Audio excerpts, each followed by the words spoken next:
Por su seguridad, permanezca sentado con sus manos y brazos, pies y piernas dentro del barco y cuida a los pequeñitos. A manera de recordatorio, no tomar foto con flash y luz de video antes de llegar a Disneyland.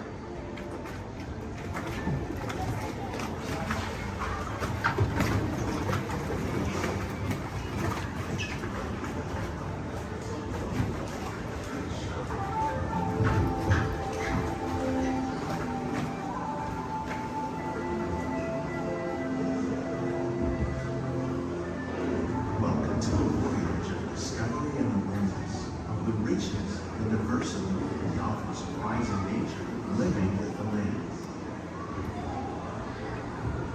Our journey begins as the rapid, sudden change is sweeping over the land. The approaching storm may seem violent and destructive to us, but to nature, it's a new beginning in the cycle of life.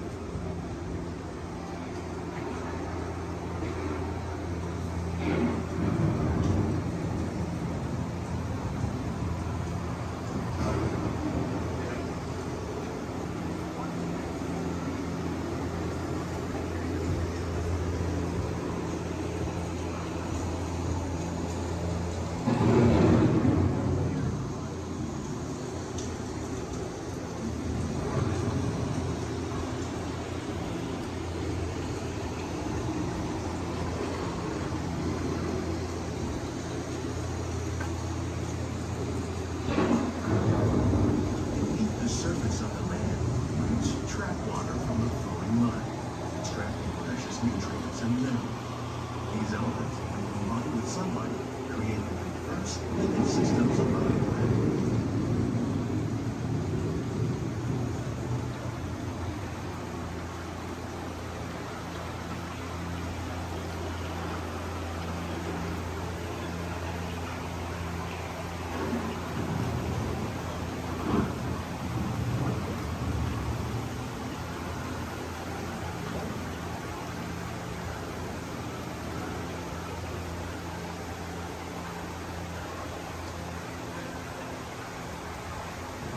One of those living systems is the rainforest, home to the most amazing concentration of life on our planet.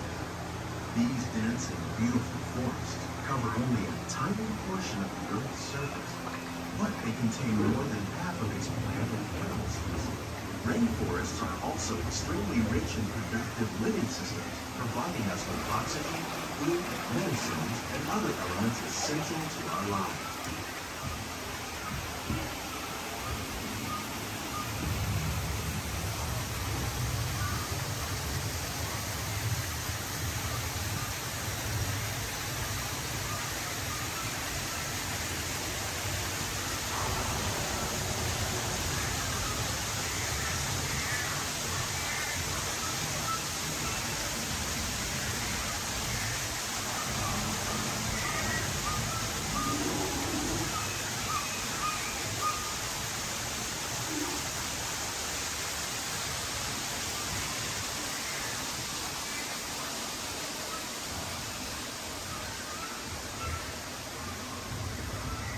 In the desert, nature has created a very different, no less beautiful living system. And while this arid landscape may seem lifeless, it is very much alive. The plants and animals that have learned to survive in these harsh conditions make use of what little water they can find and avoid the scorching rays of the relentless sun.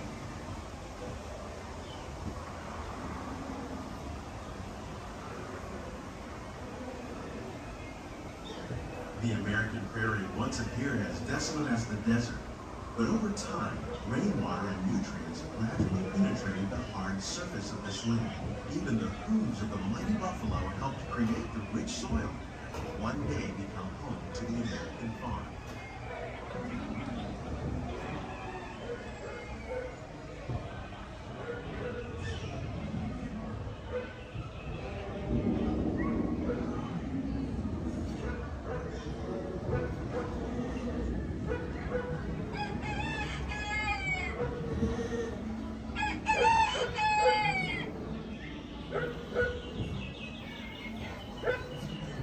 Of all the forces at work on the land, humans have had one of the most powerful seas and sometimes overdose of the land. In our search for more efficient ways to grow food, we often fail to realize the impact of our methods.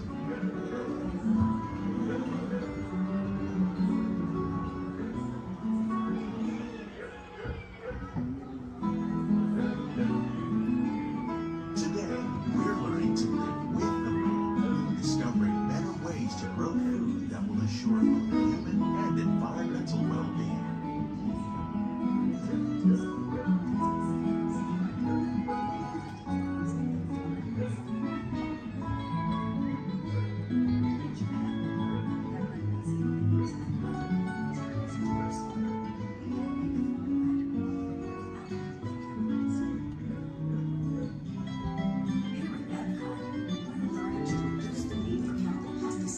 By breeding and using natural predators like ladybugs and wasps to control pests. In the farmlands across America, we're learning that by plowing under vegetation containing natural fertilizers, we can enrich the soil without the use of chemicals. In arid regions, we're learning to produce food on desert seacoasts by developing and planting crops that thrive on saltwater. In Japan, we're learning that by mixing leaves and other living materials into our soil, we can make farmland more fertile without the need for chemicals. Here at Epcot, we're learning to reduce the need for chemicals. How will we meet tomorrow's growing needs for food production, yet still respect the needs of the land? Some of the answers are being discovered just ahead. To help us maintain these carefully controlled ecosystems, and for your safety, please remain seated in your boat at all times.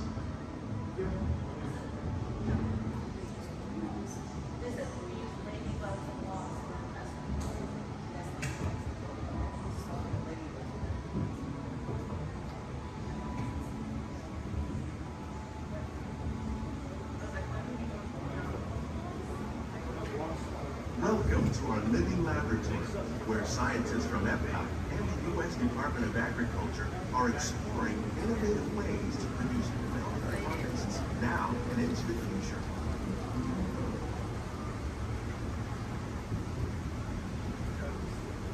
The tropics are home to the greatest diversity of plants on the planet. Many of these, like papaya, bananas, cacao, coffee, and rice, are well known around the world. These are just a few of the edible plants that have been an important source of nutrition for people living in the tropics. Many are rich in vitamins and minerals, while others are well adapted to growing in less than ideal conditions. Some, like the water lily, thrive in wet, swampy areas and waterways. All parts of this plant, even the flower petals, are edible. The starchy root of the plant has long been used to make flour for baking.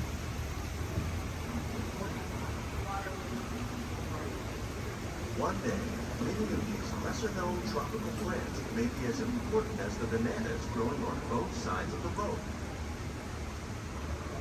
More than 28 million tons of bananas are eaten annually, making it the most popular fruit in the world.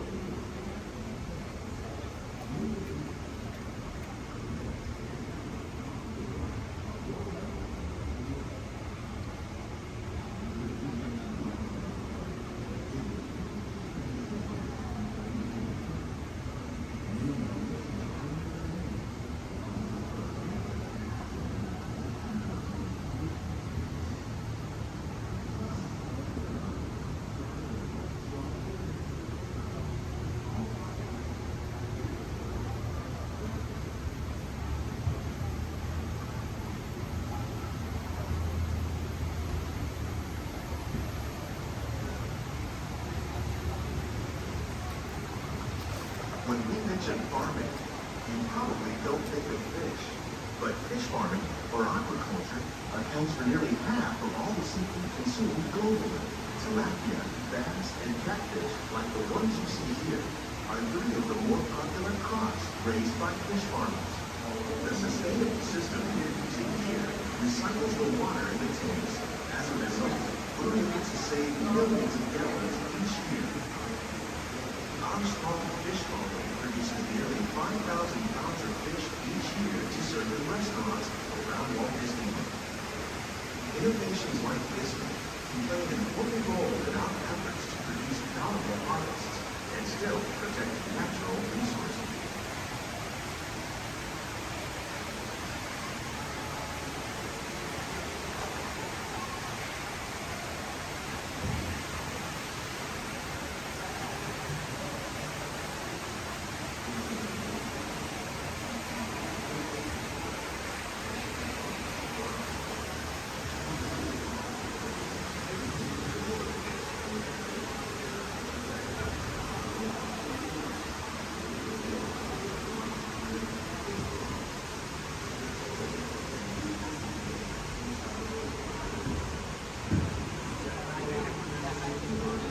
While there are more than 50,000 edible plant species in the world, most of us are only familiar with the handful that make up our everyday diet.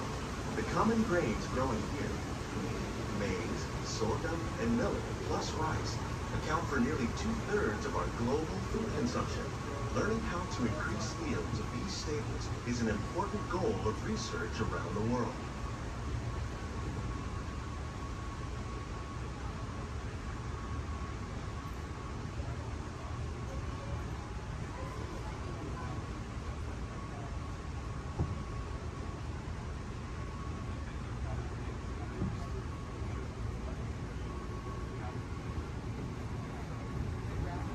These plants are definitely on their way up.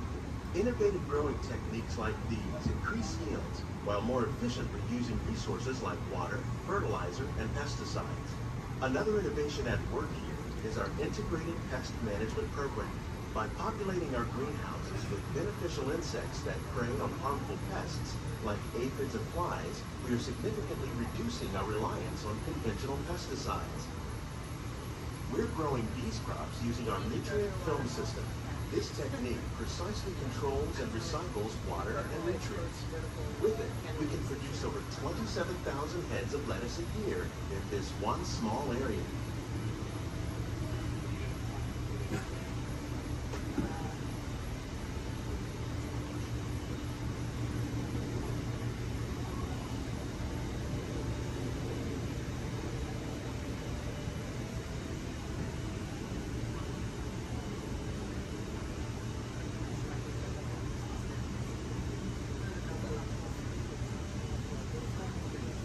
Some of our best ideas have been inspired by nature, like these fruit and vegetable trees.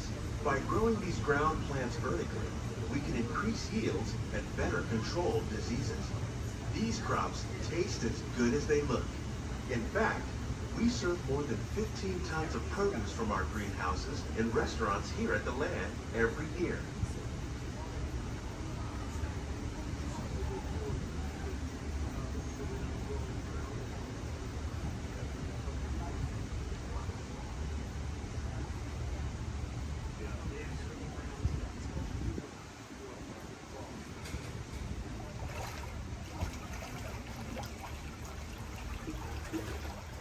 The future of agriculture may include innovative ideas like this vertical growing system. Plants grown in this way use a fraction of the space required by traditional growing methods. That saves water and increases production. The aquaponics system on your left combines hydroponics with aquaculture. The fish provide a natural source of fertilizer for the plants, and the plants help keep the water clean for the fish. It's another great way to produce more while using less. In our lab, Epcot scientists are working with the U.S. Department of Agriculture on a number of innovative projects. The goal of these efforts is to produce higher yielding and better quality plants.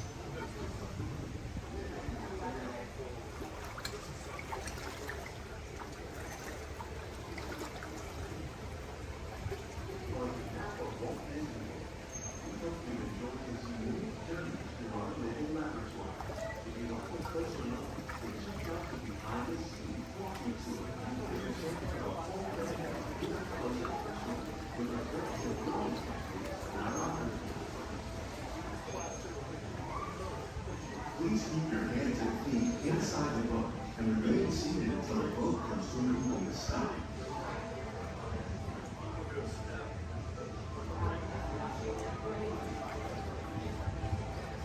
These greenhouses represent just a fraction of the work being done worldwide to produce bountiful harvests for our growing population. Scientists, farmers, and even backyard gardeners are doing their part to improve the quantity and quality of foods that we all rely upon. Together, we can continue to find more ways to increase food production and protect our precious natural environment. Only then will we truly be living with the land.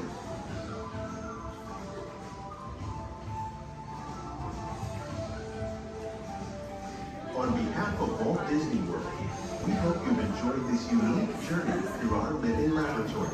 If you'd like a closer look, then check out the behind the scenes walking tour. A chance for the whole family to get up close and personal with the plants and growing techniques in our laboratories. Please keep your hands and feet inside the boat and remain seated until the boat comes to a complete stop.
Star Tours announces the arrival of the Indoor Express.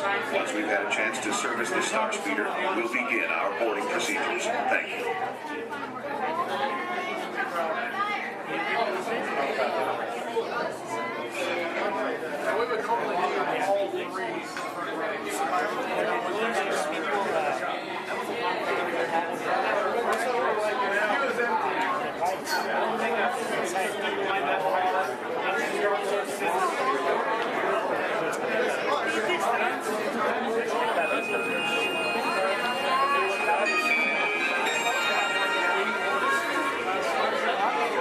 May I have your attention, please?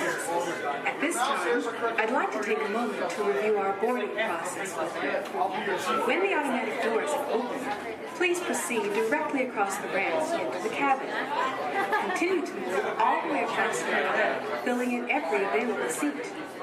For your safety, all passengers are required to wear safety restraints throughout the flight. To fasten the restraint, pull the strap out from the right side of the seat and snap it into the console on your left. Galactic regulations require that all carry-on items be safely stowed beneath your seat. While on board, flash photographs are not permitted. And please, no smoking at any time. If you have any questions, feel free to ask an attendant. You'll be boarding in just a few moments. Thank you, and have a pleasant time.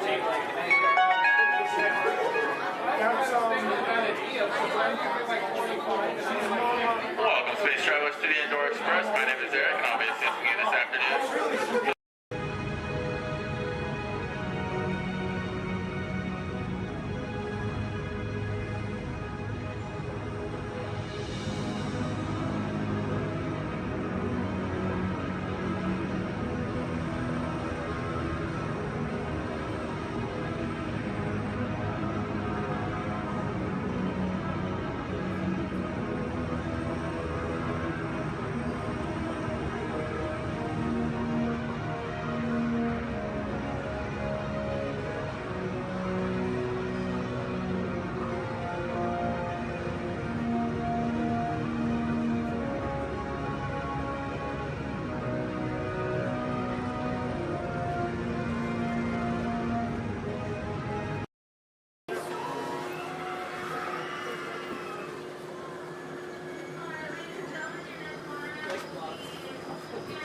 Hello, everyone.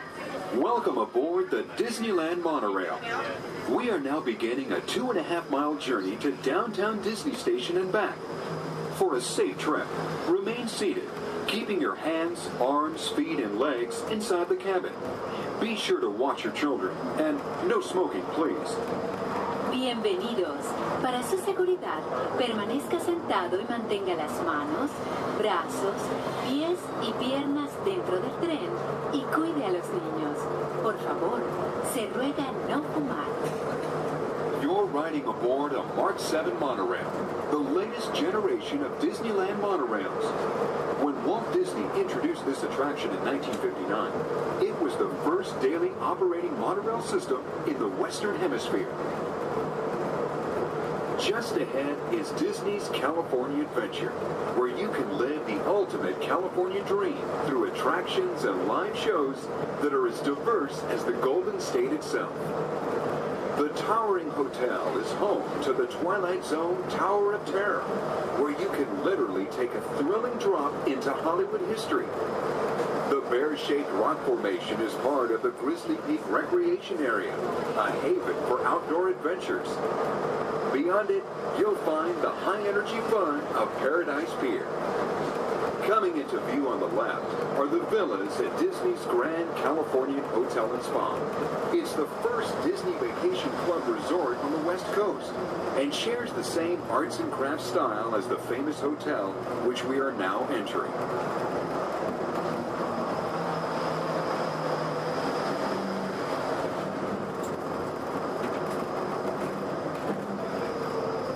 We are now arriving at Downtown Disney Station, gateway to the Downtown Disney District and the Disneyland Resort Hotels. If you will be leaving us here and returning later today, please hold on to your park ticket and have your hands stamped as you leave the station.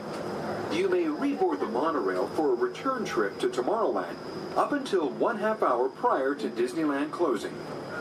Please remain seated until the monorail comes to a complete stop and the doors have opened. Then, gather your belongings, lower your head, watch your step, and exit to the left of the monorail. Thanks for traveling with us today, and we hope you enjoy your visit to the Disneyland Resort. For those of you continuing with us, we'll begin our return trip to Tomorrowland in just a few minutes. Thank you. Welcome to Turtle Talk. My name's Andrew. Before we get started, there are a few things that I would like to go over with everyone. Now, here at Seabase, there is absolutely no eating, no drinking, no smoking or vaping, and no flash photography. Thanks, guys. Now, this piece of equipment here is known as a hydrophone. It allows us to hear sounds from beneath the sea, and it's also going to allow us to hear from our very special guest today. Does everybody know who our special guest is? Please shout it out. Crush is coming to talk to us to learn more about the human world, and we're going to get the chance to ask him a couple questions about the turtle world. So, little ones, be thinking of questions that you may get to ask Crush, okay? Now, it does seem like Crush is off surfing at the moment. In order to call him out, we need to yell, "Hey, Crush!" on the count of 3, all right? 1, 2, 3. Hey, Crush! Well, right, just just righteous, dude. Well, awesome. Check it out, man. Hey, dude, look. Double barrel, 360, totally tubular. Whoa, look at the humans in the human tank. Hello, humans. Righteous, man. Oh, dude, speaking of most righteous, look at this, bro. Hatchlings, grommets, offspring, totally chillin' sub-level. Look at this, right next to you, you got a little dudette, blue shell, brown noggin, goggles, and extra ears. Yeah, right there on the coral. Hey, bud, what's your name down there, dudette? Bella. Hey, what's up, bud? Are you having a good day, man? Yeah. Awesome. Can you talk like a turtle? No. Oh, I got your back. It's really easy. Just say, awesome. Awesome. Nailed it. Try this one. Say, totally. Put them together. Say, totally awesome. Totally awesome. Give it up for that dude. That righteous. Good job, bud. Totally good. You talk like a turtle. Hey, I got a dude over here with a gray shell, curly noggin, and goggles, too. Sweet. Hey, man, what's your name down there, bud? Gustavo. Hey, where are you from, Gustavo? Where are you from? New York. Whoa, dude. Who brought you here today? I went on my car. Oh, we'll find out together. Don't sweat it. Hey, dude, is there like maybe a parental unit, a life guardian of the Gustavo? If anybody's with them, right? Okay, let's talk to that chick and see what's up. All right, awesome. Hey, dude, what's up, bud? What is your name? Karen. Hey, Karen, what's up? How many kids you got? My English is not good. I'm from Brazil. Oh, I don't speak English either. I talk turtle. Karen, does it freak you out Gustavo has no clue you're here? Don't worry, Karen. They come back when they get hungry. Karen, did you feel it, bud? Did you feel it? We're sharing a moment. Look at you, Karen. Awesome. Dude, my son's short. He's like this. He goes, Dad, what's up with all the humans? And I go, dude, I do not know. Human dudes, I need human help. Can all of you help out and answer Squirt's questions? If you want to help, say, Chaw! Righteous! You so totally rock, dude! Oh, wait a minute. Sorry, dude, my bad. Check this out. When a turtle says, you so totally rock, everyone says, dude! Here we go. You so totally rock! Dude! You so totally rock!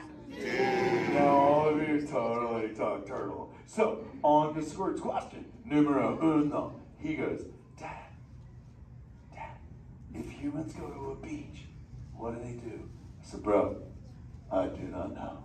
Humans, do you go to the beach? Yeah. Awesomeness. Okay, answer it for the Squirt dude. What does a human do at a beach? Shout it out. Swim. No way. Who likes to swim? Wave some fin if you love to swim, man. Oh, man, I got wavers, like even on the bench. What's up, wavers? Nice. Dude, want to see me swim? Say go crush. Go crush. Let's rock. Everyone yell. Rip it. Rip it. Roll it. Roll it. Punch it. Punch it. Rip it. Rip.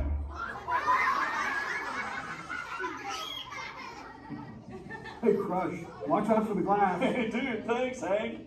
How long has that dude been there? Oh, no, man. My bad, bro, my bad. Where are the manners? I've been asking the questions. Dudes, do any humans have a question about being a turtle? Raise a fin. Hi, if you have a question about turtles. Cool. Got a chick over here, aisle style, red shell, brown knock, hanging loose. Hello, bud. What's your name? Hey, bud, what's your question? What turtles eat? Oh, dude, we're chowing green seagrass and green sea kelp. Big dudes, you're sitting on green seagrass benches. But check it out, Harper. We only eat green stuff, and so it actually turned us green. So, like, I'm green, and my kids are green, and my parents are green. Oh, and my wife's green, and my favorite color ever, purple. He's pulling your fin. It's green. Hey, there's a purple chick over here with like a jellyfish lid. Let's talk at this one on this side. Hey, bud, what's your name down low? Scarlet. Hey, cool news, Scarlett. What's your question? My name's not Scarlet. Oh, wait, what's your name? It's Charlotte.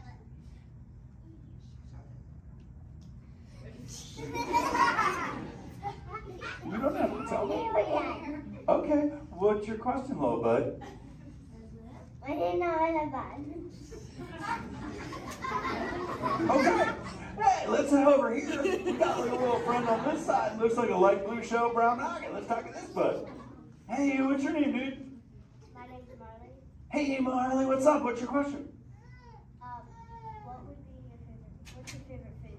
Oh, dude, besides eating green seagrass and green sea cup, we totally chow on the jellies. Yeah, they're like so tasty. Hey, wait, Marley, do you eat food and sleep and stuff? Yeah. Do you know how to swim? Yeah. You're a turtle. Because all we do every day is eat, sleep, and surf. Hey, we got a bud by the bench. He's got a red shell curly noggin. Let's talk to that guy. Sweet. Hey, big man. What's your name, dude? Ezekiel. Hey, Ezekiel. What's your question, friend? How does turtles breathe? Okay, here's the deal. We have to go up every 15 minutes, bud, because I'm like you. I breathe oxygen. But here's the deal. We have to go up every 15. But when I sleep, Ezekiel, we can go in this little cave right there. See the green shelf sticking out over there? We got to tuck under, and we can sleep 5 hours straight and absorb oxygen out of water when we're underwater. Who else has a question? This is kind of cool. Oh, whoa, dude, check it out. We got like a little friend chilling on this side by the bench. Looks like a grayish blue shell brown rock sitting on her own flips. Dude, what's your name over there, bud? Abby. Hey, Abs, what's your question, Abby? How many babies can a turtle have? Well, mommy turtles, man, they go to a beach, but it's the same beach every time. And they drop off like 90 to 100 eggs. But here's the cool part. When the sand is really warm, Abby, everybody is a dudette. And when it's cold, they're all dudes. So we say, dudes are cool and chicks are hot. This is awesome, humans. Hey, the Jelly Man. I was talking about you, buddy. Oh, Crush. Hey, man. I'm trying to get away from a turtle pile. Marlin, turtle piles are a celebration. Everyone yell, turtle pile!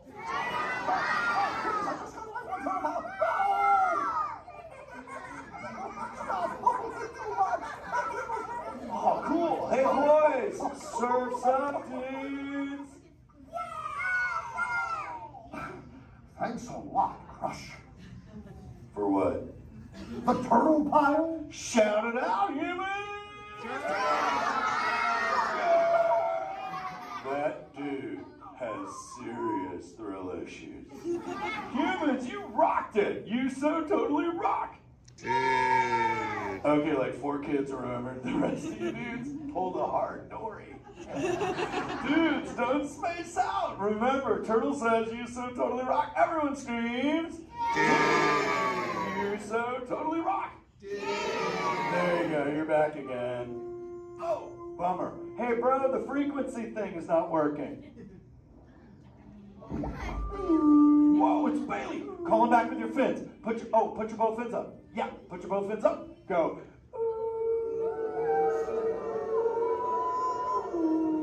Crush.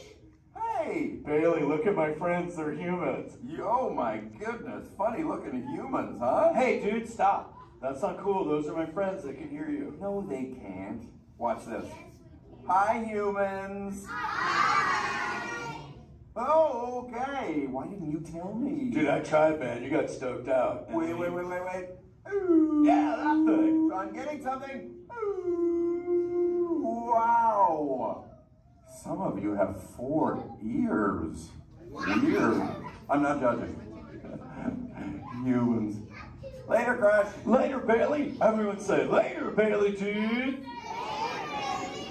Bailey's echolocation's awesome. We're going to do it. Everyone, both fins up. Go.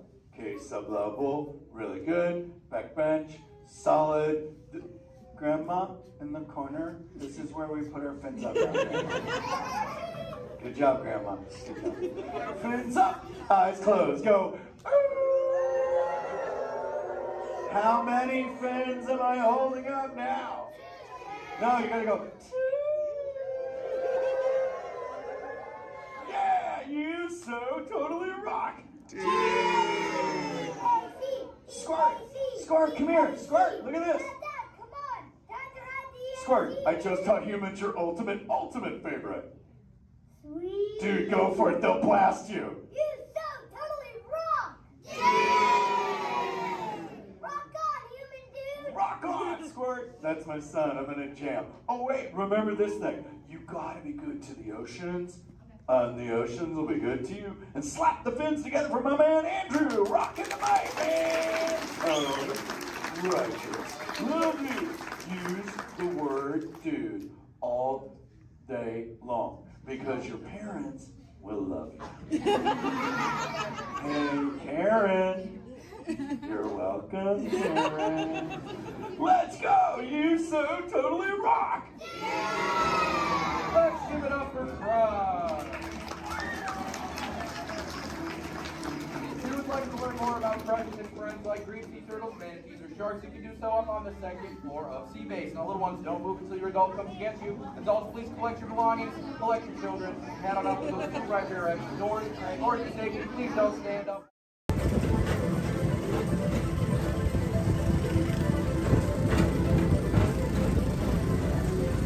Attention all visitors from Galaxy M31.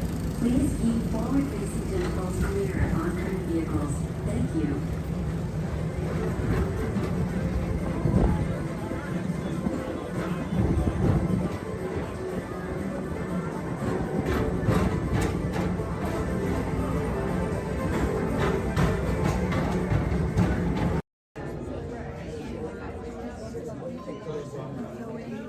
Hello, and welcome to Storage. My name is Patrick, and I'll be your chief flight attendant today. We'll begin boarding in a few minutes, but first I'd like to acquaint you with some important safety information. When the doors to your flight open, please take a seat and store all carry-on items in the underseat compartment. This includes cameras, purses, hats, and of course, these little dudes. Next, fasten your seatbelts, inserting them into the buckle on your left. If smaller aviators don't measure up to the height indicator on the seat, just put the belt through the loop in the center strap before buckling.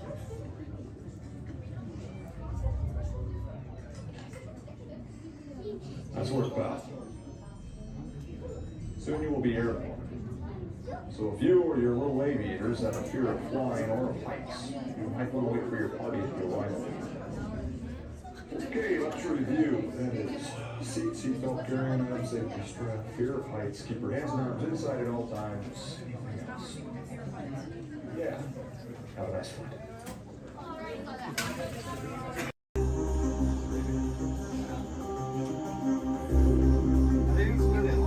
You see alligators on this ride? Yeah, space alligators. Also known as alligators. Alligators, yeah. So the backpack's right with us? Users, prepare to be digitized into the world of Tron.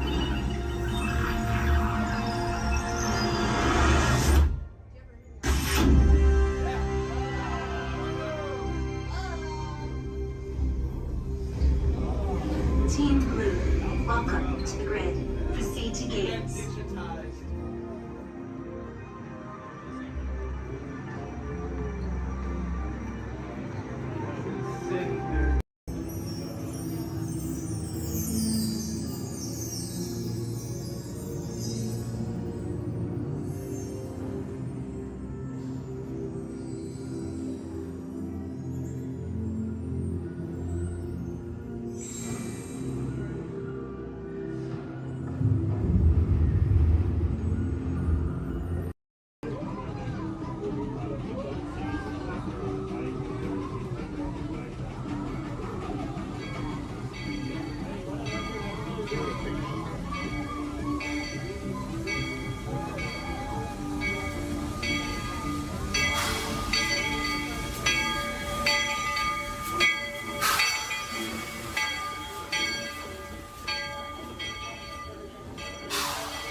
The eye chart to test your vision. Now, all together, if you would please read line 3 and F-I-G-M-E-N-T, you can see things differently. Sure, you can see with your eyes, but imagine what you could see if you used your imagination. Follow the bouncing figment. One spark of light can light your fancy. Your mind sees more than what your eyes see. Your sense of sight can make your fancy fly. There's more to sight than meets the eye.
Good luck to you all.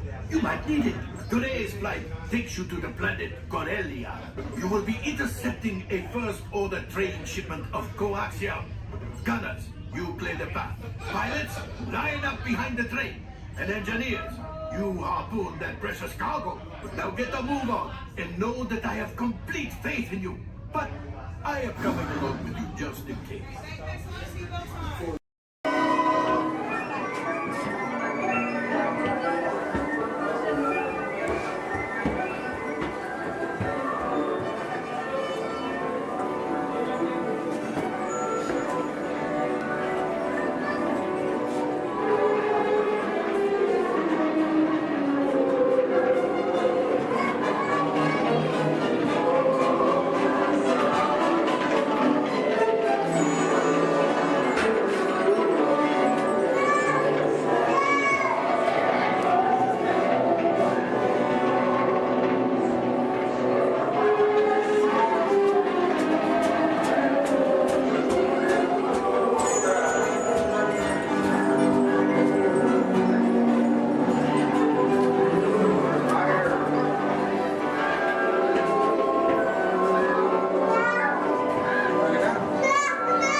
There's magic everywhere!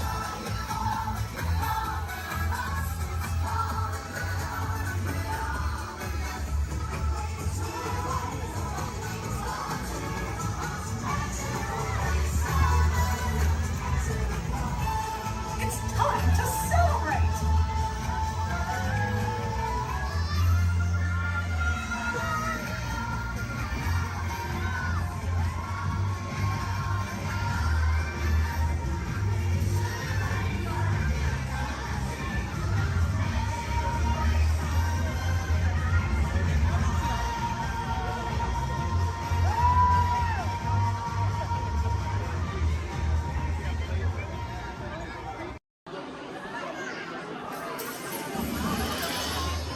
If you have just joined us, greetings, Terrans. I am WorldMind, the Xandarian sentient supercomputer. In my extensive database are stored the combined knowledge of every Xandarian that has ever lived. Recently, I have been learning so much more about you Terrans. We Xandarians and Terrans have much in common, including our mutual love of exploration. Xandarians have explored many celestial bodies, what you Terrans call planets, and many fascinating life forms.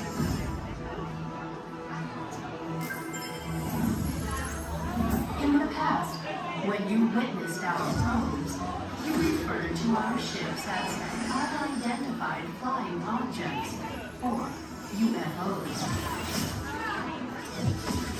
Peter Quill told me that many of you Terrans still believe that these UFOs are flown by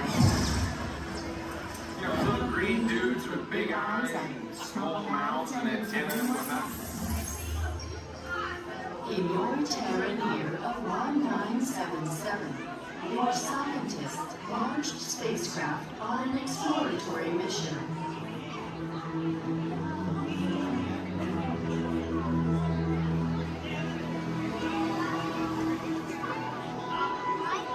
In the Terran year of 2012, Voyager 1 made the historic entry into interstellar space, the outer limits of your sun's gravitational pull.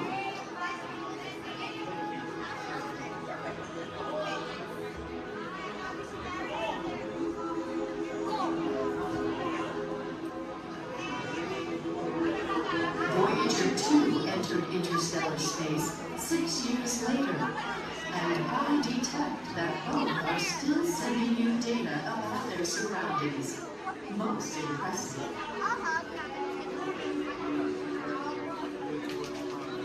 What I find intriguing is that not only are your Voyagers receiving and sending data, they are also serving as ambassadors, carrying greetings from we Terrans to the universe.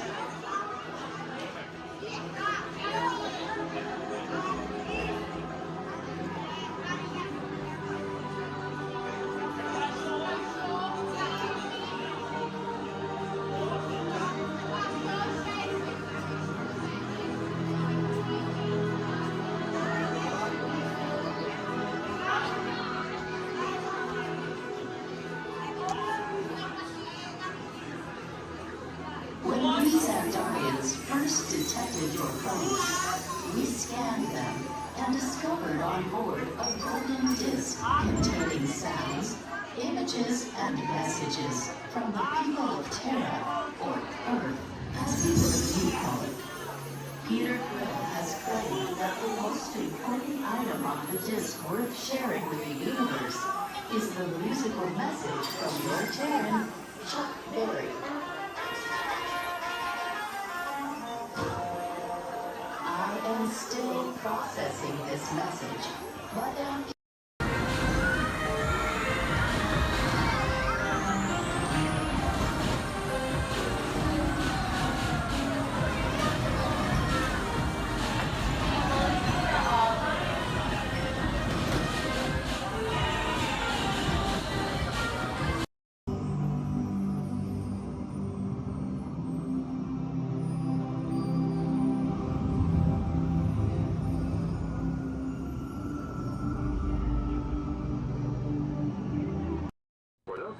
landing, please hold on to the handrails throughout our journey and stay clear of the doors.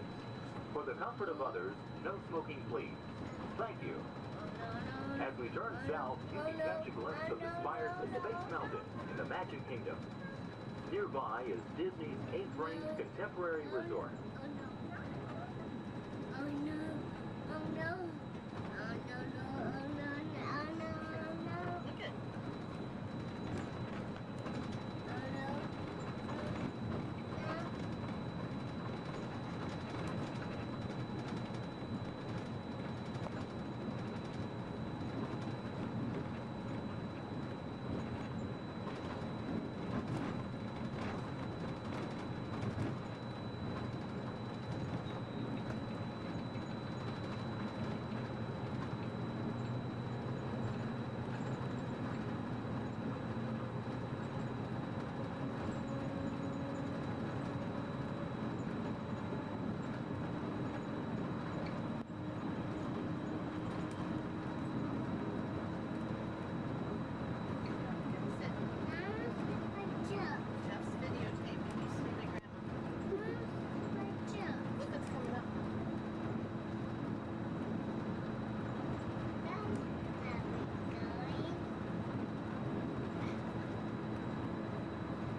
While your group is together, now is a great opportunity to pick a time and place to meet and to become separated in the park.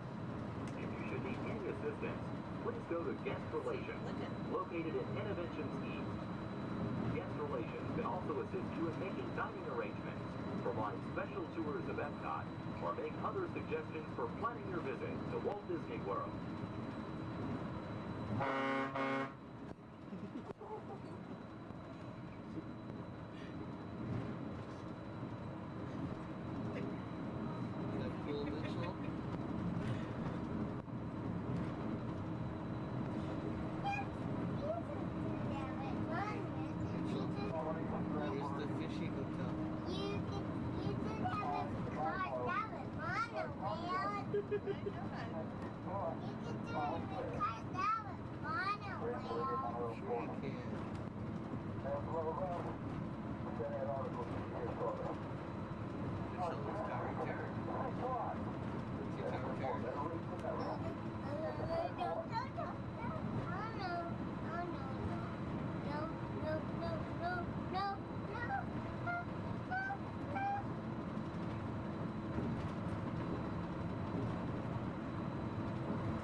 We are traveling to Epcot, where nations celebrate human achievement and potential. Its 300 acres are divided into two worlds, Future World and World Showcase. Future World offers fascinating explorations into realms of energy, transportation, and imagination. You'll also find adventures in communications, sea exploration, food production, and other vital topics. World Showcase is a community of nations, highlighting the accomplishments and cultures of people around the world. On the banks of the 40-acre World Showcase Lagoon are Mexico, Norway, China, Germany, Italy, the American Adventure, Japan, Morocco, France, United Kingdom, and Canada. Young adults from each nation represented in World Showcase are among your hosts, making this a true international exchange.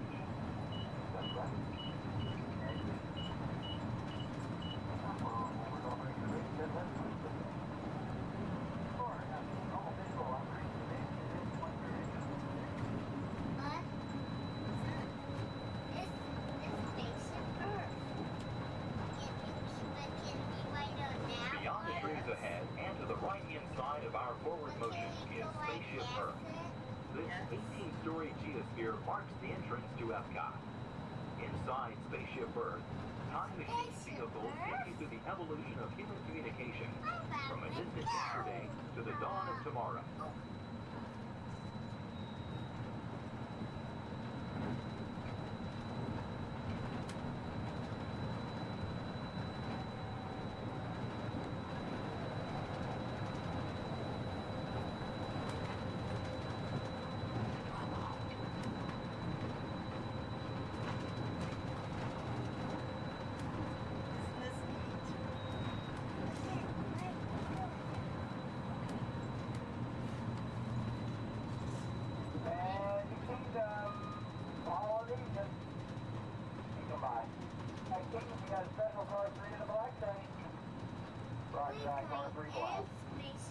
Coming up behind Spaceship Earth is Innovations.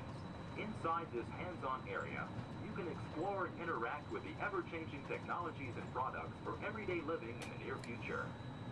To the opposite side is the Universe of Energy. Inside, you'll find Ellen's Energy Adventure, hosted by Ellen DeGeneres and Bill Nye the Science Guy. Maybe. Next is The Wonders of Life, where you'll discover Body Wars, which takes you on an amazing trip through the human body. No, we are not going In Test Track, you can experience the acceleration of test driving a vehicle on the fastest and longest ride ever created for Walt Disney World. Coming into view is World Showcase. Directly across from us on the far shore of the World Showcase Lagoon is our host pavilion, the American Adventure.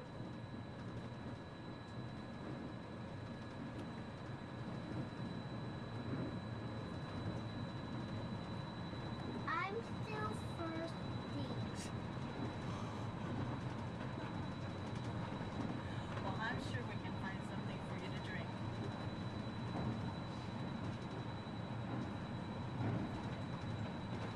The glass pyramids are the gateway to your journey into imagination. Inside, you can find the 3D adventure Honey, I Shrunk the Audience. Join Professor Wayne Solinsky as he receives the Inventor of the Year award for his incredible shrinking machine. Next is The Land, where you'll discover creative partnerships between people and the land around the world. In the living seas, you can descend via hydrolator to Seabase Alpha and navigate the largest, most spectacular coral reef environment ever created by humankind. Ladies and gentlemen, we are approaching the Epcot monorail station. Smoking is not permitted at Epcot except in designated areas. Please consult your guide map or ask a cast member for the location of designated smoking areas. Please hold on to the handrails and stay clear of the doors until the monorail stops completely and the doors open. On behalf of the cast of the Walt Disney World Resort, we'd like to welcome you to Epcot. And ladies and gentlemen, this is the Epcot monorail station. If I can please have everybody's attention once again, I do need everyone's attention. As you're walking up the platform this morning to the Transportation and Ticket Center, you might have noticed our signs, and if you did not, that is why I'm here. Epcot will be closing this evening promptly at 4 o'clock. Once again, Epcot, the entire park, will be closing this evening at 4 o'clock. Monorail transportation will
telling everybody everything. And now look at you. Oh, you're frozen. Now he doesn't even talk.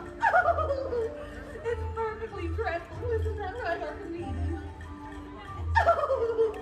He's a little shocked if you can't tell. Awesome, thank you for volunteering for being our flotation devices.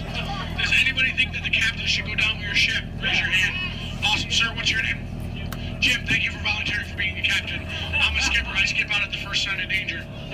Alright, and we are clearly out of my mind. Everybody turn around, wave goodbye to the dock. Now wave goodbye to the nice people on the dock. Now wave goodbye to the skippers. Bye, skippers. You're never going to see them again. Alright, ladies and gentlemen, my name is Skipper Jason. For your safety and mine, please remain fully and completely seated, keeping all hands, arms, legs, feet, small children inside the boat at all times. Now, not only am I your jungle cruise skipper, I am also your dancing instructor, your cruise director, your lion tamer, your alligator wrestler, and if you don't laugh at my jokes, swimming instructor.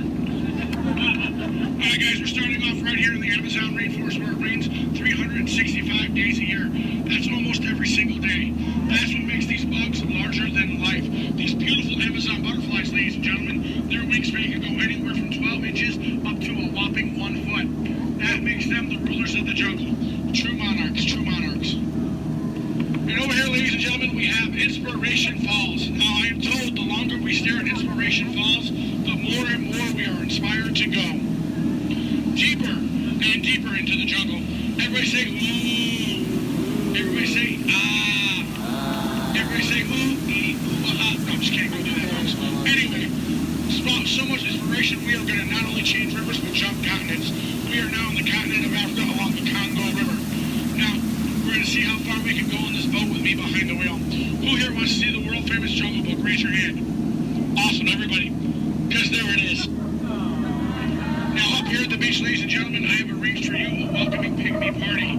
There's going to be music, dancing, singing, eating, drinking, all sorts of fun, all sorts of game, all sorts of craziness, all sorts of... Oh, I can't see anybody canoe.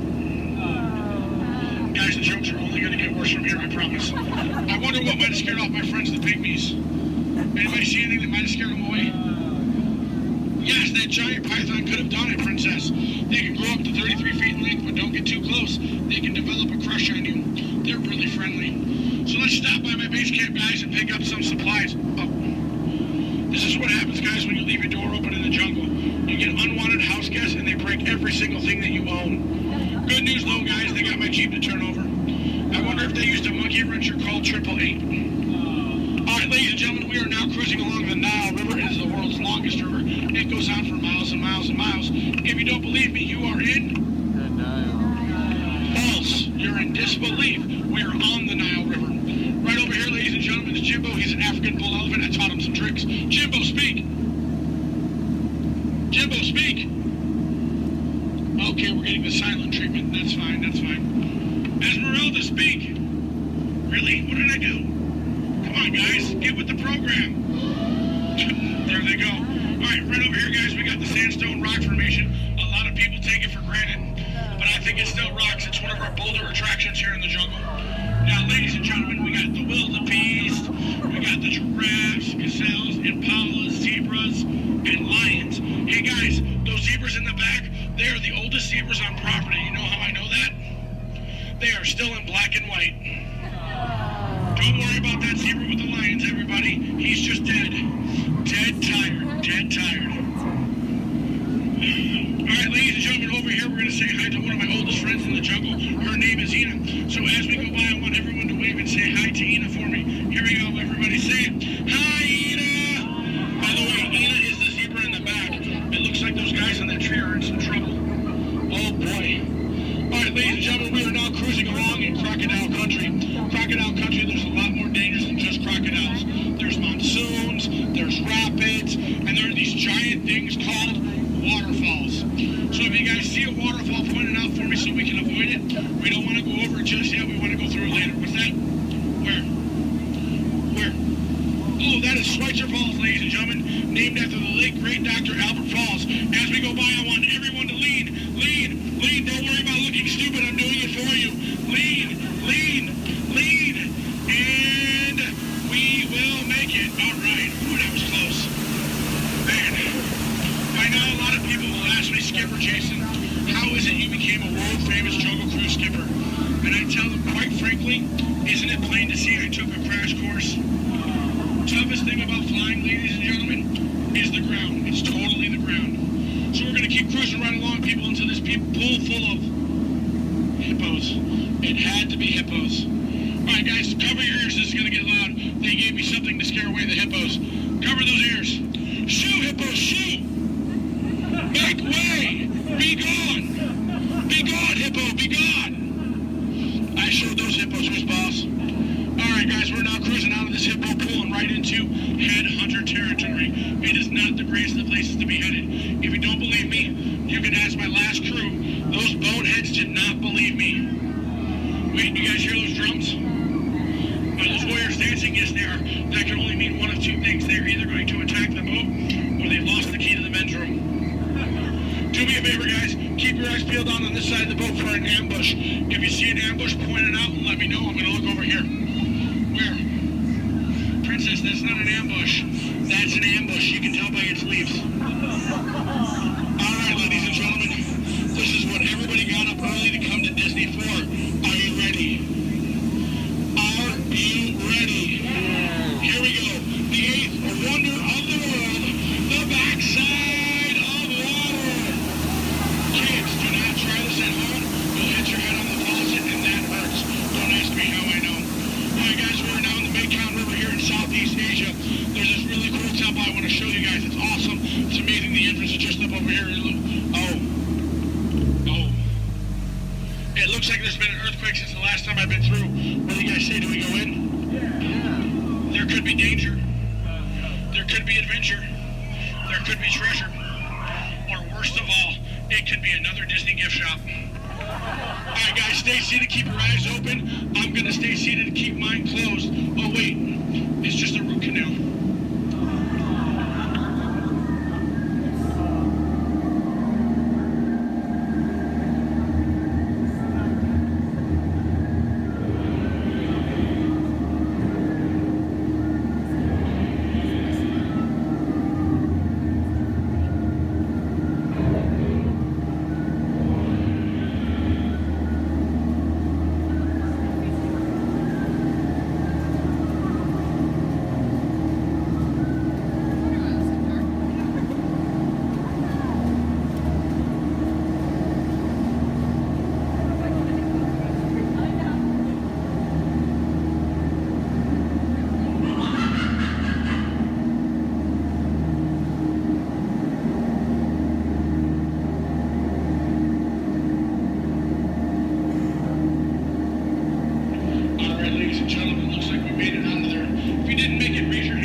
Trader Sam, ladies and gentlemen, is our head salesman of the jungle.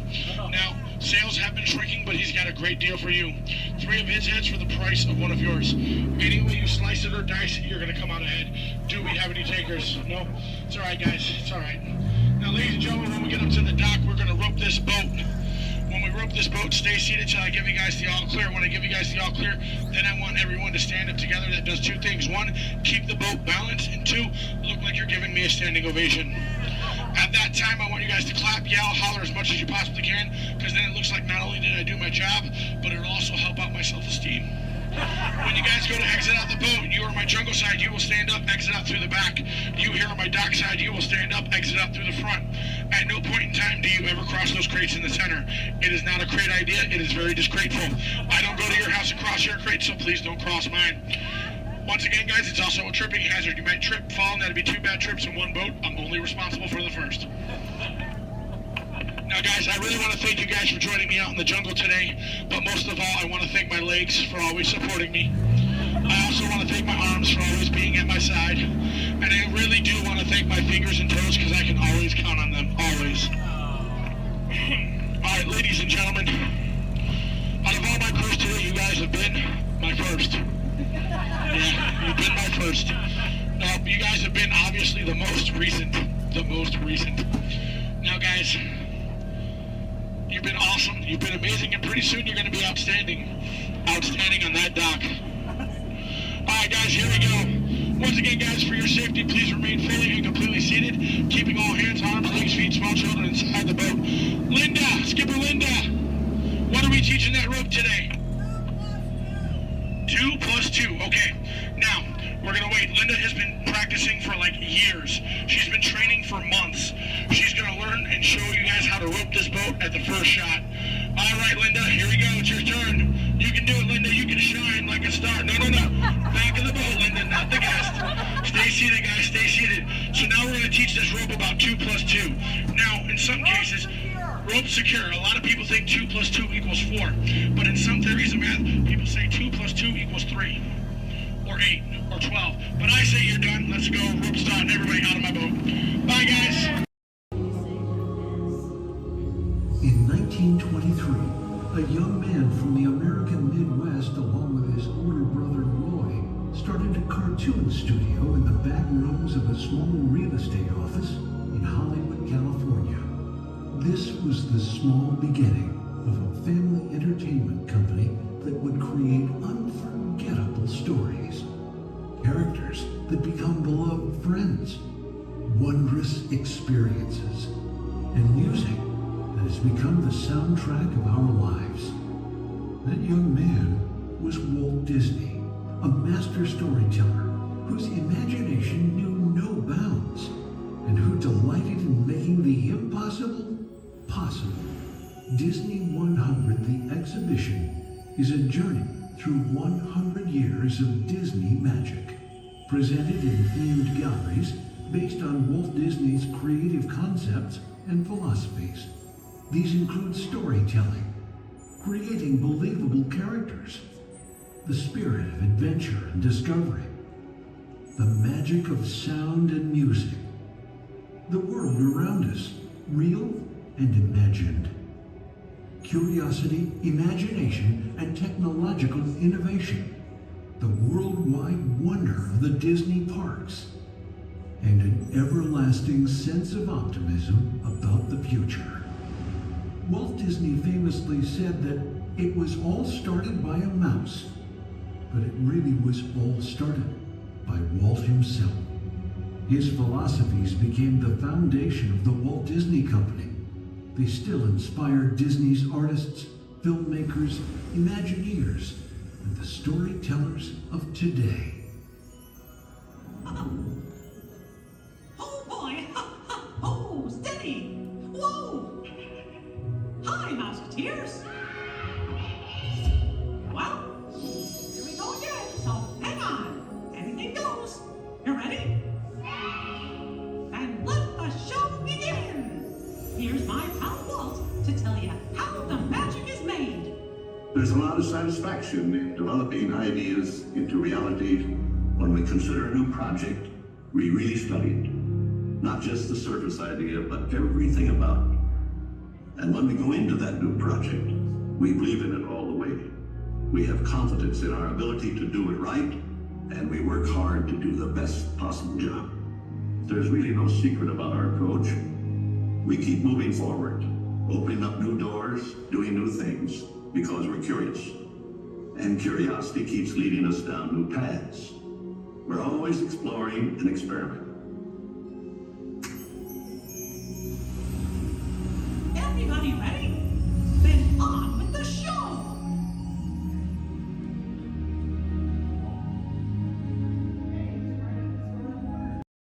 and the center, Goofy in the left, Minnie in the right, and your happy driver in the bus, Carlos. We want to give you a very warm welcome to Walt Disney World. Welcome, everyone. If you are ready, give me a big yes. Yes! All right, you ready?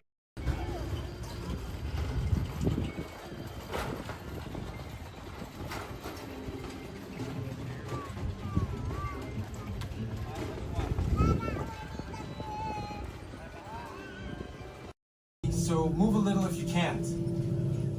Before we send you into the link chamber, let's watch this piece by Dr. Ogden, who runs the program. Welcome, everyone. I'm Dr. Jackie Ogden from the Pandora Conservation Initiative. You're about to experience a ceremony that's very special to the Na'vi, flying on the back of an Ikran, or as we call it, a banshee. To the Na'vi, connecting to an Ikran and flying on its back is an incredibly important rite of passage they call Ikni Maya. With permission from the Na'vi and in partnership with Alpha Centauri Expeditions, we can now bring this amazing experience to you. The way you'll be able to fly is by linking to an avatar that's already on the back of an Ikran. Let's see how this works. We establish a link using powerful psionic amplification equipment. A human driver is connected to an avatar, which could be physically hundreds of kilometers away. When you follow our technician into the link chamber, you'll see a series of 16 link chairs. Please go to the number that matches the number you're standing on now. First, stow your gear in the storage containers on the back wall. This should include all bags, cameras, and other items, including cell phones. It's important to push them all the way into the bin. Then get onto the chair as you would a bike. Straddle the seat, step forward, and sit down. Slide your hips forward until you are against the chest pad, and then move your feet all the way forward. Wait until you're seated before you put on your flight visors. Hold on to the hand grips as shown. It's important to hold on to the hand grips at all times. After you're seated, back and leg restraints will be firmly engaged. For your safety, throughout this entire experience, always remain seated and supervise your children. Once the link takes place, you'll be connected to your avatar and sitting on the back of an Ikran. It'll feel like you're really there. Moments later, you'll begin your flight.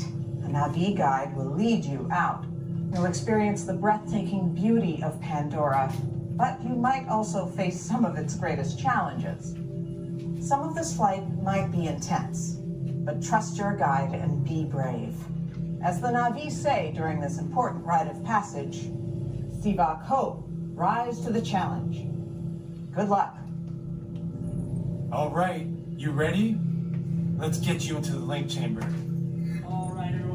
On my desk, everyone, so please remain seated throughout the show. And please keep your hands, arms, feet, and legs inside the vehicle at all times.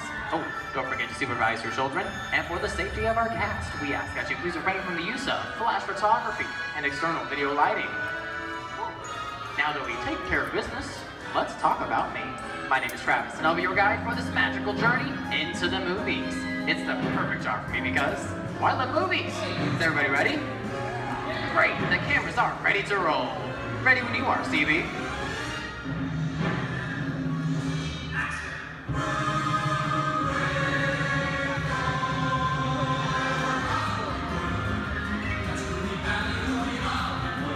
And we are rolling.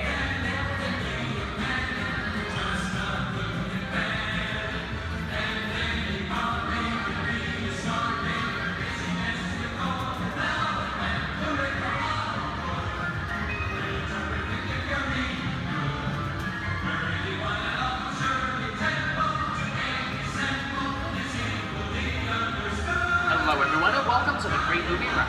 Once again, my name is Travis, and on behalf of Disney's Hollywood Studios and Turner Classic Movies, please welcome our host for this one of a tour, Robert Osborne. Thank you. Hooray for Hollywood indeed. What better way to start our journey? From the Old West to the rooftops of London and along the yellow brick road, there really is no place like the movies. One of Hollywood's significant contributions to the world of film were great musicals. This scene is from one of my favorites, the 1933 Busby Berkeley spectacular, Footlight Parade.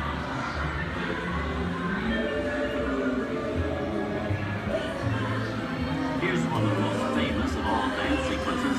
It's from the 1952 musical classic, Singing in the Rain. Here's Chick Kelly singing in the rain.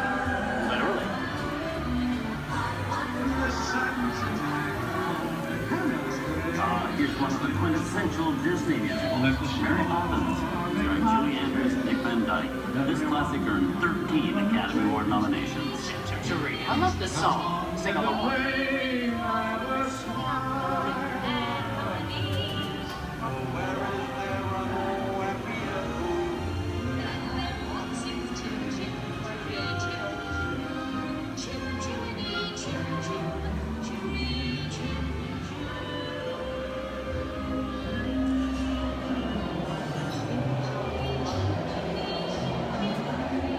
Hold on to those wallets and purses, folks.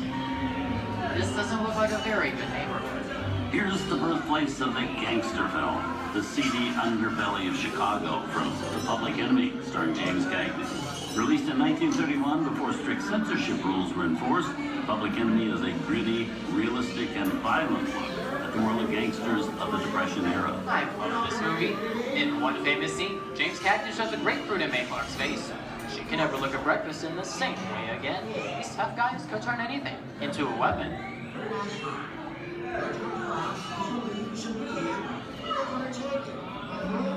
You're gonna kick in with the dog. If you don't, somebody's gonna drop by here and take your teeth out one at a time. And me, I get you. Now beat it. Tough guy,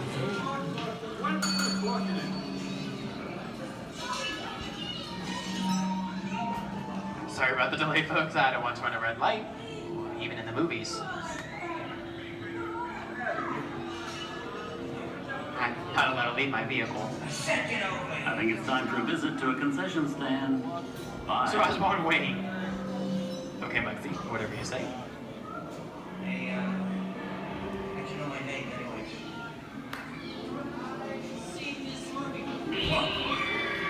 I keep on seeing your fancy cars like to get out of here. So wait it for me. I said square out of here or you're gonna get hurt. What makes you sad? Here they come, Bus! Get out, you grinders!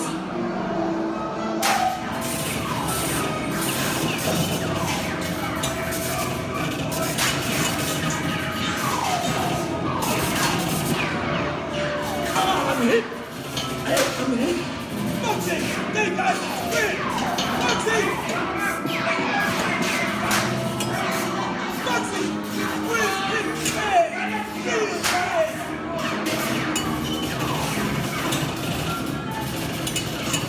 Everybody just sit tight. Running my lights against the law. And I will never break the law. Hey, watch this. No more red lights. Foxy!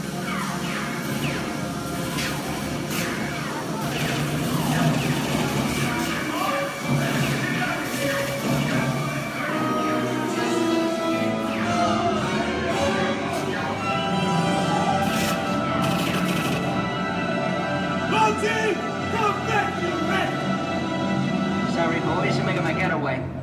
Give my regards to the warden. Suckers. What are you looking at? Everybody just mind your P's and Q's and, maybe you won't get hurt. Oh. This must be the west side of town, huh? Western films depict the legendary American wild frontier, where cowboys and their loyal steeds maintain order in towns against the untamable wilderness.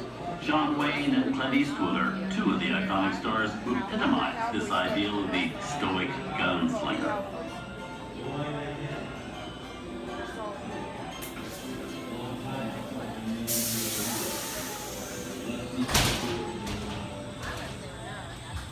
Sleepy little bug, ain't it?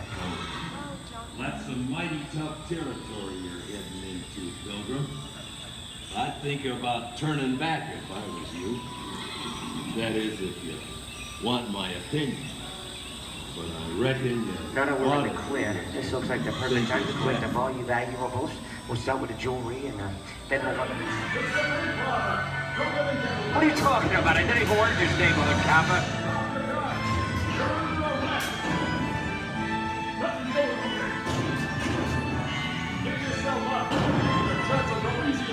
This is nuts. Nuts to this.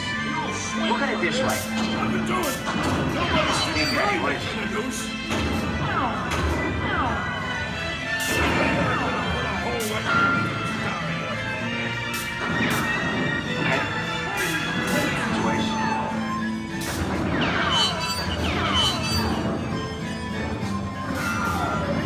I don't know about you guys, but this is starting to get kind of creepy. Where are we?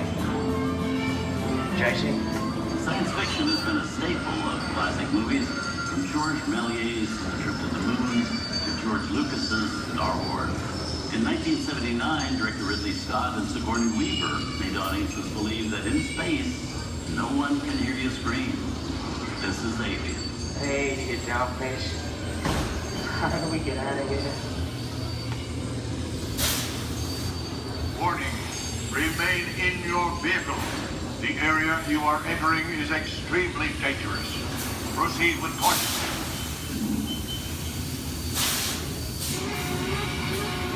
Danger. The emergency disruptor system is now activated. The ship will detonate in T-minus 10 seconds. The option to override automatic detonation expires T-minus 5. What is that thing?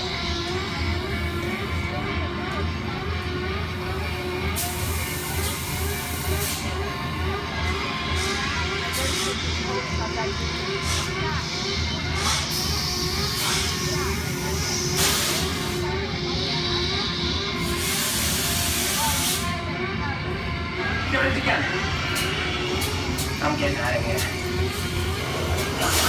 That's enough creepy crawly things for one day, right? Wrong.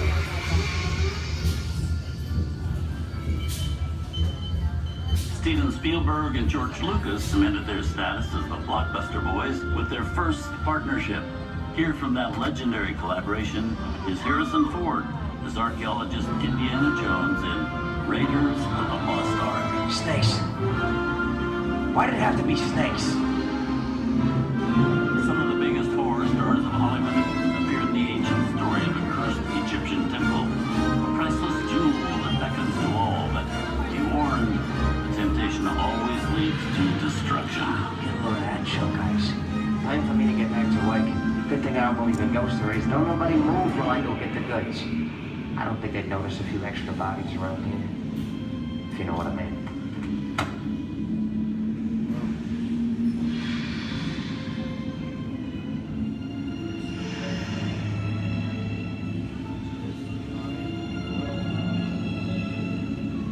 I've seen enough movies to know that you really shouldn't even think about trying to steal a jewel.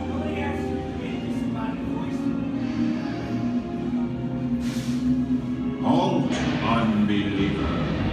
Disturb the treasure of the gods, and you shall all pay with your lives.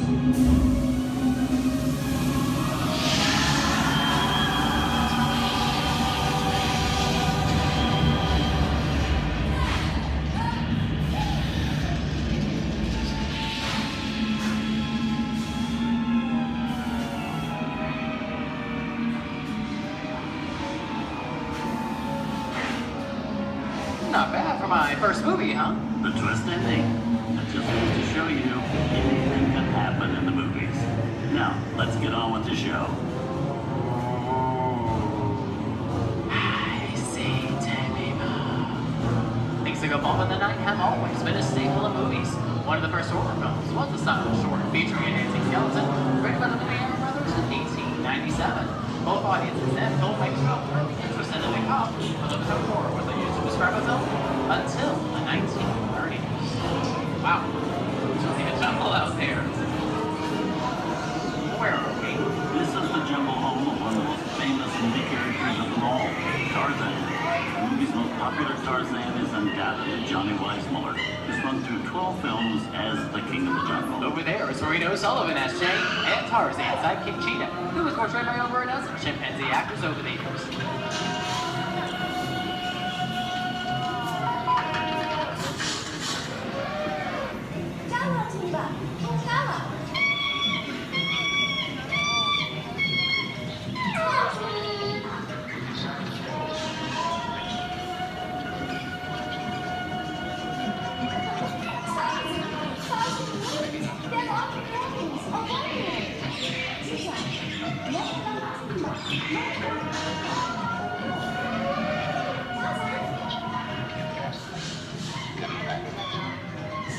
Here's Humphrey Bogart in his most famous film role. In 1942, Bogey finally got to spread his wings and romance the beautiful Ingrid Bergman in Casablanca. Look, I know that it'd be noble. It doesn't take much to see that the powers of three little people don't amount to a hill of beans in this crazy world. Someday you'll understand that.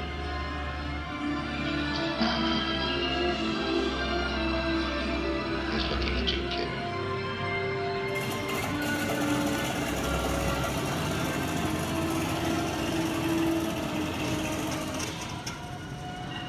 Inside of us, we both know you belong to Victor. His work, the thing that keeps you going. That thing keeps you around. Not with it.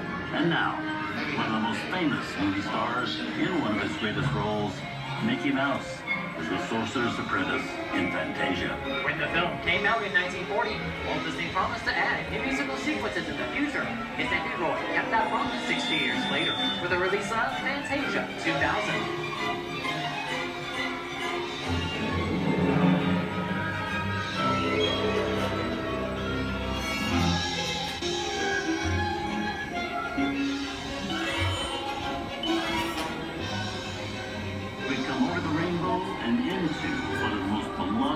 Most watched films in movie history, The Wizard of Oz. Toto, I have a feeling we're not in Kansas anymore.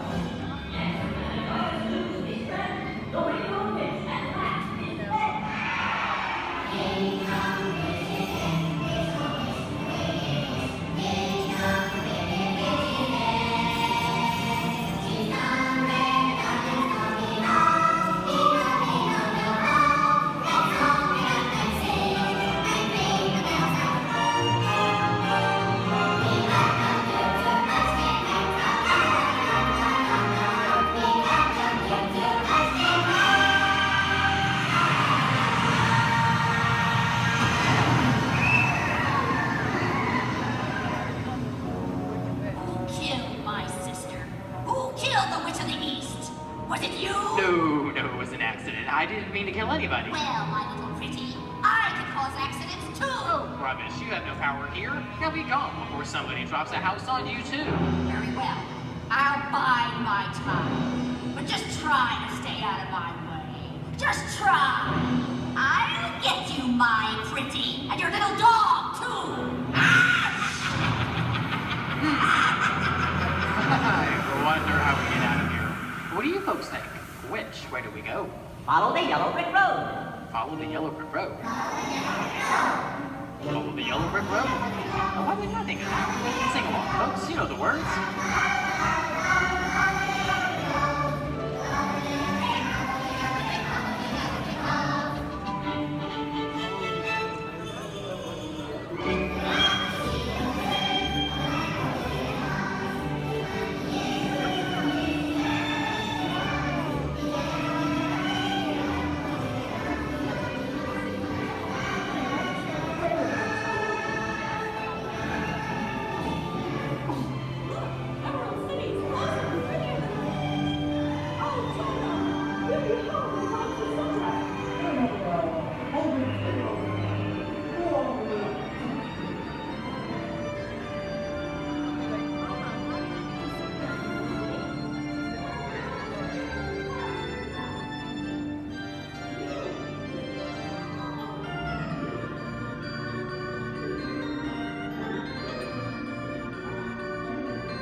From all of us here at Disney's Hollywood Studios and Turner Classic Movies, we hope you've enjoyed our tour through some of my favorite films. But remember, there are many more adventures waiting for you every day on TCM.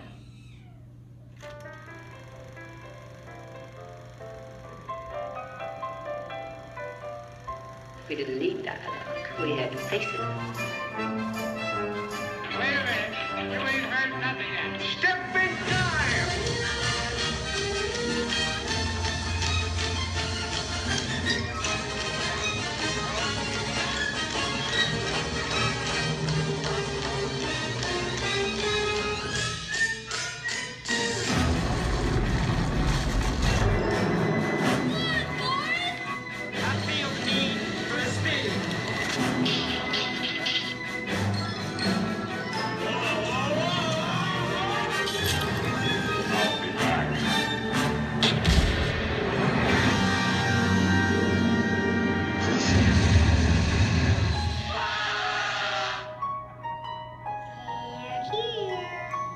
better start believing in ghost stories, Miss Turner.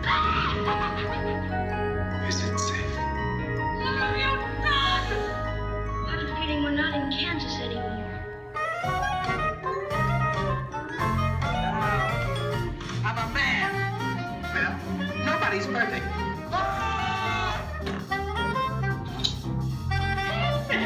Shut up.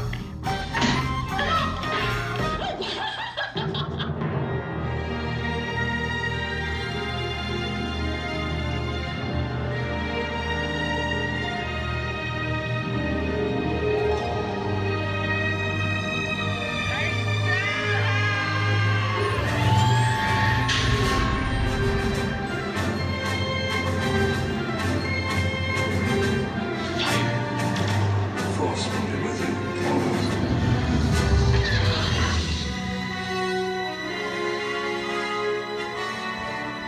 We're making an offer, Captain. I want to be alone. We didn't land on Plymouth Rock. Plymouth Rock landed on us. Good morning, Vietnam! He's looking at you, kid.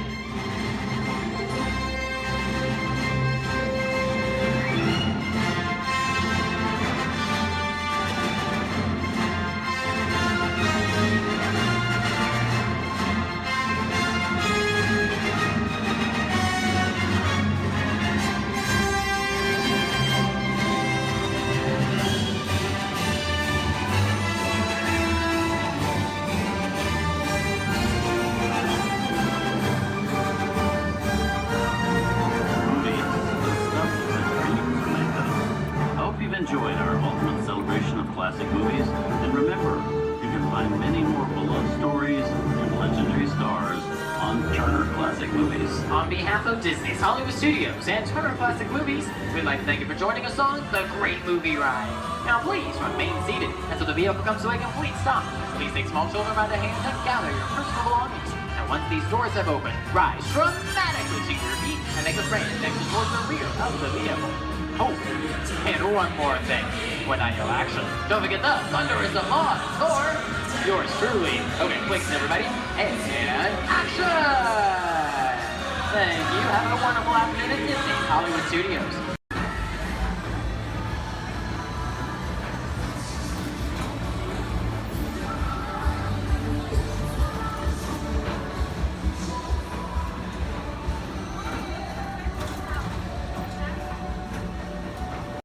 Make room for everyone. Please offer available seating to those needing special assistance. If you're standing, please hold on to the handrails and stay clear of the doors. The monorail will depart momentarily for the Magic Kingdom. Thank you.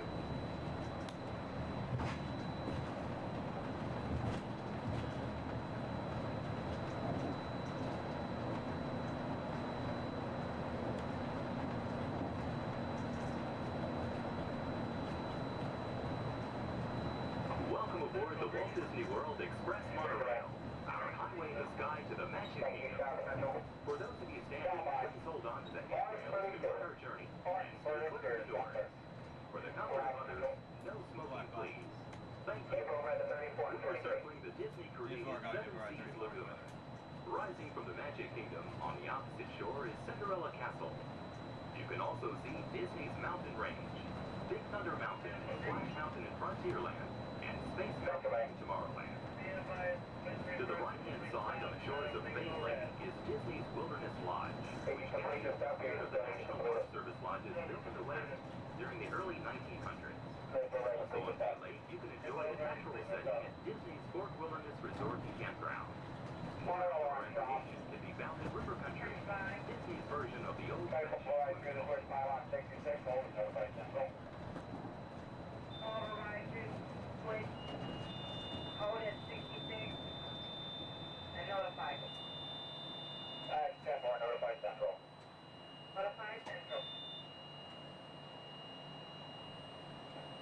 Central 3.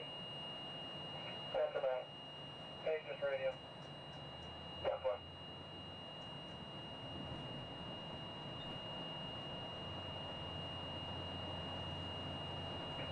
Monorail 3 contemporary. 3 by. Channel 4, please. Yeah, 4, right.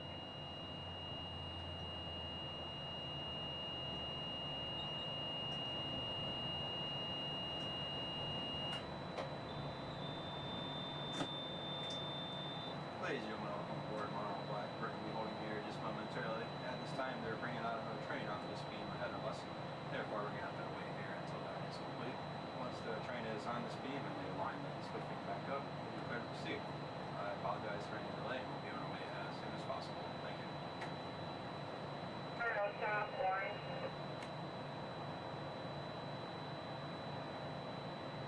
Stop by.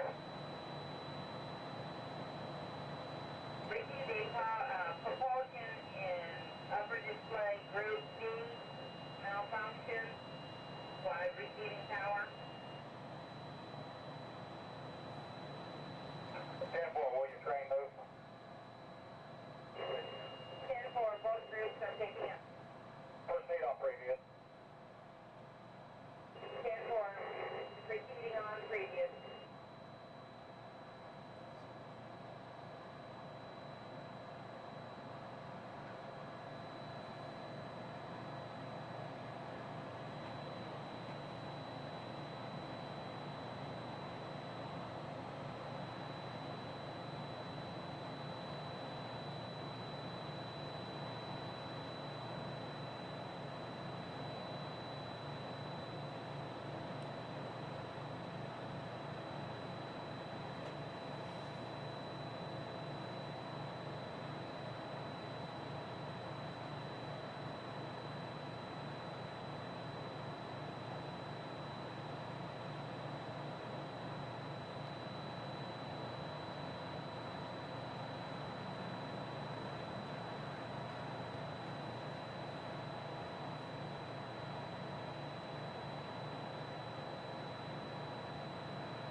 Be advised, orange is 10-7, fur line 10-8, exterior.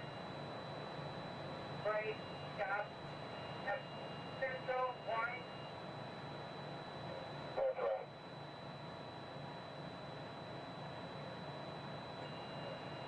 Received, Maple, holding a pylon 66, Amber, as coming through the switch. I have 80, 85, all beam contact, holding at 66, all beam contact has reset. 22 radio, Kingdom, green for normal visual.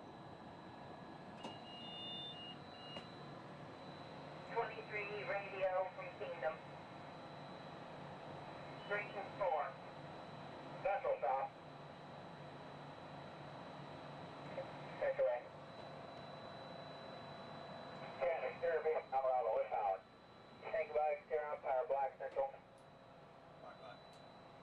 Orange 4. Copy, orange 4, no visual. 10-4. For orange, Kingdom. Orange 5. 4, Maple 6, Earl, green. Orange Maple 10.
thing is, I had my dress in my group on the boat there, and I was telling them I might beat them.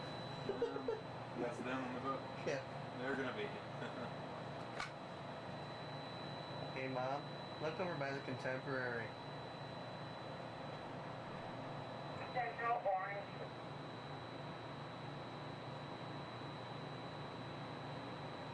Central Way. Cody in a pylon 68 with red maple. Good docking. Yeah, I know. I'm the black runner in front of the Contemporary. Got 4 Maple clear and illegal. Full clear, normal vehicle. Yeah, they can't go far without me anyway. I got the tickets.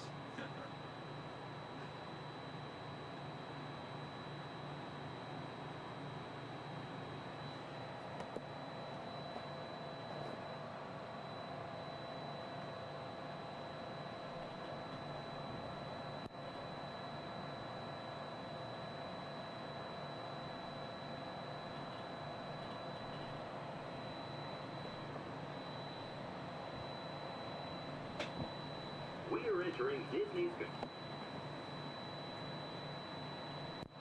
While your group is together, now is a great time to pick a place to meet if you become separated in the park. Should you become separated, stop by City Hall on Main Street, USA for assistance.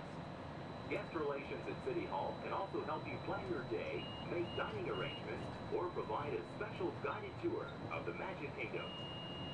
As you approach the entrance, please keep your party together and have your tickets ready. If you are traveling from another Disney theme park, please have your tickets and hand stamp ready as you enter the Magic Kingdom.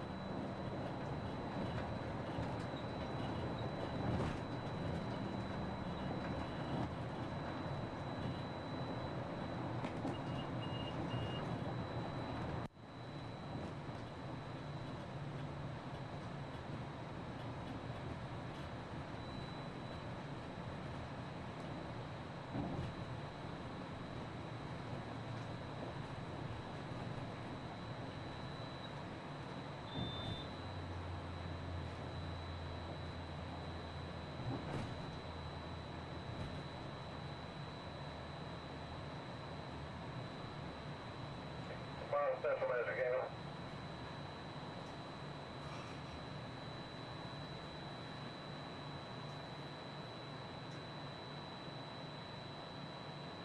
Central Kingdom. Central Way. One egg of orange bench seat is loose.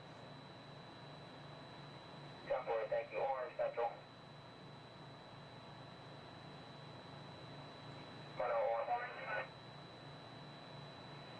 All doors closed. Kiosk channel notified status.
And then we'll be at the Magic Kingdom.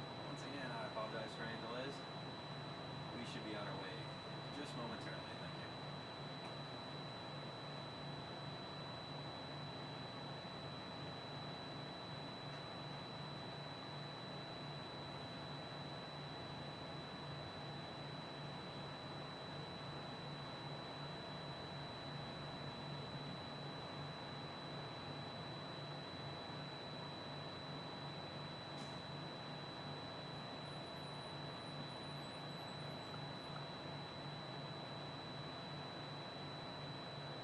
South Central, Monroe Orange, Cap 1 radio check, have you reached?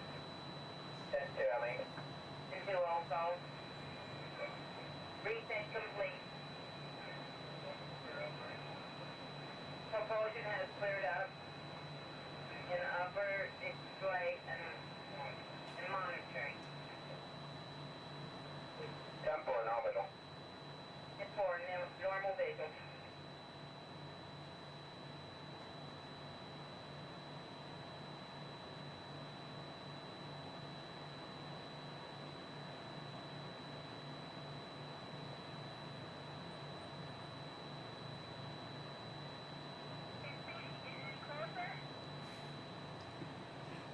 Almost there.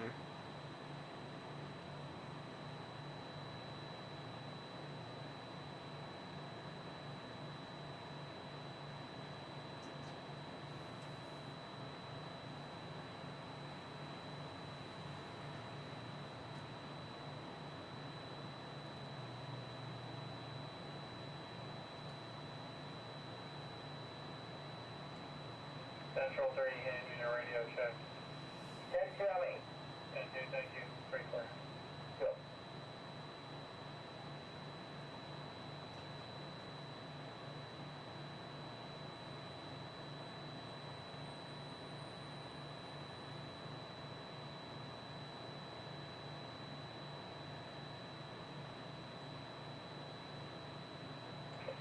Black, Magic Kingdom. Black 566. And 4-4, make a take ours. Maple Circle.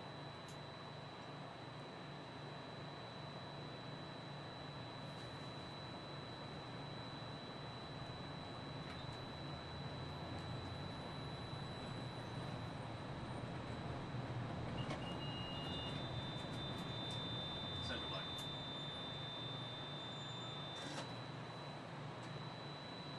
That's right. 69 Maple.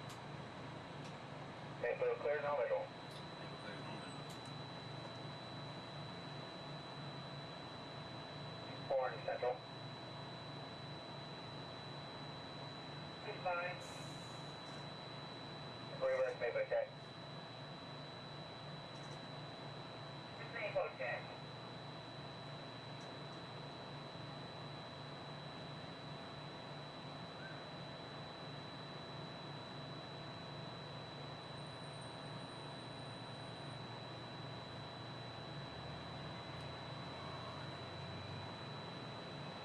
Another reason why it's going so slow. Central Orange. It's a trainee and that train. Yeah. Usually we get this done a lot quicker. Yeah, it's a good time to do it too. Yeah. Nice and slow. Yeah, it's probably hardly Forward on the train anyway.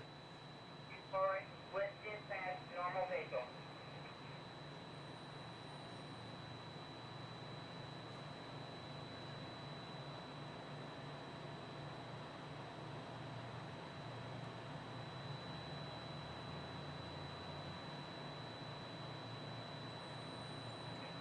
Continuing with Monroe Central, 4 trains, train order black, coral, green, and orange, break Monroe T Central. Goodbye. Black, coral, green, and orange on exterior. Black, coral, green, orange.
See ya.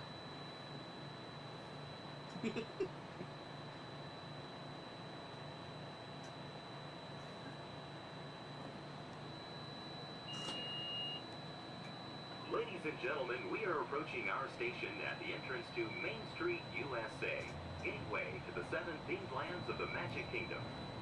Smoking is not permitted at the Magic Kingdom except in designated areas. Please consult your guide map or ask a cast member for the location of designated smoking areas. If you are standing, please hold on to the handrails and stay clear of the doors until the monorail stops completely and the doors open. Ladies and gentlemen, this is the Magic Kingdom Monorail Station. On behalf of the cast of the Walt Disney World Resort, we'd like to welcome you to the Magic Kingdom.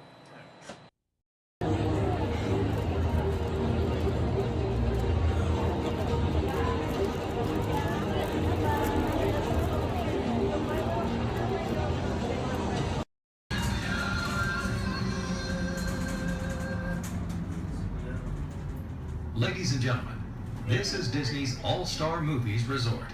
Please collect your belongings, watch your head and step as you disembark, and take small children by the hand. Thanks for riding with us, and welcome home.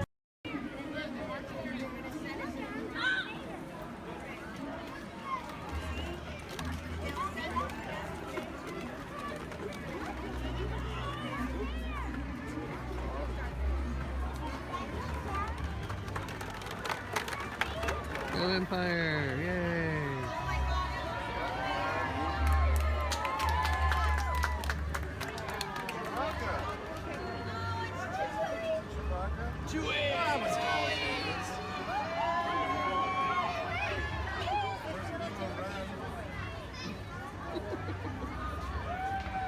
Hello, what's up? Hey. Oh, just that.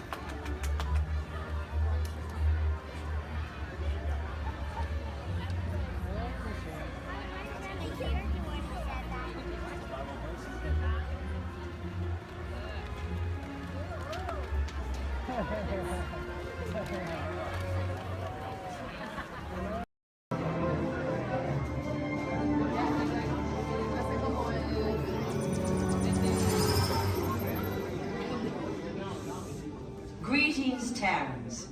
I am Nova Prime Irani Rayan, Commander of the Nova Corps. On behalf of all Xandarians, I hope you have enjoyed exploring the wonders of Xandar. As you have seen, your world and ours were born of the same moment, one which you refer to as the Big Bang. As such, we are all galactic neighbors in a vast universe which we and countless others share. For you to travel to Xandar would take 2.5 million years, assuming you had a ship that could fly at the speed of light. So we decided to come to you. But even we could not have reached you so easily were it not for the Cosmic Generator, an advanced piece of Xandarian technology that creates jump points, artificial tunnels that act as shortcuts, linking distant points in space. It is our desire to share this wondrous technology with your people so that together we might explore new worlds and create a brighter tomorrow. And now, as the culmination of the wonders of Xandar, you will be teleported to a Nova ship above your planet for a demonstration of the Cosmic Generator. I trust you will find it an unforgettable experience.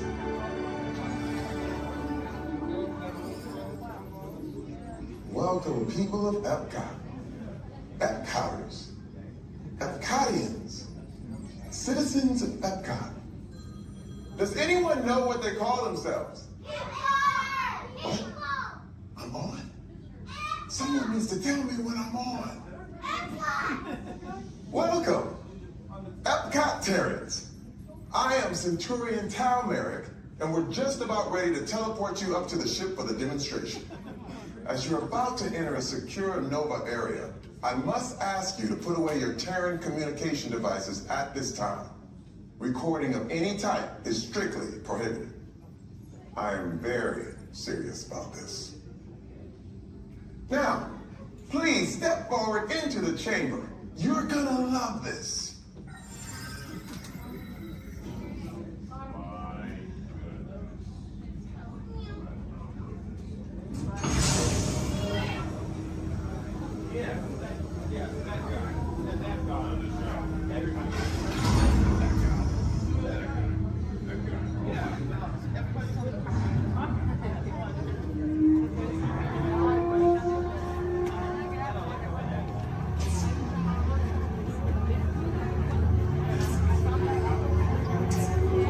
Okay, before we begin, I should warn you that we have never teleported Terrans before.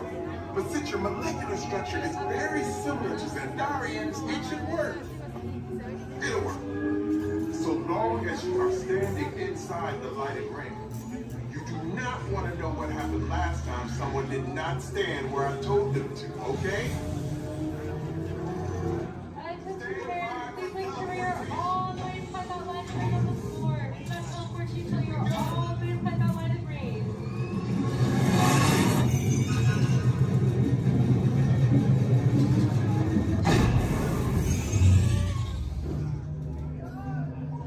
You made it! I mean, of course you did. Nova Prime, they're ready. Excellent.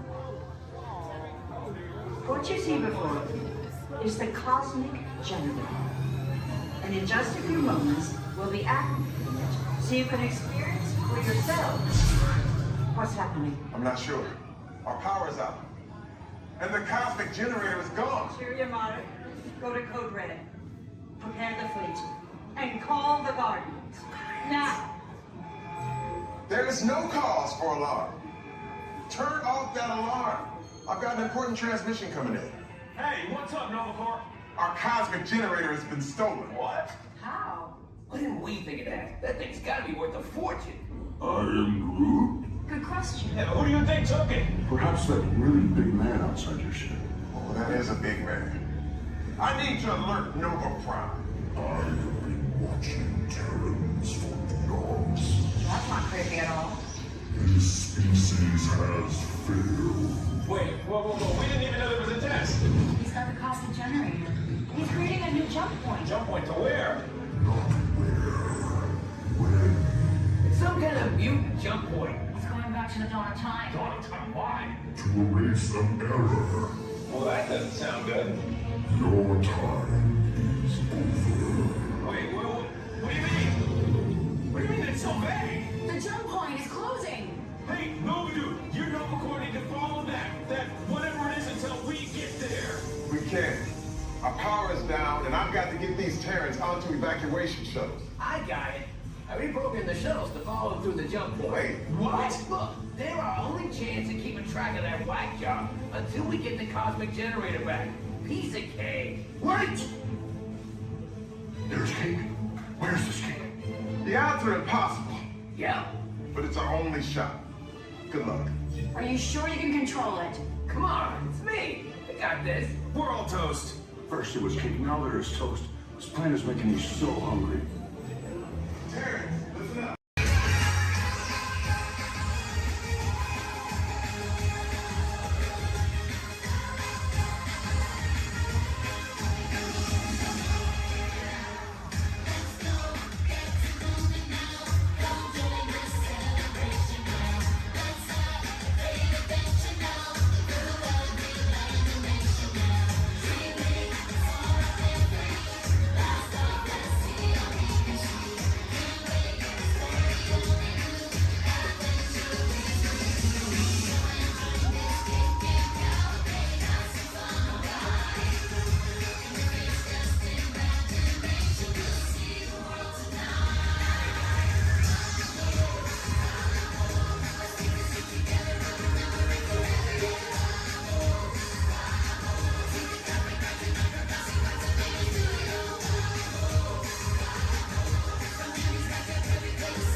castle. And you all got to stay seated because we're going to be hitting speeds upwards of 5 miles an hour. Please stay seated. No eating on the bus, no drinking on the bus, and no dancing on the bus. Now feel free to wave to the folks as we go up the street. A little elbow, wrist, touch your lips, and blow a kiss. Here we go. We're going by the Opera House on the right-hand side there. They have great moments with Mr. Lincoln. That's a great show. You need to catch it before you go home. It's really good. Where are you off from? Maria, all right.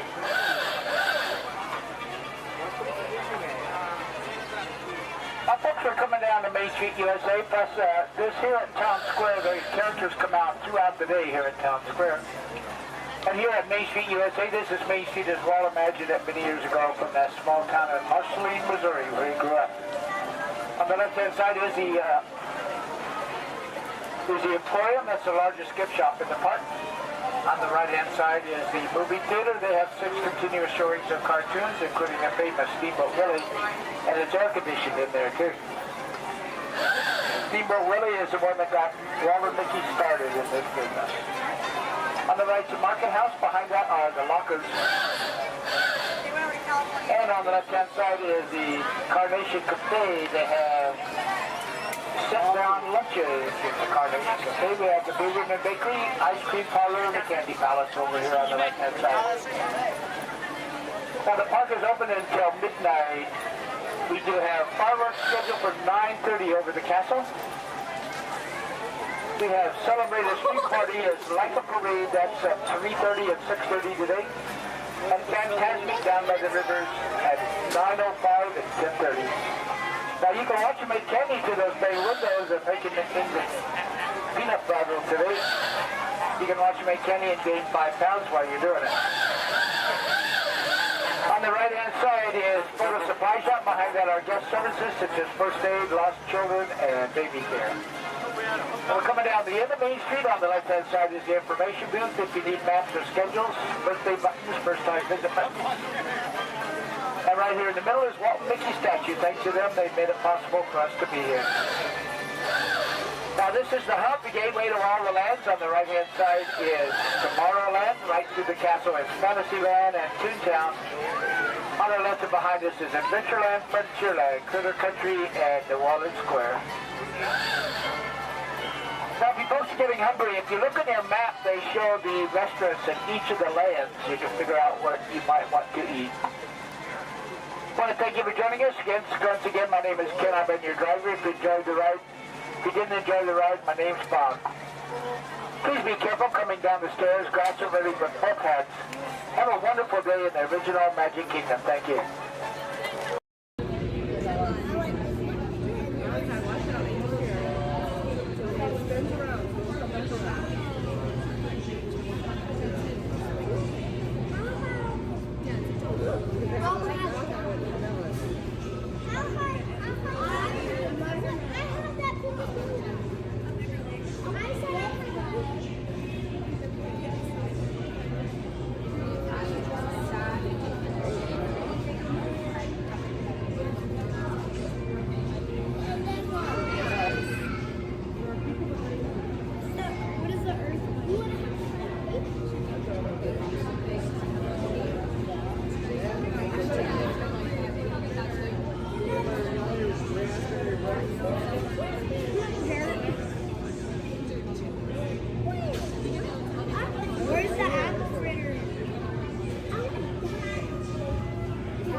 have an opportunity for you all that is bad, dangerous. I was going to say profitable. You think I'm so heartless I would send my friends into danger? You insult my honor, and believe me, I have very little honor to insult. We'll talk later. I have to do everything around here. Hello, my friends. I am Hondo Onaka, and this is Onaka connections. Today, I am offering the opportunity of a lifetime. I need flight crews to transport this valuable merchandise across the galaxy. Pilots to navigate, engineers to operate the ship, and gunners to defend the shipments. And that is where you come in. Oh, the Millennium Falcon. On loan for some very fast and very profitable expeditions. Chewbacca, my fine furry friend. Yes. As we agreed, you let us use the ship. We'll get you the supplies you need in a win-win. You help the resistance, and I get all the profits. What? The first order will never know we were there. Okay, time to go, so, bye-bye.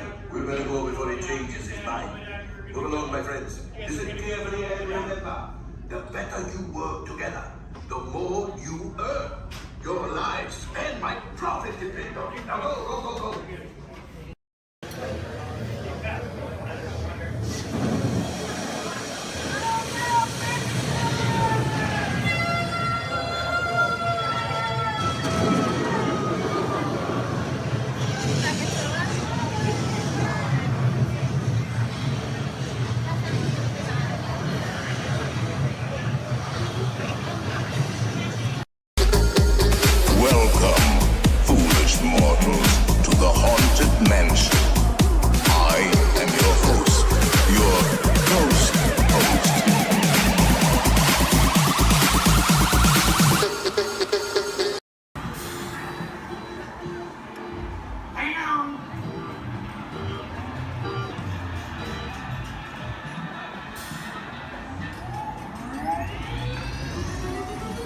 Here we go.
another dock and you're right there.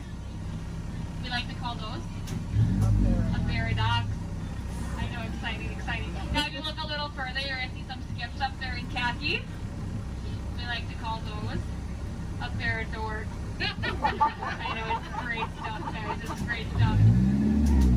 So right now, you know what we... all visitors from Galaxy M31. Please keep forward-facing tentacles clear of oncoming vehicles. Thank you.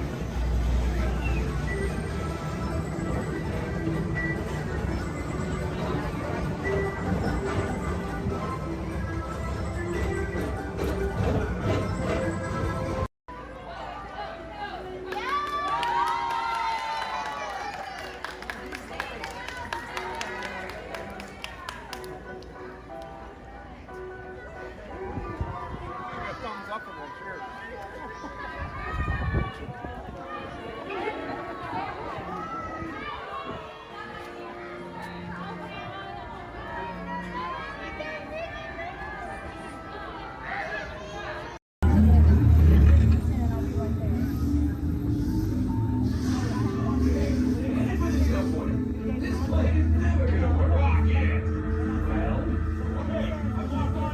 We'll be right behind you. Nothing to worry about. Unless we cannot stop this unusually large man.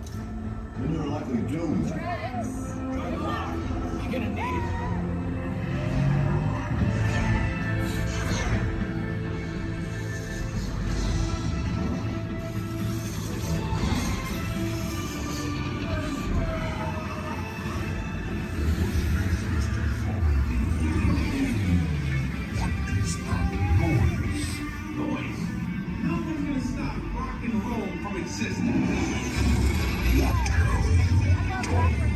What have we done?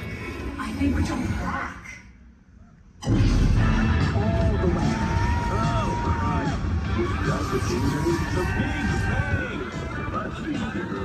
gotta get that generator. It's the only way back. We got the generator. We're ready. Oh yeah?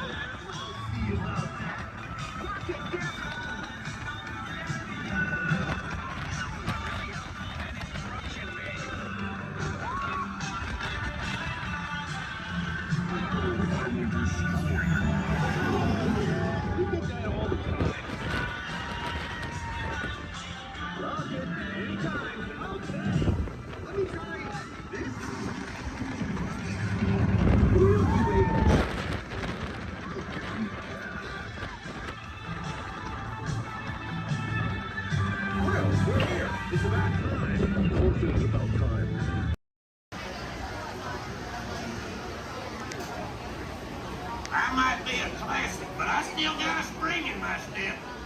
Let's go.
stay seated till we come to a complete stop. Remember to grab all your stuff and step out to your right. So long, pal.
of Xandar.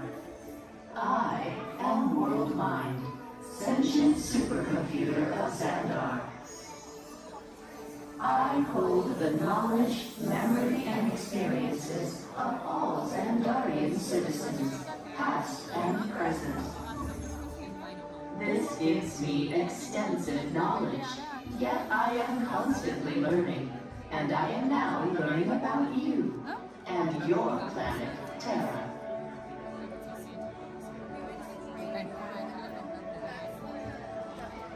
Much of my knowledge of your world came from your great scholar, Peter Quill.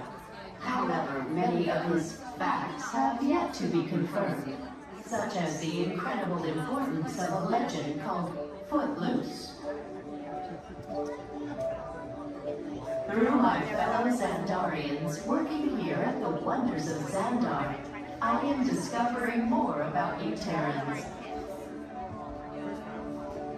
Such as your fascination with eating the turkey leg. Why only the leg? What about the rest of this creature? We are eager to learn the answers to these questions and so much more about your world. In return, we Xandarians hope to share with you more about ours. Although Xandar is 2.537 million light years away from your planet Terra, our worlds are actually quite similar, and began at precisely the same moment. We refer to this as Time Zero, before the existence of anything.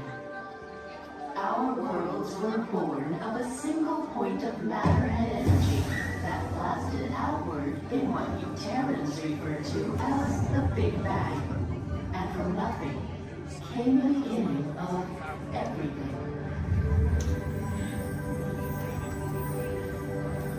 Incredibly hot and extraordinarily powerful, this explosion filled the cosmos with a cloud of rapidly moving particles. Over the next 100 million years, space continued to expand, and the particles cooled and slowed. As they coalesced into huge swirling clouds, gravity pulled them into larger, denser clusters. At the heart of these clusters, the temperature rose, and the particles were compressed so tightly they fused, releasing enormous amounts of heat and light. This is how the very first stars in our shared universe were born.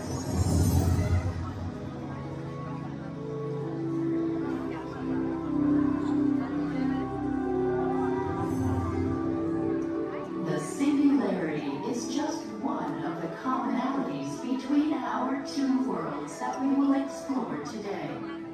Welcome, Terrans, to the Wonders of Xandar.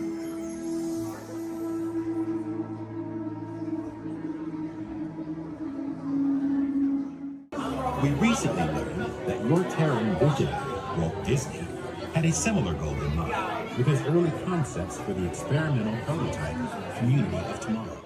Years now, Peter Quill, what do you have to say about this? You know, I mean, it was really a group effort to execute my plan. Thank you, Mark. The green lady, I would love to hear more about how Terra was chosen for this Wonders of Xandar tour. Well, that was totally my idea. And that got too, because I love that place. It's awesome.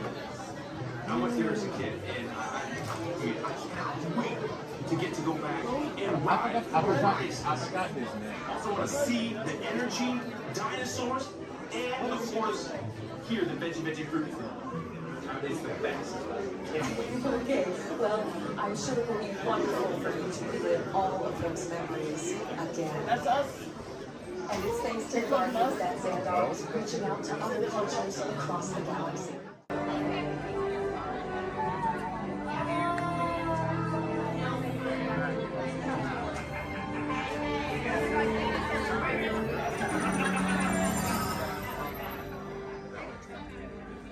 Greetings, Terrans. I am Nova Prime Irani Rayab, Commander of the Nova Corps. On behalf of all Xandarians, I hope you have enjoyed exploring the wonders of Xandar. As you have seen, your world and ours were born of the same moment, one which you refer to as the Big Bang. As such, we are all galactic neighbors in a vast universe which we and countless others share. For you to travel to Xandar would take 2.5 million years, assuming you had a ship that could fly at the speed of light. So we decided to come to you. But even we could not have reached you so easily were it not for the Cosmic Generator, an advanced piece of Xandarian technology that creates jump points, artificial tunnels that act as shortcuts, linking distant points in space. It is our desire to share this wondrous technology with your people so that together we might explore new worlds and create a brighter tomorrow.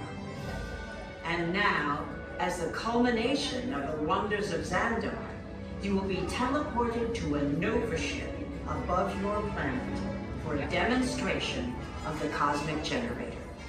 I trust you will find it an unforgettable experience.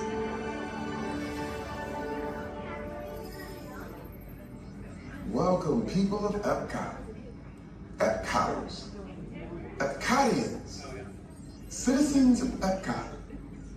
Does anyone know what they call themselves? What? Someone needs to tell me when I'm on. Welcome, Epcot-tarians. I am Centurion Talmeric, and we're just about ready to teleport you up to the ship for the demonstration. As you're about to enter a secure Nova area, I must ask you to put away your Terran communication devices at this time. Recording of any type is strictly prohibited. I am very serious about this. Now, please step forward into the chamber. You're gonna love this. You're on! That was the best. That was like probably highlight. You're on!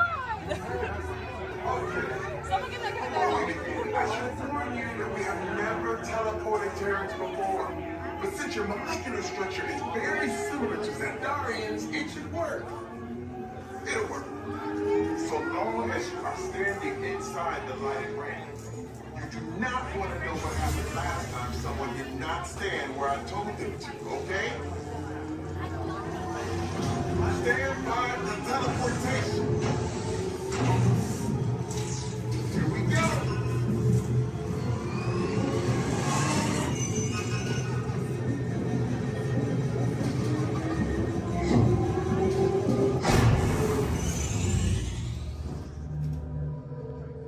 You made it.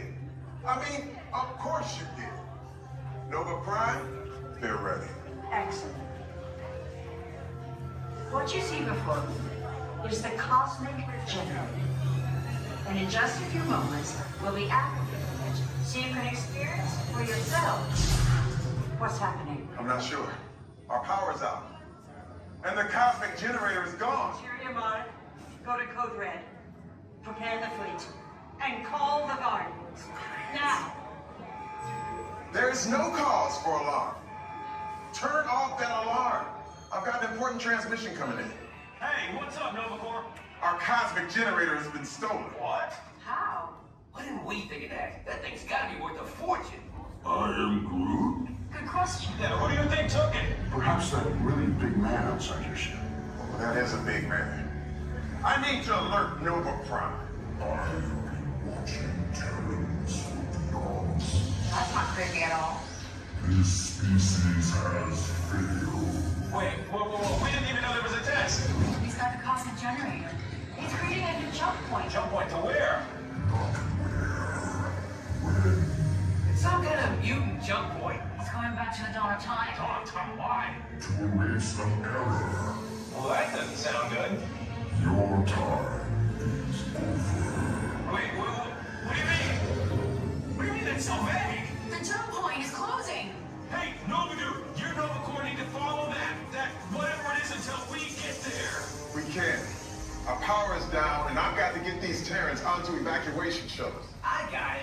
I reprogrammed the shuttles to follow them through the jump point. Wait, what? Look, they're our only chance of keeping track of that whack job until we get the cosmic generator back. Piece of cake. Wait! There's King. Where's this King? The odds are impossible. Yep. But it's our only shot. Good luck.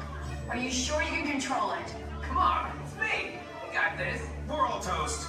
First there was King, now there is toast. This plan is making me so hungry.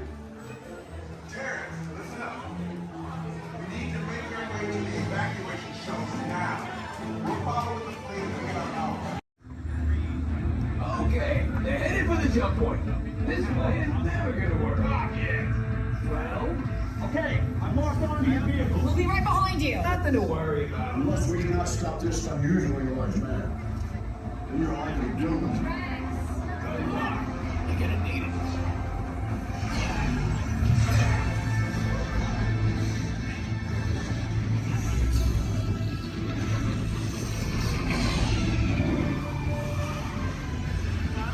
You're supposed to follow me.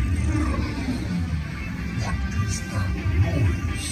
Boys, no one's gonna stop rock and roll from existing. What have we done? I think we can crack.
Heroes. Do you really think they deserve to be called heroes? Do you see how they dress? It's just a figure of speech, Drax. You are lying to them. Now I understand. Welcome to the Guardians of the Galaxy.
están acercando a la zona de desembarque. Por favor, reduzcan la velocidad y mantengan una distancia mínima de un largo de auto entre su vehículo y el de adelante. Para parar su auto, quiten el pie del pedal. Gracias.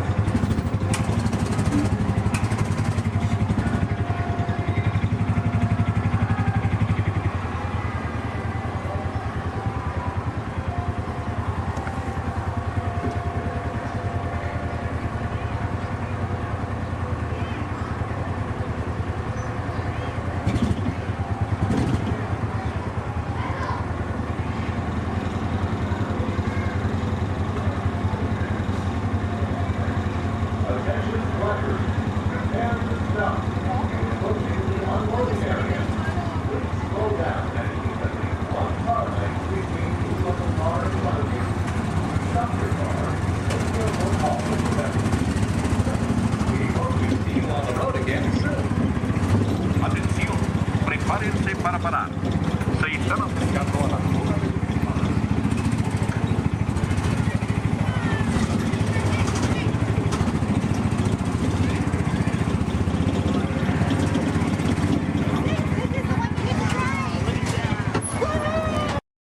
My name is Alexis. How's everyone doing this wonderful evening? Good. That was the most believable I've heard all night. But we're going to try it again anyways, folks. How's everyone doing this wonderful evening? Great. Woo! All right. Once again, my name is Alexis. I'm going to be your storyteller and captain for the evening. Just as a friendly reminder, please keep your hands, arms, and fingers inside the boat because Monstro does not like finger food. Oh, my folks, it looks like we are being swallowed by Monstro the whale. This is the very same whale that swallowed Pinocchio. But not to worry, folks, because Pinocchio was a smart little puppet. He lit a fire in here that made Monstro sneeze, and Monstro sneezed so hard that he blew his tail right off. Now, Monstro's not half as scary as he used to be. Haha. Around the bench to your left, you'll find the cave of the big bad wolf. And across the way, the homes of the three little pigs, the one made of straw, the one made of sticks, and the one made of 100% wolf-proof brick. Just beyond this bridge to your left, you'll find the village of Alice in Wonderland. Alice's home is the one in the corner with the thatched roof, and if you follow the small cobblestone walkway, you'll find the home of the White Rabbit. This is where Alice fell down and began her adventures in Wonderland. To the right, in the center of the canal, you'll find London Park, made famous by the film Peter Pan. This is where Wendy, John, and Michael, with a hum of Tinkerbell and a few happy thoughts, followed Peter Pan all the way to Neverland, where you never have to grow up. Straight ahead, you'll find the city of Agrabah, city of mystery and enchantment. The busy marketplace below is where Aladdin and Jasmine first met, and Aladdin, being that prince of thieves that he is, he not only stole bread that day, he stole Princess Jasmine's heart. Aww. And it's underneath these rose-covered arches where Aladdin and Jasmine took their first magic carpet ride into a whole new world.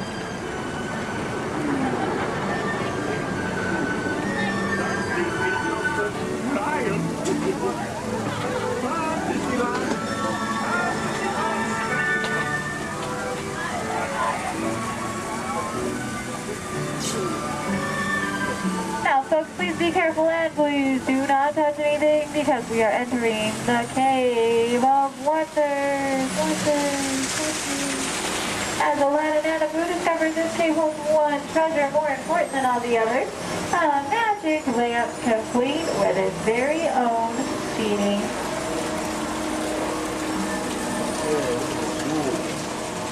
To the right, you'll find the home of Snow White and the Seven Dwarfs. The Seven Dwarfs are still back up in that jewel mine, whistling while they work. See? And to the left, you might recognize this French chateau is the home of Cinderella and her evil stepsisters and wicked stepmother. But not to worry, folks, because Cinderella now lives in that pink castle high atop the hill, where her and Prince Charming have lived. Does everyone know the rest of the sentence? happily ever after. To the right, folks, in case you are like Dory from Finding Nemo with a short-term memory, you'll find the city of Agrabah, city of mystery and enchantment.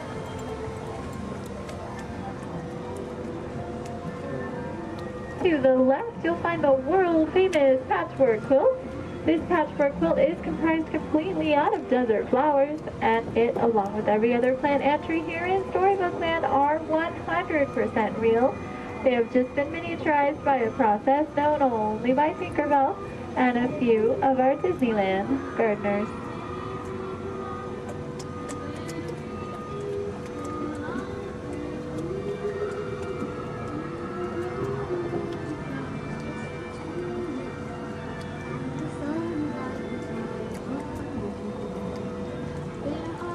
Coming up on your left, you'll find the humble home of Mr. Mole. And just beyond that is the not-so-humble home of Mr. Toad. Doesn't look like either of them are home right now. I've heard it's because they're on some wild ride. Bordering the canal to your left, you'll find the 3 Dutch windmills. The windmill in the center is best known for sheltering the local animals in Disney's animated film, The Old Mill. Straight ahead below those Alpine mountains, you'll find the village of Geppetto and Pinocchio. That workshop near the waters where Geppetto made his wish for Pinocchio to become a real live boy. If you listen carefully, you just might hear them still celebrating inside.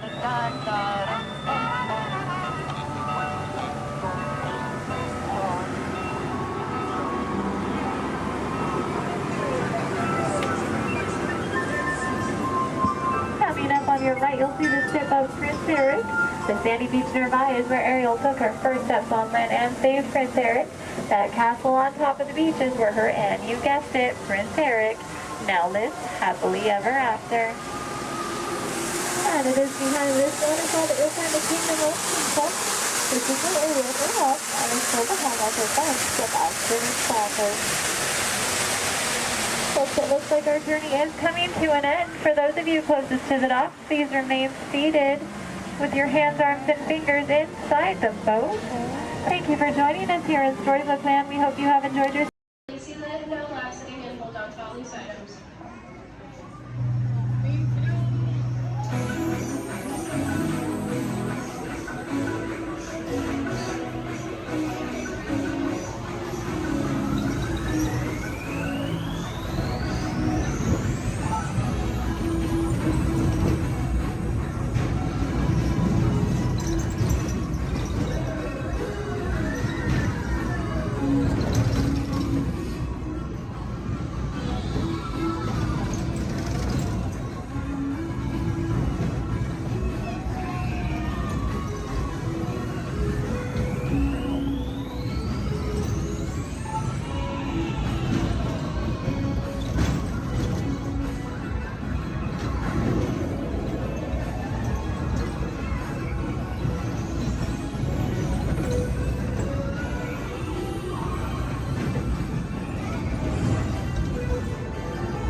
start the day.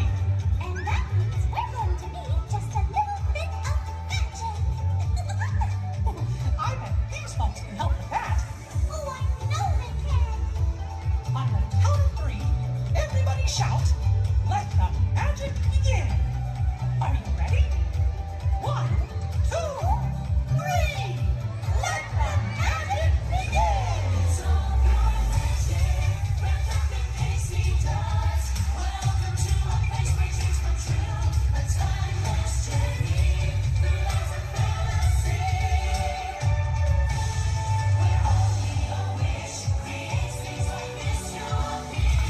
The most magic place on earth is here.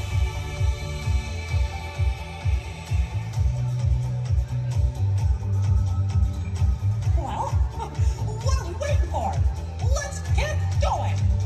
Bye-bye, everyone. See ya real soon.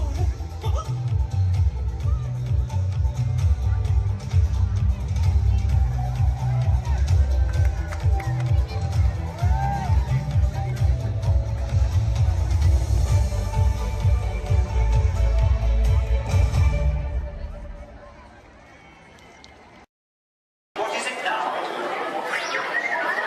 Let's get technical with the off pressure. The fuel pressure. But why didn't you say so in the first place? Let me check. I am getting a bomb. Yeah. Yes, I'm shutting off the main line right now. Just you get that and fixing that motivator. These new transports are impossible.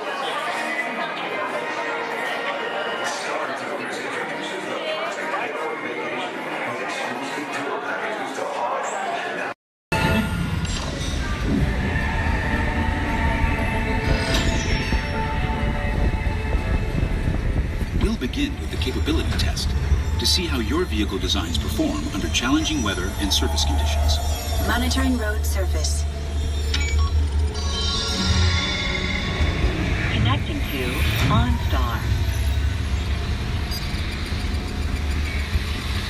SIM card performance data acquired.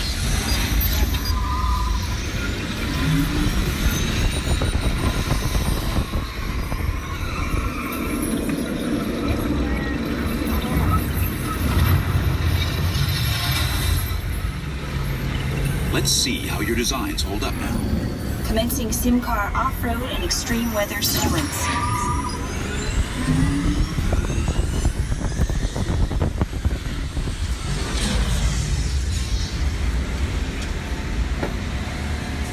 Capability test results displayed and verified. Now let's see how your vehicles compare when it comes to their efficiency. Scanning SIM card for optimal eco-efficiency.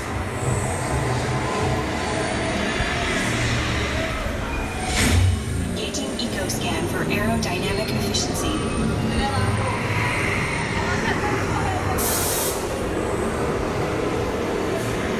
Drive systems analysis. Hyperspectral imaging in progress. Calculating total environment impact.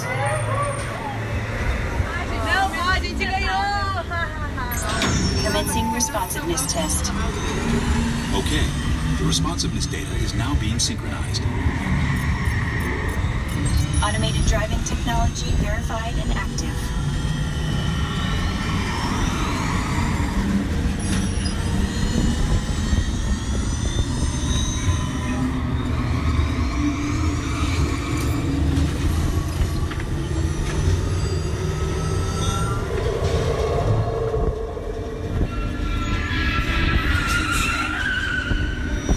Automated crash avoidance technology disengaged. Displaying responsiveness data. Here comes the final test. Energizing for power test.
Hello everyone, my name's Don and welcome aboard. We're heading into the backlot of Disney's Hollywood Studios. This production area was built in 1988 as a Florida counterpart to the Walt Disney Studios in Burbank, California. We included sound stages, recording studios, high-tech editing rooms, all the tools needed to create movies, TV shows, and radio broadcasts. We've even got our very own water tower too. It's up ahead on the left side of our shuttle. We call it the Earful Tower. It's inspired by the water tower Walt Disney had built for his Burbank studio in 1939.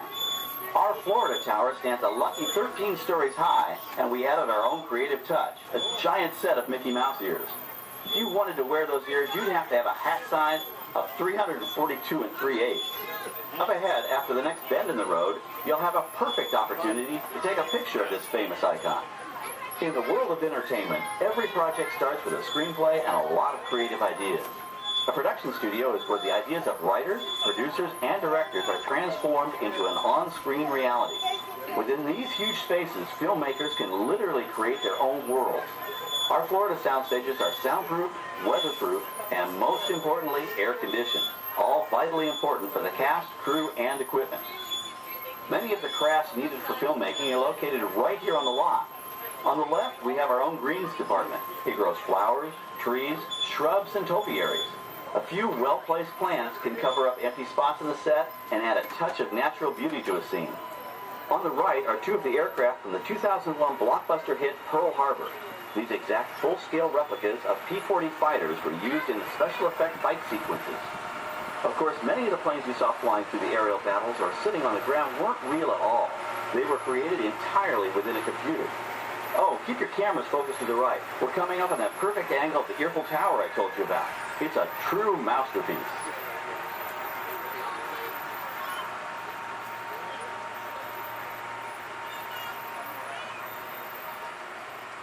We're entering one of our most glamorous and colorful departments, creative costuming.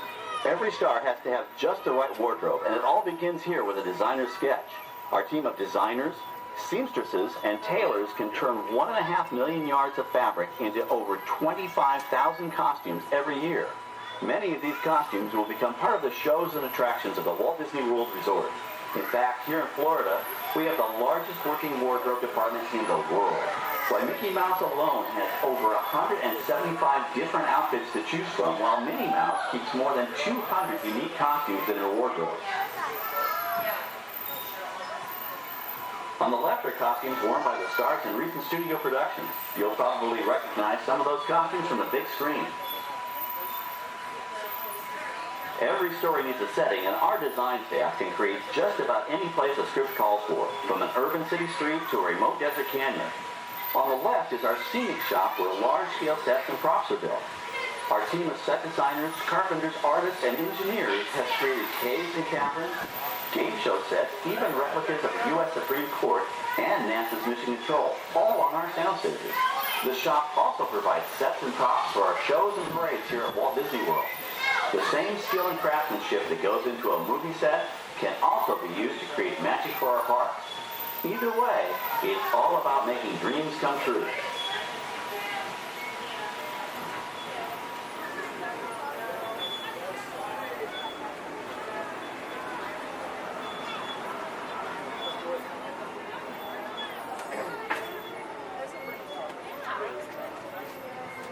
Now we're entering a zone we call the Boneyard. It's an outdoor storage area for oversized props and vehicles.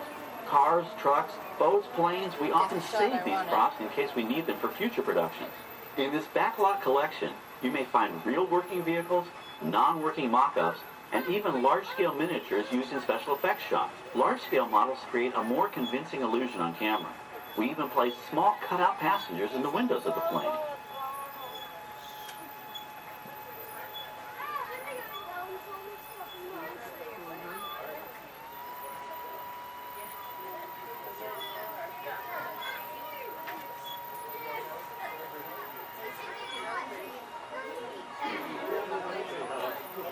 We're now passing by the sets for our Lights, Motors, Action, Extreme stunt show. On the left, you may catch a glimpse of the Mediterranean fishing village that sets the stage for this thrilling attraction. We'll get a closer look at it soon, but for now, we're approaching one of the largest standing sets on our back lot. It's over on the right. It may not look like much from this angle, but it's pretty spectacular on the other side.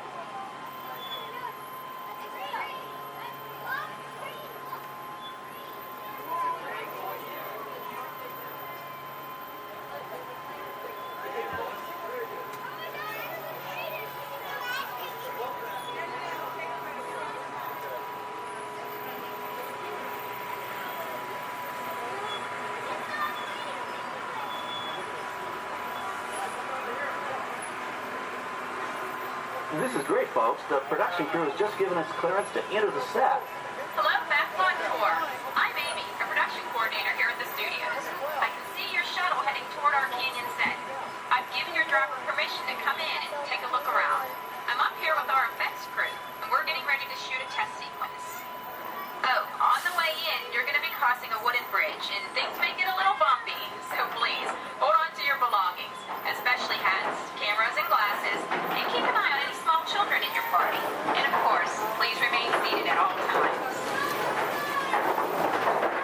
Welcome to the set. As you can see, we brought the bare, dry deserts of Southern California to green, typically humid Central Florida. This set is based on real locations that our production designer took pictures of. Our set crew spent about 6 months building the canyon, but we've used it for a number of TV shows and specials over the years. For our upcoming production, the script called for a tanker truck. We found this one in our boneyard, but it was too big to drive into place. So we picked it up with a crane and set it down here. We're up on the overhead platforms, and I see our director has arrived. As soon as the rain effect is ready, we'll begin the sequence. This set and shower is really just a special effect. We rigged up a series of water nozzles just above your trim. The water sprays in a crisscross pattern to create a sense of depth. But this storm only covers the first few feet.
Now, let's go behind the scenes and find out how the spectacular sequence was created. The canyon itself is a facade, a steel structure covered with wire mesh and layers of concrete, sculpted and painted to look like natural rock formations.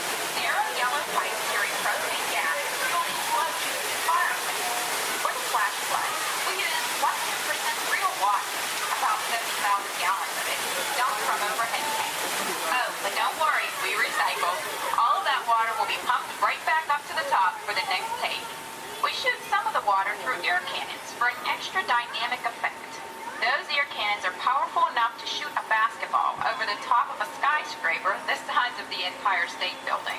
To top it off, our shuttle was sitting on hydraulic shaker tables. They provided the shaking, rattling, and rolling sensations for the scene. The entire sequence can be reset in 3.5 minutes. That's just enough time to bring in the next shuttle. Well, I've got to get ready for our next take.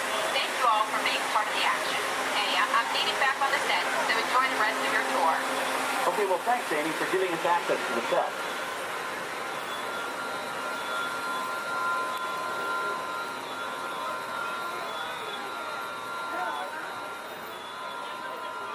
On the right, we have an authentic piece of Disney history. That Gulfstream 1 was known at airports across the country as November 234 Mickey Mouse, but we just call it the Mouse. In 1964, Walt Disney and his hand-picked team used this plane to scout locations for what he called the Florida Project. Soon, they secretly began purchasing thousands of acres of land, which became the Walt Disney World Resort in 1971. During the creation of the resort and later Epcot, the Mouse shuttled studio executives and Imagineers between Burbank and Orlando, making it the most used executive aircraft in the country. Appropriately, the Mouse retired here in 1992. As Walt used to say, it was all started by a mouse. In this case, the 234 Mickey Mouse. On our right, we once again sweep past the magnificent Mediterranean village of our lights, motors, action extreme stunt show. This high-octane attraction is based on the hit show from the Walt Disney Studios Park in France. In this action-packed production, you'll feel like you're right there on the set during the filming of a spy thriller, complete with custom-built cars, motorcycles, even jet skis. You'll experience the split-second timing, coordinated driving, and fiery special effects that make action movies a real blast.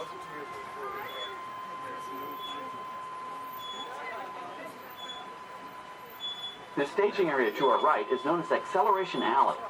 Here, the custom-built stunt show vehicles rev their engines up to 70 miles an hour before making their high-speed entrances onto the stage for our lights, motors, action extreme stunt show. Of course, these are professional stunt drivers. We hope you'll enjoy their daring driving skills, but please, don't try them yourself.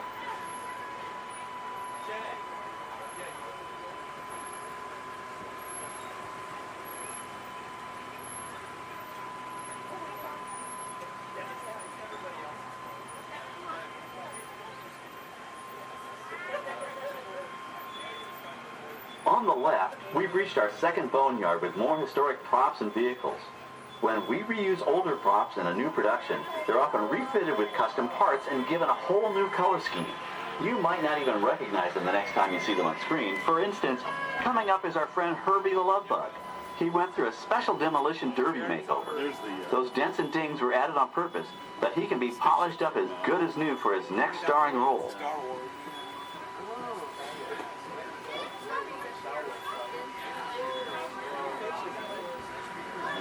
On our right, we now have a very different view of the fishing village set. From this point of view, you can see that there is no inside to the buildings. They are just false fronts or facades. In the movie business, set builders only create what the camera has to see. It's an old movie trick dating all the way back to the silent era.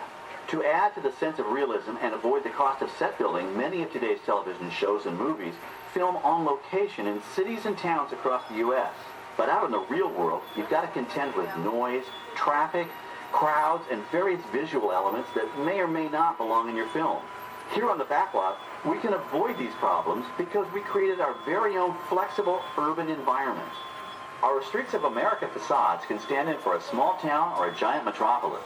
As we come around the last corner on our route, you'll see the skyline of New York City in the distance. It's really a series of painted flats, expertly designed to fool the eye and the camera.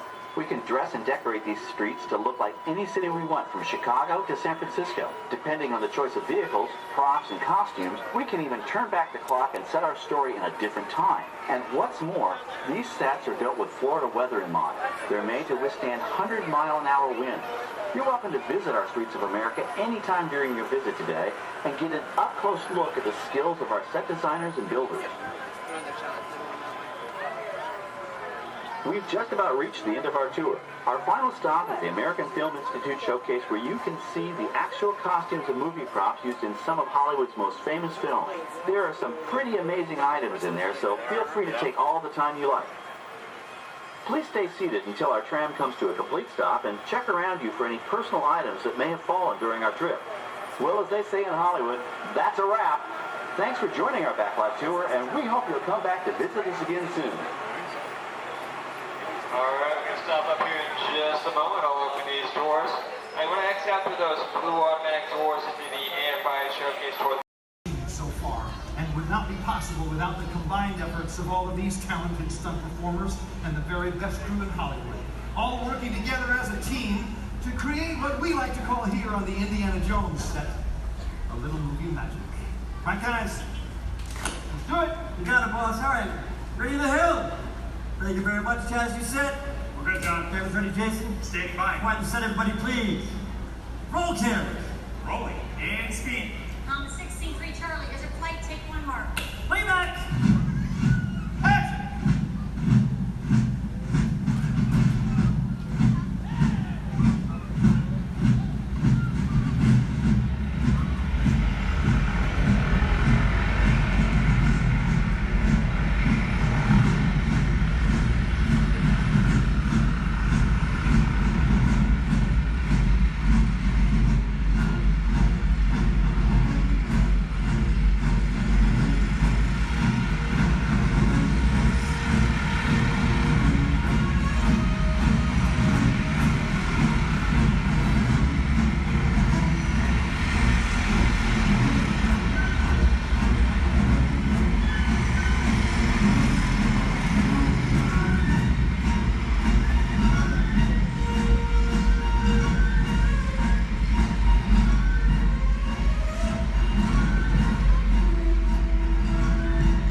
dentro del cohete. Nos dejamos pequeños pilotos. Gracias.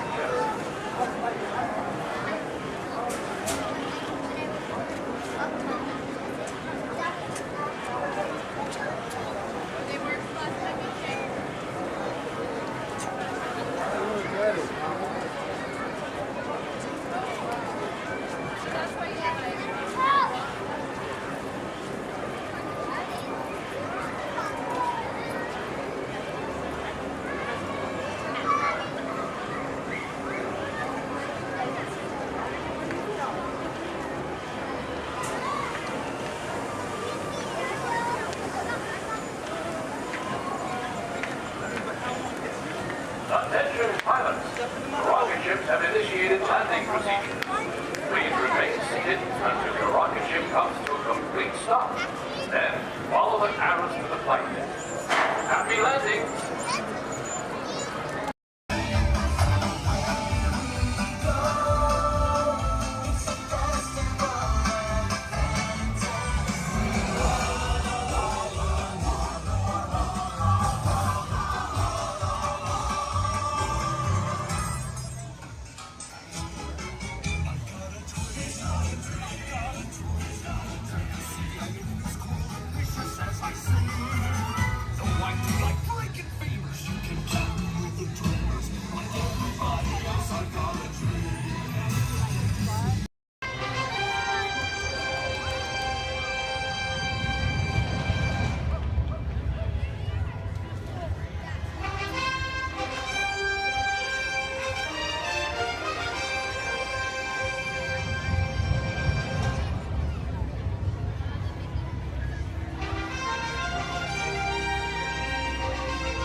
Ladies and gentlemen, boys and girls, welcome to the Magic Kingdom. You are warmly invited to join Mickey Mouse and his Fantasyland friends for a magical celebration in the streets. Dreams will come true, hearts will soar, and you will become a part of the magic. For the time has come to take your places and prepare to welcome the wondrous and wonderful Disney Festival of Fantasy Parade!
sea!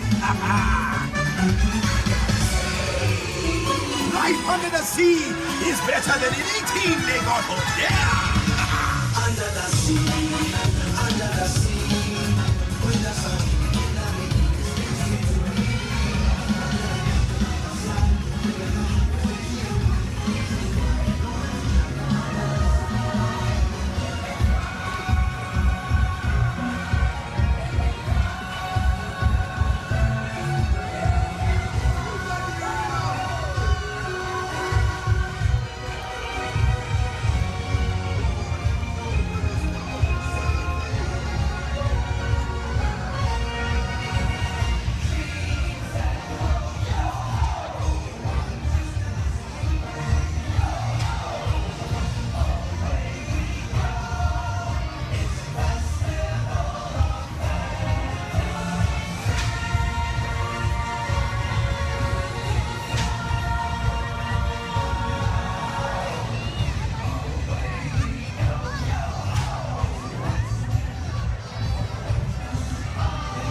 pie del pedal.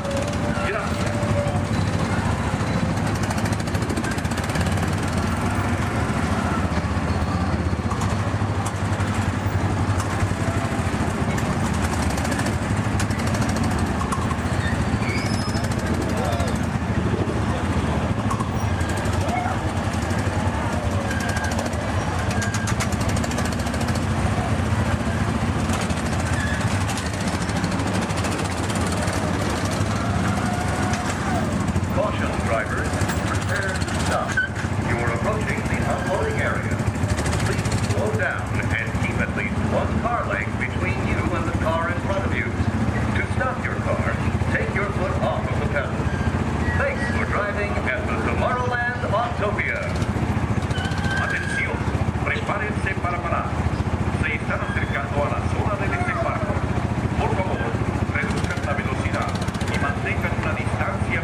Droids are programmed to return you to Batu.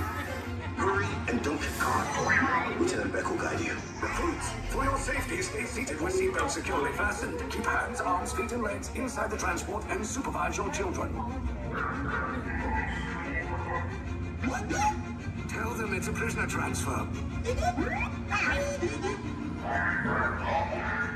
Did it work? Good. Now get a move on. There's a clear path to the turbo lifts at the end of the hallway. Turn right. Probe droid. You're lucky it didn't spot you.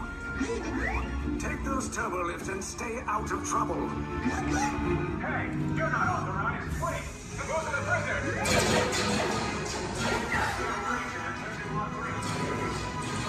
Your cover is blown. Find an alternate route. Who picked these two droids anyway? Detention breach. Prisoners not seen on the fire!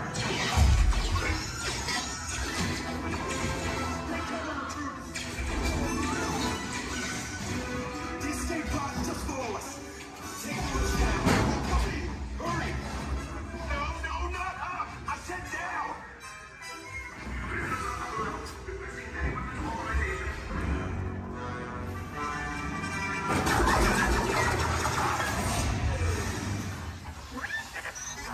This does not look good. Try to find another way down to the escape pods. The Resistance will attempt to rescue the prisoners. They have neither the resources nor the courage to engage us. You underestimate their conviction. Raise the shields! Shields? I see no evidence. Now! Sound the alarm! All personnel to their stations! Sir, the prisoners have escaped. How brave, but ultimately hopeless. There's nowhere to run.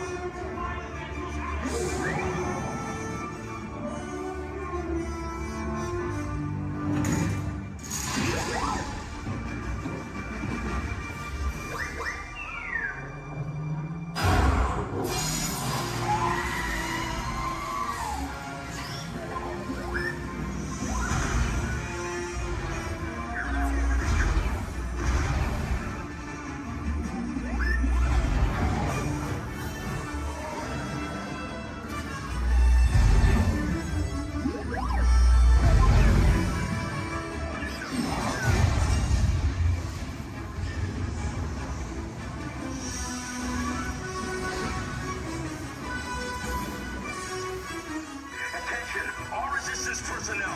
Abandon ship. I repeat, abandon ship. This destroyer's about. There's no escape. You will tell me the location of the secret base, and then I will destroy you and the resistance.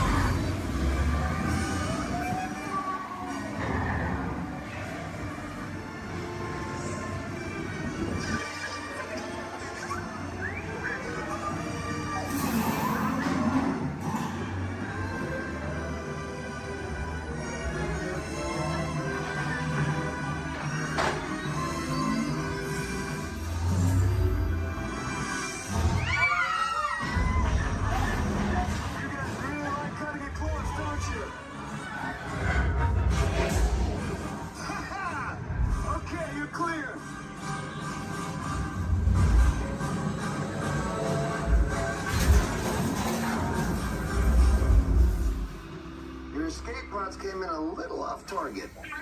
Ground crews will meet you outside the wreck. All right, nice job, recruits. Not what you signed on for, but hey, you're resistance now. I think I have that authority. Right, Beck? Where's the lieutenant? I need eyes on Beck. I know, scan for his clock beacon. More escape pods down in Sector 4. Verification pending from key command personnel. Where's the lieutenant? I need eyes on Beck. Lieutenant Beck here. Beck! You're right. I should hope so. Great job, recruits. Thanks to your heroism, the location of the resistance base is secure. Bravo! Yes, R5, you too.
Snowman keep all his money? Where? In a snowbank.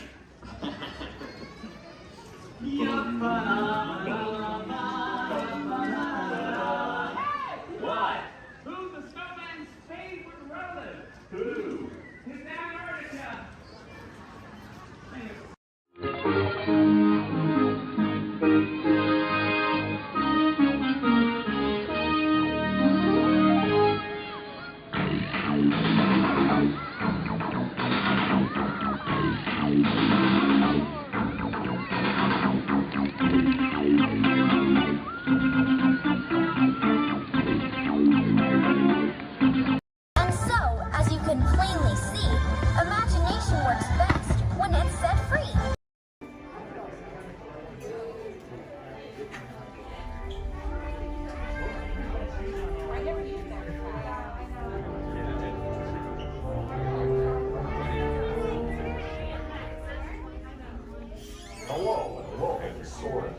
My name is Patrick, and I'll be your chief flight attendant today. We'll begin boarding in a few minutes, but first I'd like to acquaint you with some important safety information. When the doors to your flight open, please take a seat and store all carry-on items in the underseat compartment. This includes cameras, purses, hats, and, of course, these little dudes. Next, fasten your seatbelts, inserting them into the buckle on your right. If smaller aviators don't measure up to the height indicator on the seat, just put the belt through the loop in the center strap before buckling it.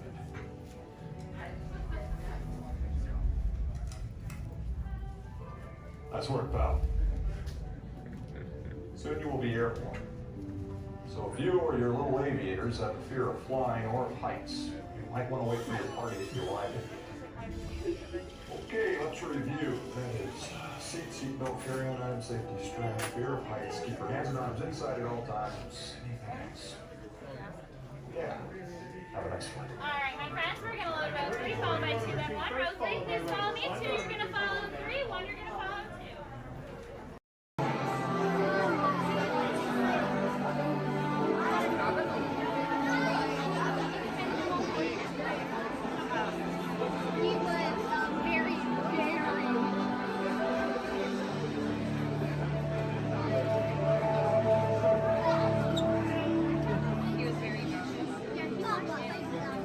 The technology that makes Xenon most famous throughout the galaxy is our universal neural teleportation network. It generates artificial particles in the space-time continuum, which we call jump points. Jump points allow for ultra-rapid space travel. What do you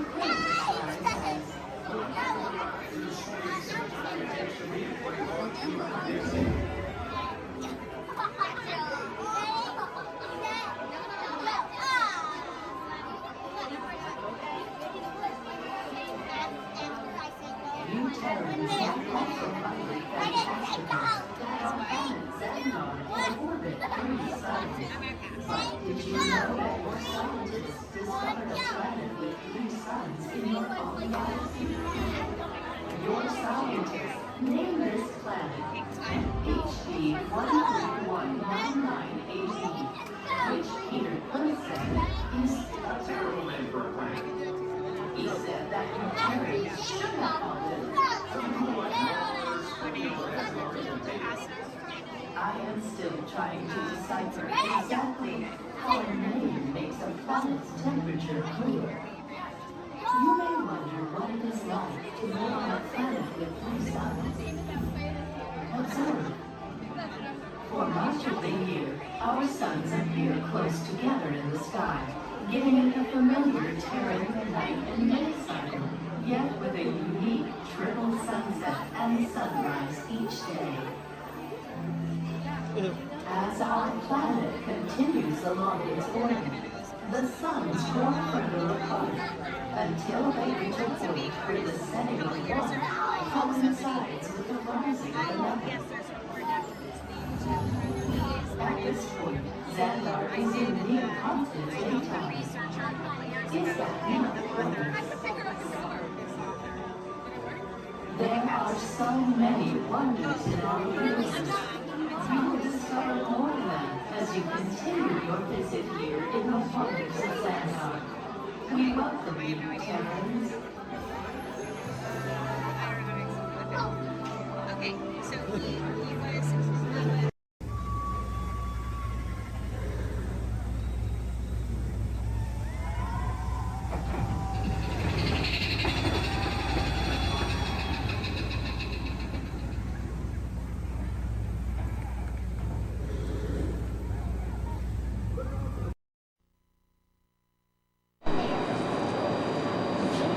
Please stand clear of the doors. Por favor, manténganse alejados de las puertas.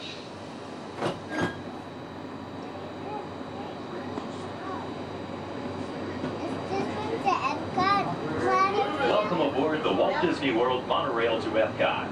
For those of you standing, please hold on to the handrails throughout our journey and stay clear of the doors. For the comfort of others, no smoking, please. Thank you. As we turn south, you can catch a glimpse of the spires of Space Mountain in the Magic Kingdom. Nearby is Disney's 8th-rate contemporary resort. Where are we at? That's where we were just at.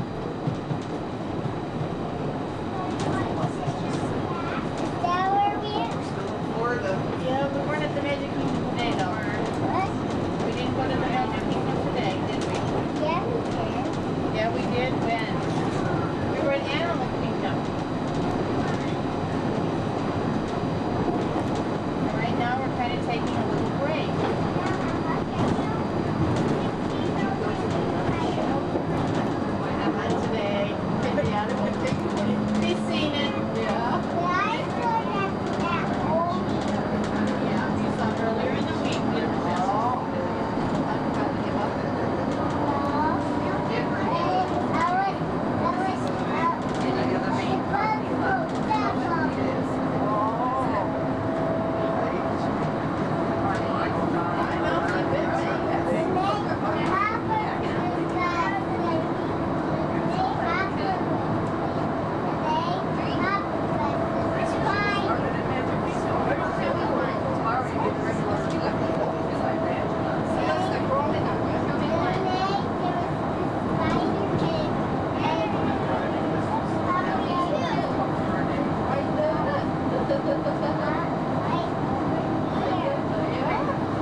together, now is a great opportunity to pick a time and place to meet should you become separated in the park. If you should need any assistance, please go to Guest Relations, located in Interventions East.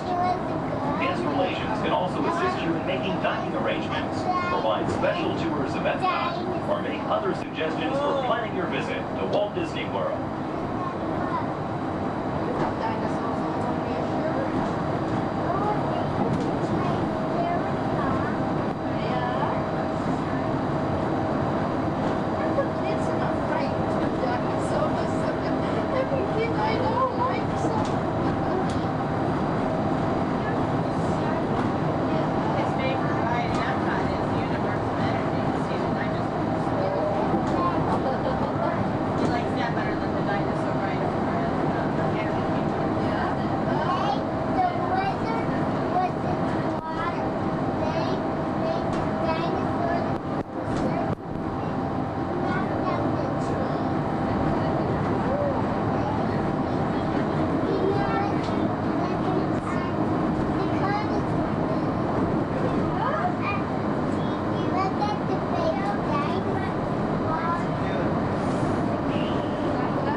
Traveling to Epcot, where nations celebrate human achievement and potential.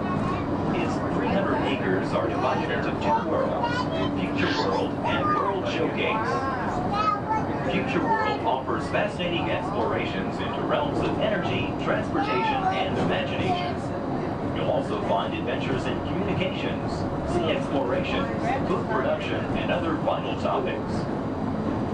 World Showcase is a community of nations, highlighting the accomplishments and cultures of people around the world. On the banks of the 40-acre World Showcase Lagoon are Mexico, Norway, China, Germany, Italy, the American Adventure, Japan, Morocco, France, United Kingdom, and Canada.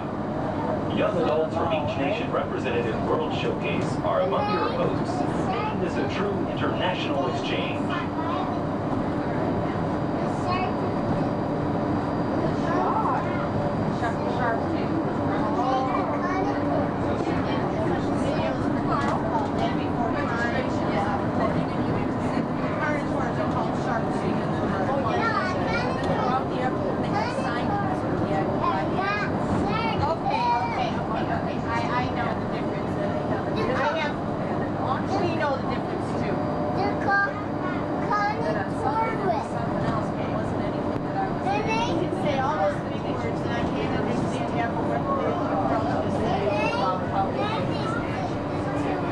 Beyond the trees ahead and to the right-hand side of our forward motion is Spaceship Earth.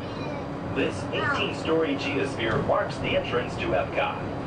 Inside Spaceship Earth, time machine vehicles take you through the evolution of human communications, from a distant yesterday to the dawn of tomorrow.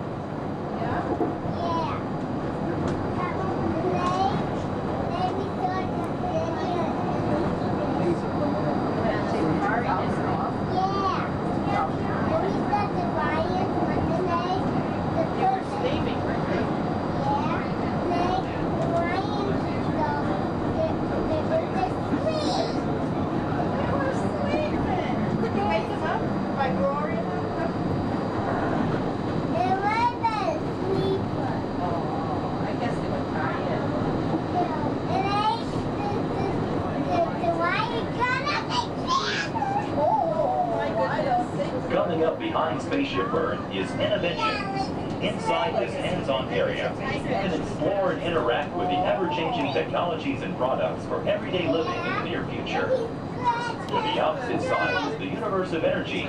Inside, you'll find Ellen's Energy Adventure, hosted by Ellen DeGeneres and Bill Nye the Science Guy. Next is The Wonders of Life, where you'll discover Body Wars, which takes you on an amazing trip through the human body.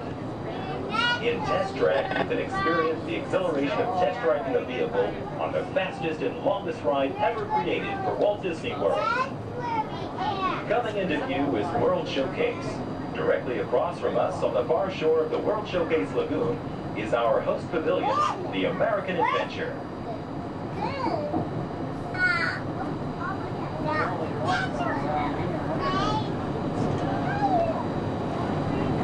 The pyramids are the gateway to your journey into imagination. Inside, you can find the 3D adventure, Honey, I Shrunk the Audience. Join Professor Wayne Solinsky as he receives the Inventor of the Year award for his incredible shrinking machine. Next is the land, where you'll discover creative partnerships between people and the land around the world.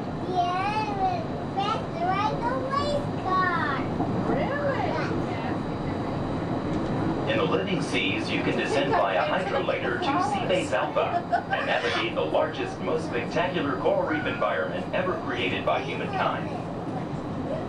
Ladies and gentlemen, we are approaching the Epcot monorail station. Smoking is not permitted at Epcot except in designated areas.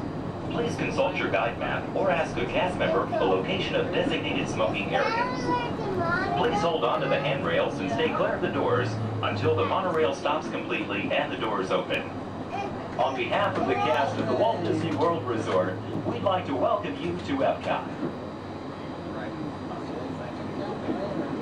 There's some of the signs there. We'll just watch and see somebody. I got one to go. Here, sit down. Sit down, please.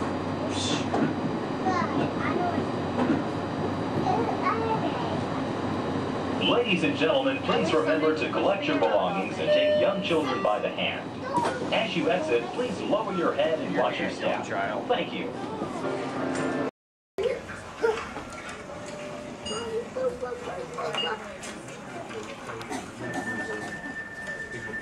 Sorry.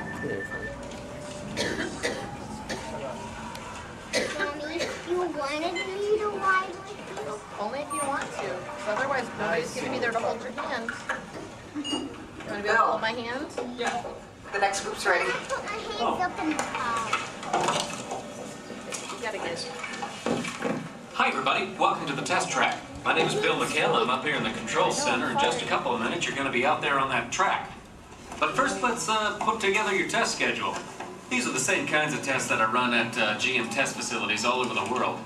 Let's put up the 26th 8th grade. You got it. Okay, we're going to start you off on an accelerated hill climb. Now, these steep grades give us a chance to evaluate the effects of heat and stress on your engine and on the transmission. Twisted jar blocks. Let's put up the blocks, German and Belgian. Next, your vehicle is going to go over a variety of rough road surfaces. These are designed to test the integrity of the suspension and the chassis. It's going to get a bit bumpy. Yeah. Next, you're going to see and feel what it's like when your brakes lock up and you lose control of the steering. Hang in there because we're going to do the test one more time, this time with the ABS or the anti-lock brakes. Okay. What's next? Let's do some environmental tests. Put up 2, 5, and 7. 7? Yeah, 7. Okay. After that, we're going to subject your vehicle to some extremes in temperature, as well as corrosive conditions to see how it handles nature's worst. And finally, we'll take you out for some handling runs. Off-road the corner. Let's do the corner. I'm going to send you through some hairpin turns, and then we'll take you out and do the high-speed loops.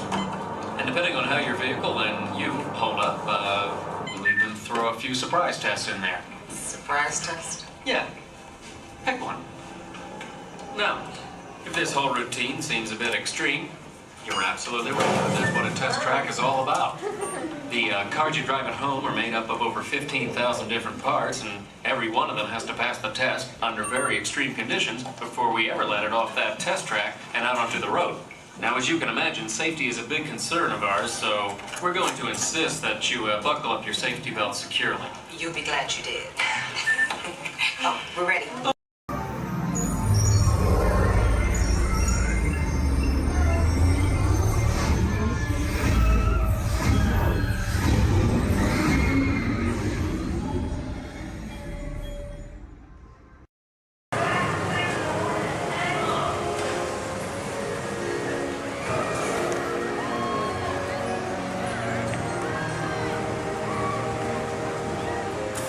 One, 5, 4, 3.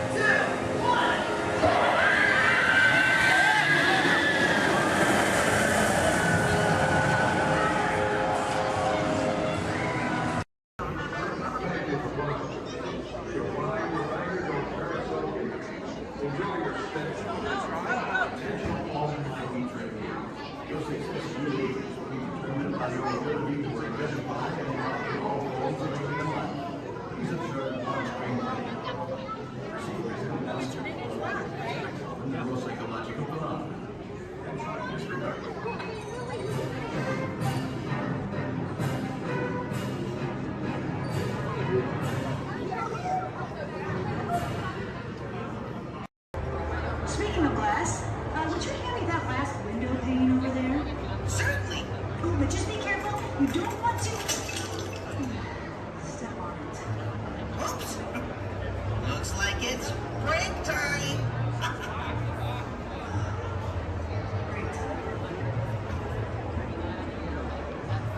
Please remain seated at all times, keeping your hands, arms, feet, and legs inside the train. Please supervise all children, making sure they are seated away from the train openings, either fully on a lap or on a bench. Our next stop will be New Orleans Square Station. Do we want to discard? Do we want to stop at Nora? No, do you want to go all the way around?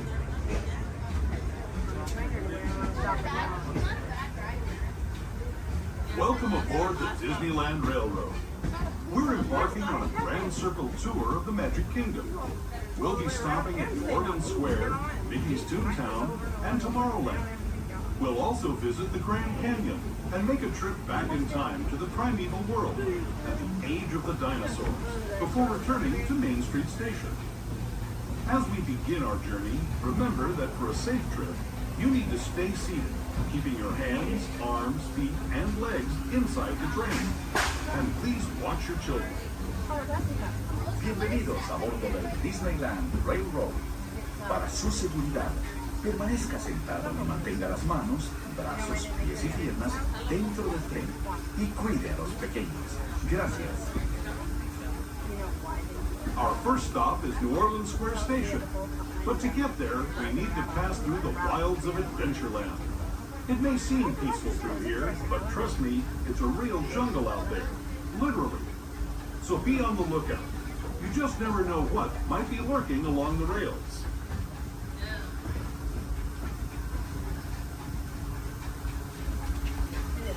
Just ahead is New Orleans Square Station. This station also serves Frontierland and Critter Country.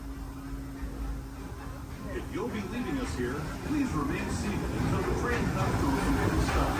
And watch your step as you're getting on. For those of you continuing on with us, we'll be resuming our trip in just a moment.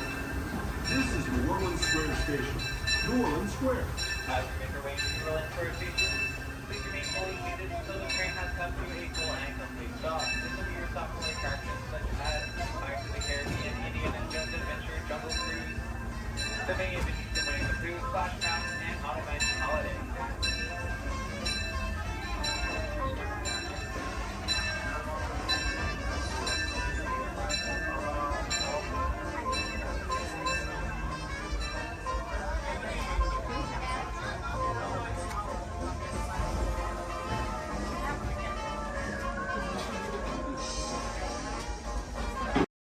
Okay, take this corridor to the turbo lift, then head down to the escape pod base. Those droids are programmed to return you to Batu.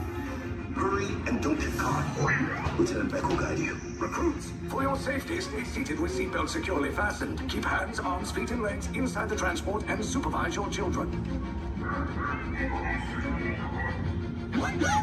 Tell them it's a prisoner transfer. Did it work? Good. Now get a move on. There's a clear path to the turbo lifts at the end of the hallway. Turn right. A probe droid. You're lucky it didn't spot you. Take those turbo lifts and stay out of trouble. Hey, you're not authorized. Wait, it goes in the prisoners. We have a breach in detention block 3. Your cover is blown. Find an alternate route. Who picked these two droids anyway?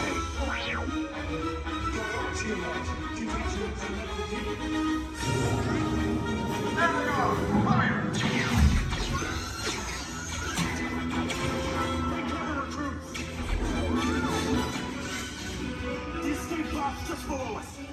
Take the lift down. Hurry! Hurry! No, not up! I said down!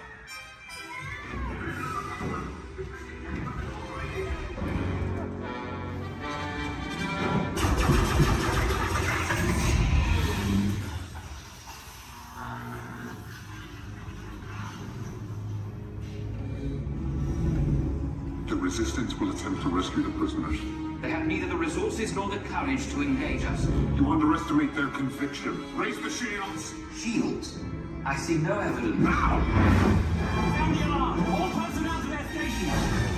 Sir, the prisoners have escaped. How brave, but ultimately hopeless. There's nowhere to run.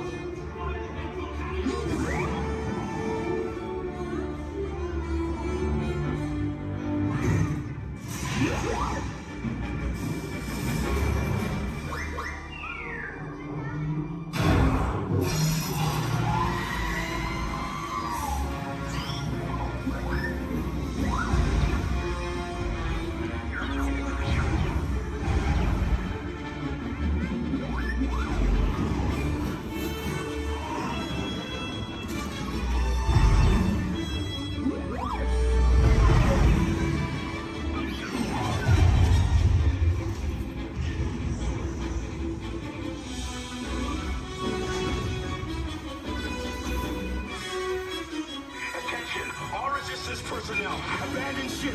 I repeat, abandon ship. Just as short as a battle. There's no escape. You will tell me the location of the secret base, and then I will destroy you and the Resistance.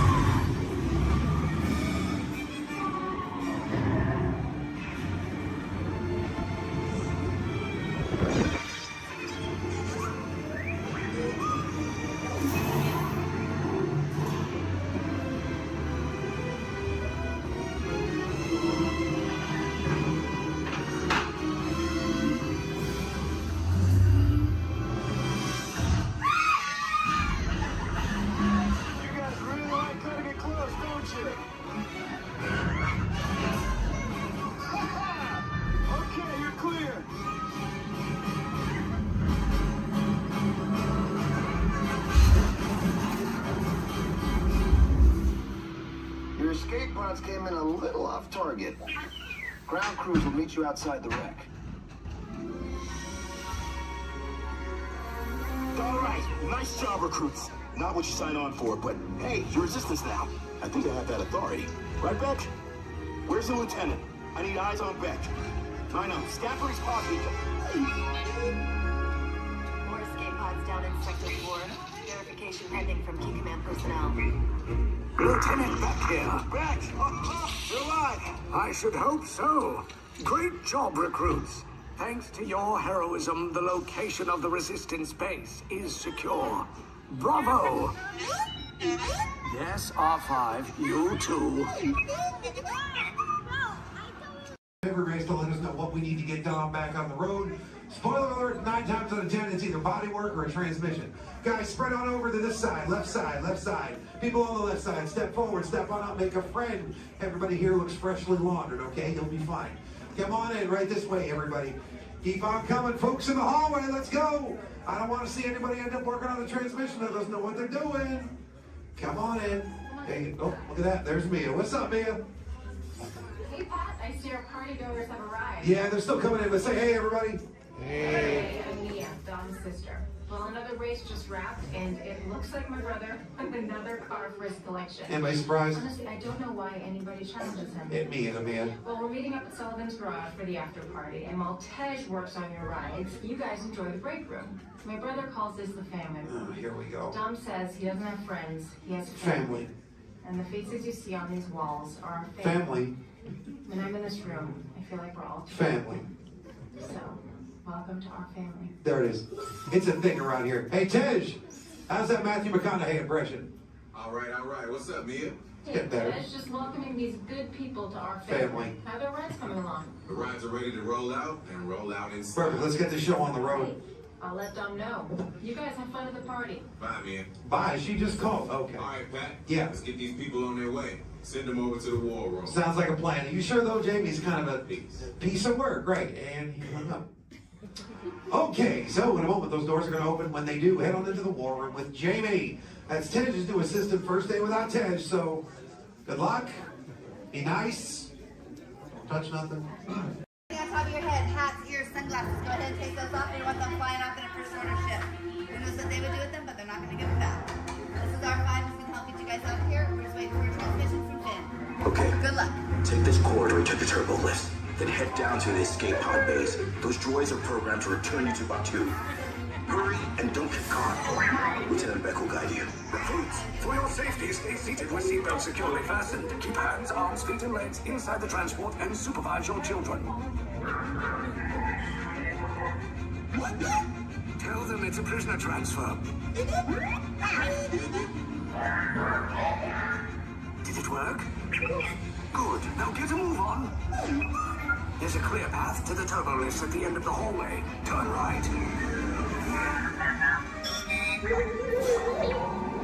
Probe droid. You're lucky it didn't spot you. Take those turbo lifts and stay out of trouble. Hey, you're not authorized. Wait, the goes to the prisoner.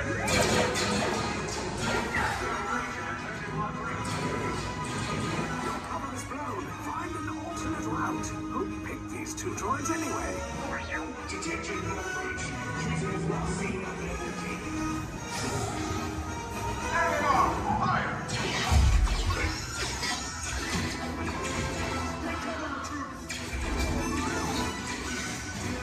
The escape pod just below us. Take those down. Hurry!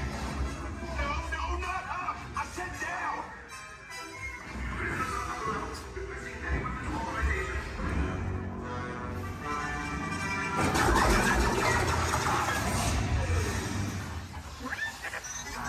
This does not look good. Try to find another way down to the escape pods. The Resistance will attempt to rescue the prisoners. They have neither the resources nor the courage to engage us. You underestimate their conviction. Raise the shields! Shields? I see no evidence. Now! Sound the alarm! All personnel to their stations! Sir, the prisoners have escaped. How brave, but ultimately hopeless. There's nowhere to run.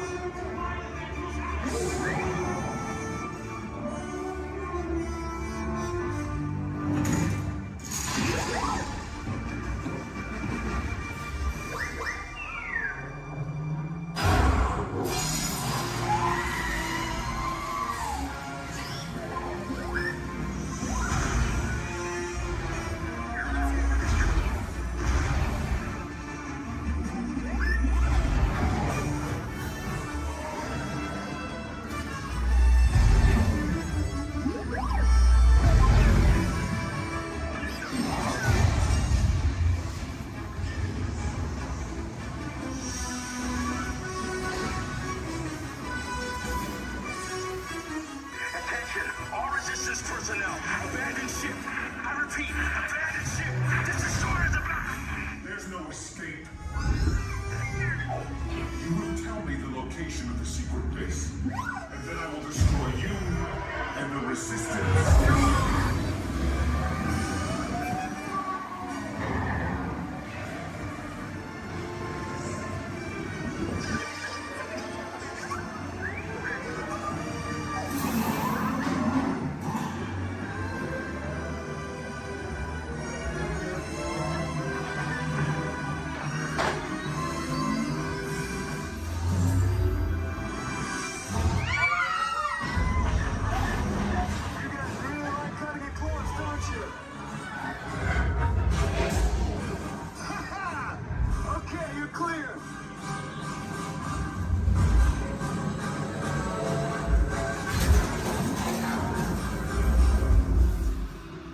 Escape pods came in a little off target.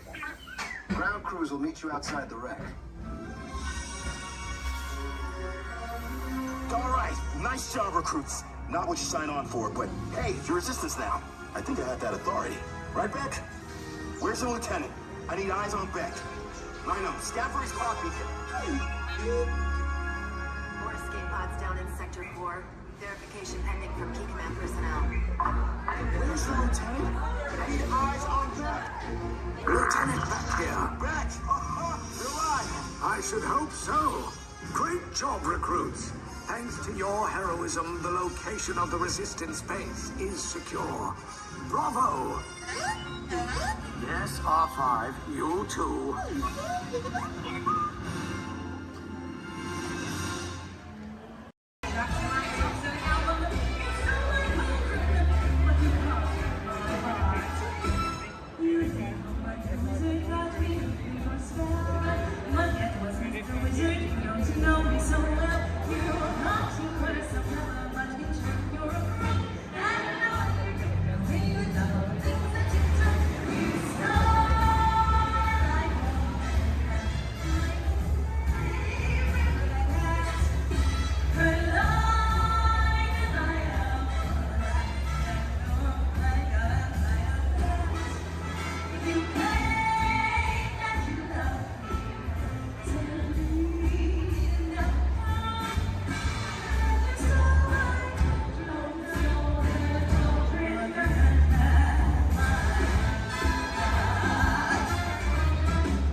of all times as a transmission. As you visit your small children, if you ask you go and take seconds on the side of the bench, in relation to the crowd in there, here's again. Our board.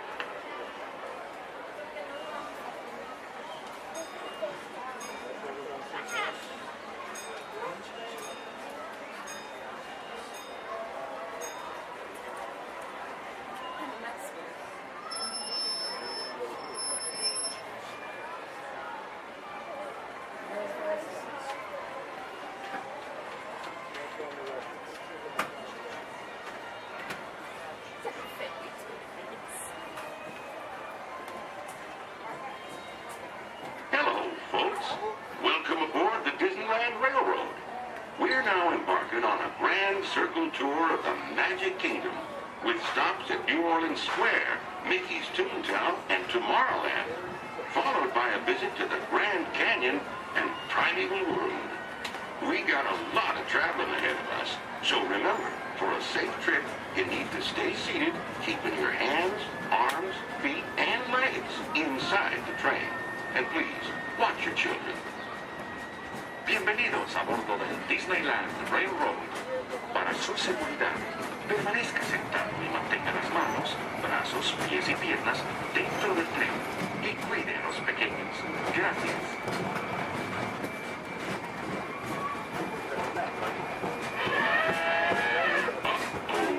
Did you folks hear that?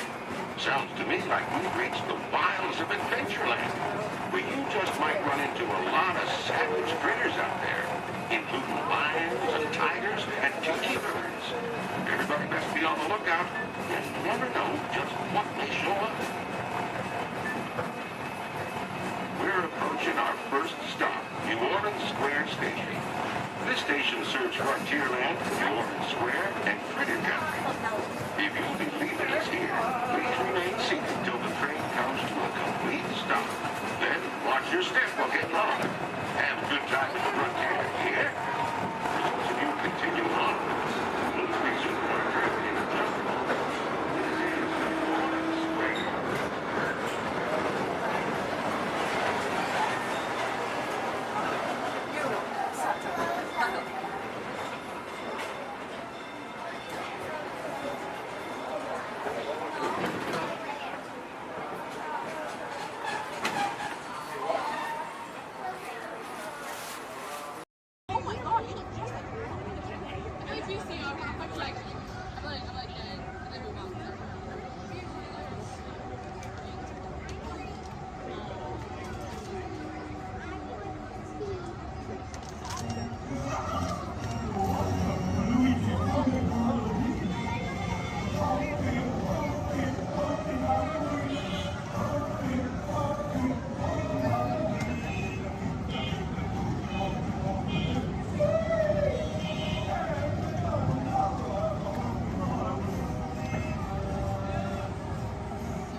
We are now approaching our one and only stop to the Mickey and Friends parking structure and the Pinocchio parking area. For your safety, we ask you please remain seated until the tram has come to a full and a complete stop.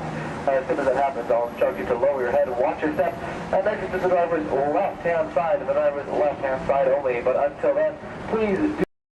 Automated driving technology activated. Welcome to the sim track.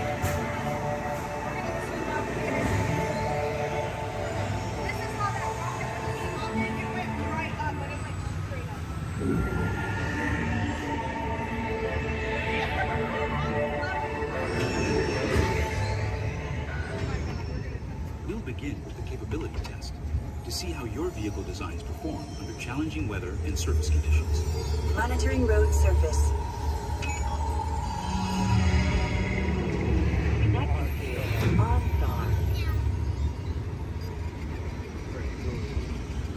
SIM car performance data acquired.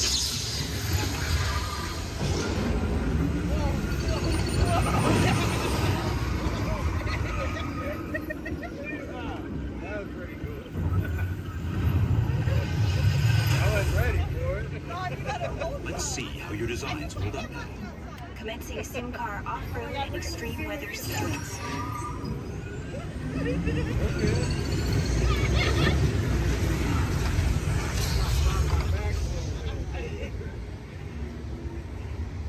Capability test results displayed and verified.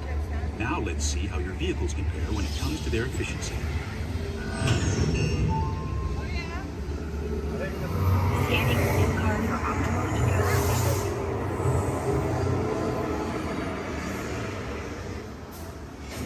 Engaging eco scan for aerodynamic efficiency.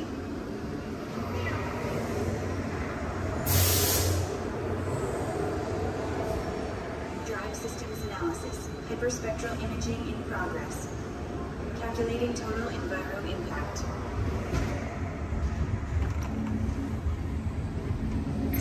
Commencing responsiveness test. Okay, the responsiveness data is now being synchronized. Automated driving technology verified and active.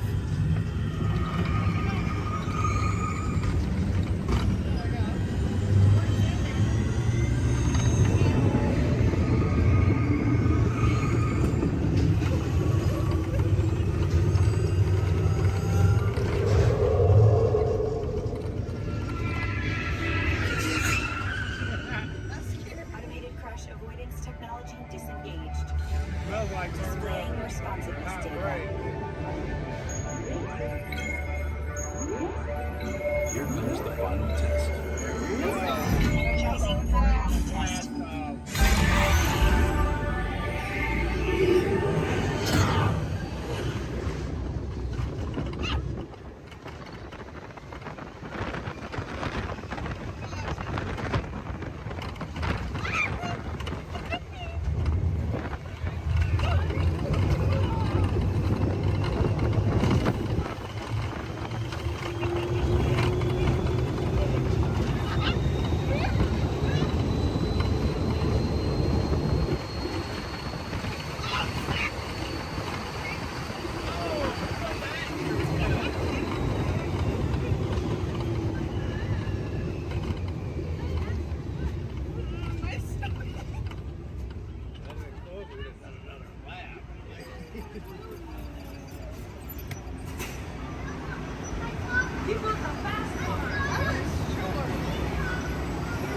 Displaying power test results. SIM track performance testing complete. This concludes your performance testing. You'll be able to see how your Chevrolet custom concept vehicle designs compare with the SIM car after you disembark.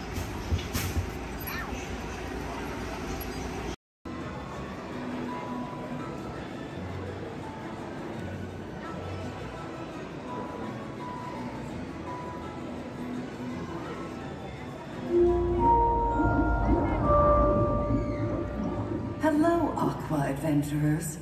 Here's a little fish food for thought. Sea turtles often confuse trash, like plastic bags, for food. But you can make a positive impact by recycling and limiting the use of single-use plastics.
is the perfect vehicle for people watching. So keep your eyes peeled. You never know who you might see.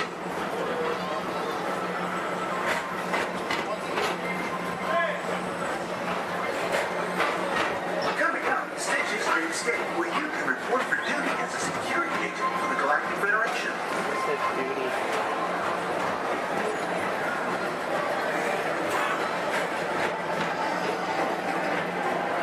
Your mission is to keep Experiment 626, the biggest little mischief maker in the galaxy, under control.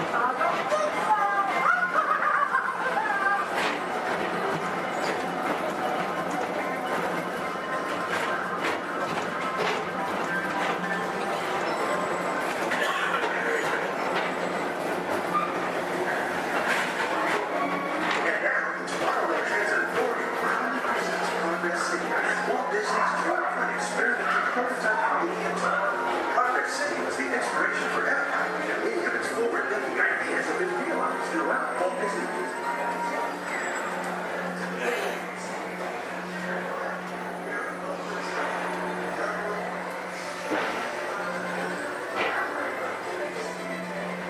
If your future includes shopping, then you'll want to visit Mickey Star Traders, where you'll find the greatest goods from around the galaxy. That's right. It's out of this world.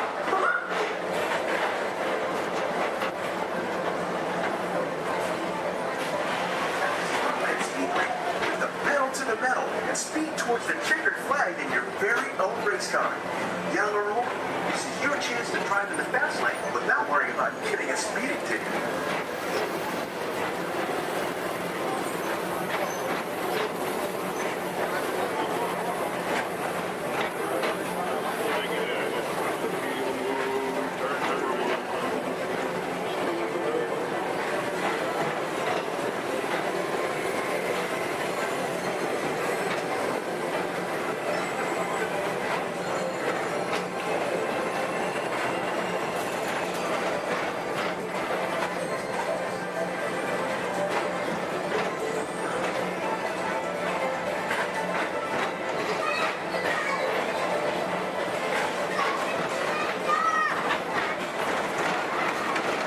With Aaron, one of the real wonders of our world, space travel.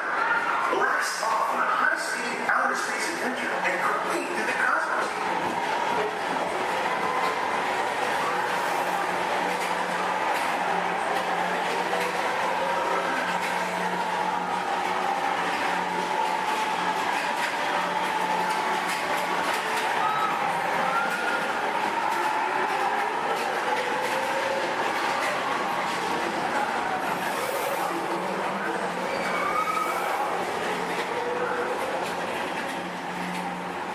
Paging Mr. Morrow, Mr. Tom Morrow.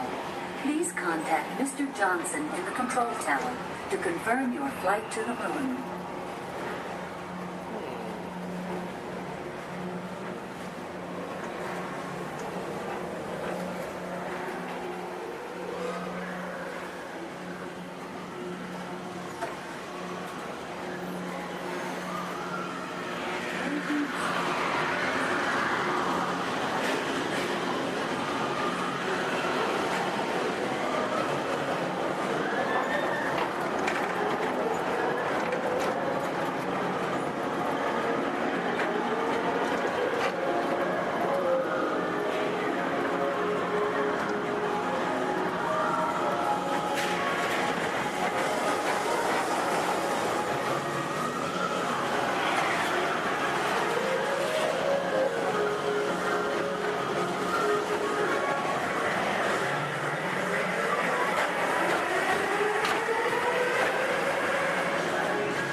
on spacecraft as you take a spin around the planet and ascend to otherworldly heights.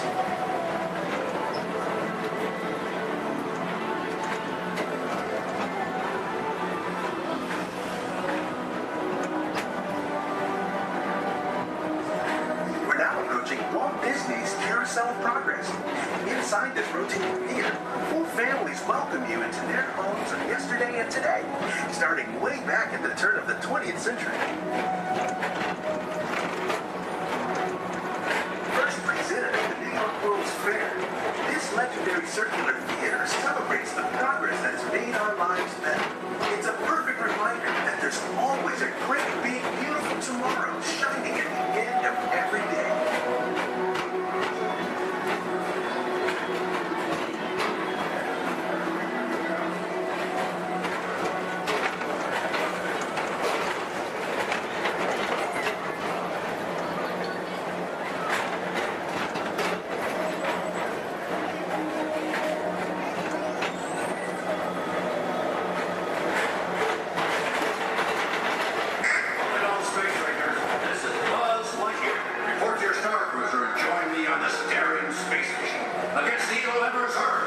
As an honorary space ranger, you'll use your own personal laser cannon to save the entire galaxy.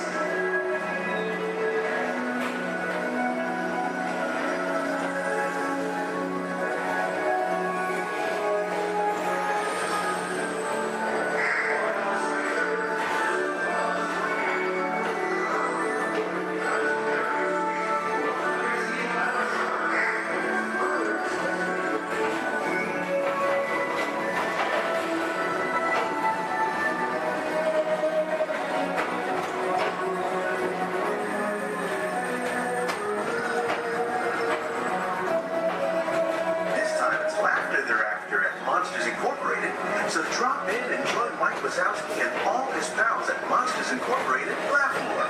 Share the fun.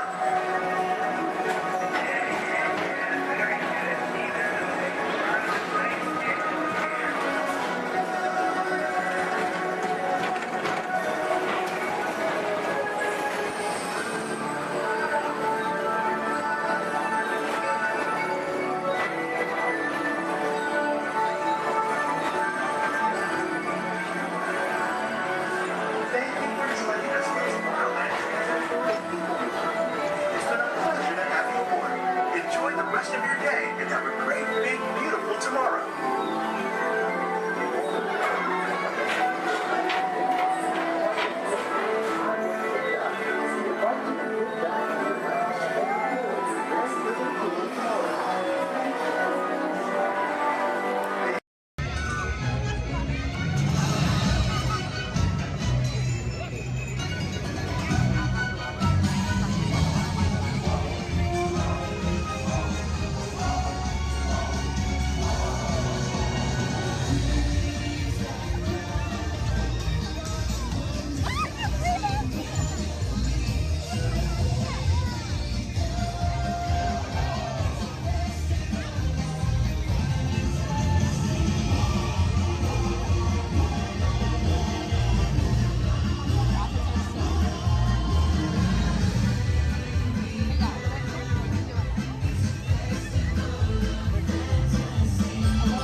Journey to downtown Disney Station and back.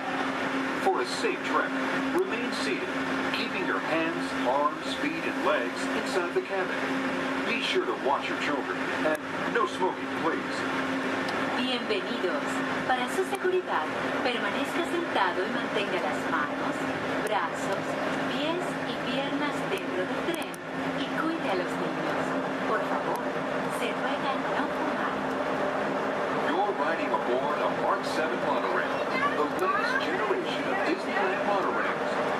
When Walt Disney introduced this attraction in 1939, it was the first daily operating monorail system in the Western Hemisphere.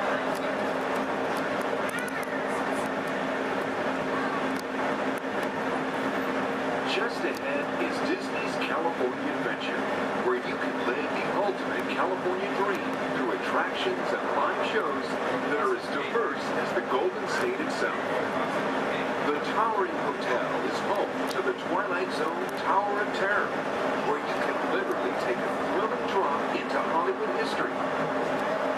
shaped rock formation is part of the Grizzly Peak Recreation Area, a haven for outdoor adventures. Beyond it, you'll find the high-energy fun of Paradise Pier. Coming into view on the left are the villas at Disney's Grand California Hotel and Spa. It's the first Disney Vacation Club resort on the West Coast and shares the same arts and crafts style as the famous hotel which we are now entering.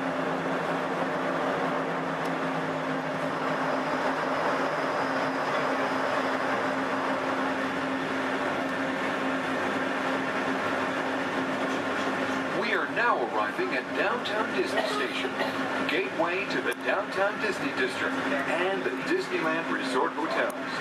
If you will be leaving us here and returning later today, please hold on to your park ticket and have your hand stamped as you leave the station.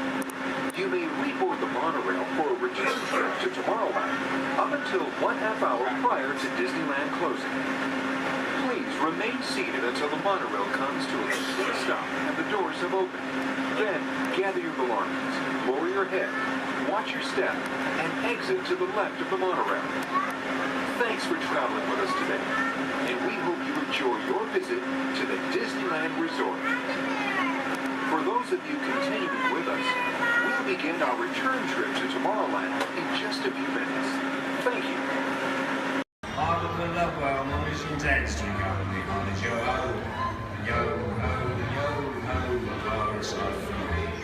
They toast to piracy and its many shiny rewards. As a career, what could be more rewarding? Drink up with me, honey. Yo ho. I humbly accept this magnificent treasure as my reward for a life of villainy, larceny, skullduggery, and lucidity. Me. Drink up with me, honey. Yo ho.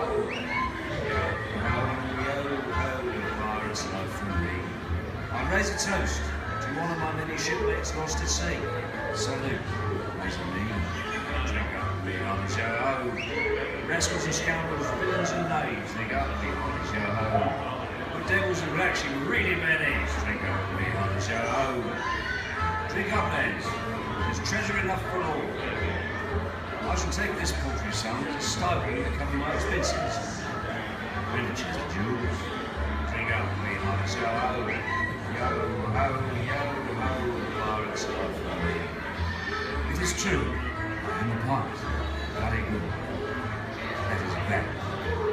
Drink up with me, honey, yo ho. I'm foolish in so much gold just lying about hidden away. Some miscreant might be tempted to steal it, eh? Or order embezzle and even hijack. Drink up with me, honey, yo ho. Hijack. Ah, my feathery friend, you've a divine singing voice. Do help yourself for a trinket. Small one. Drink up with me, honey, yo ho. Yes, 'tis a fine treasure. Your notes have temporarily some chromatic needs.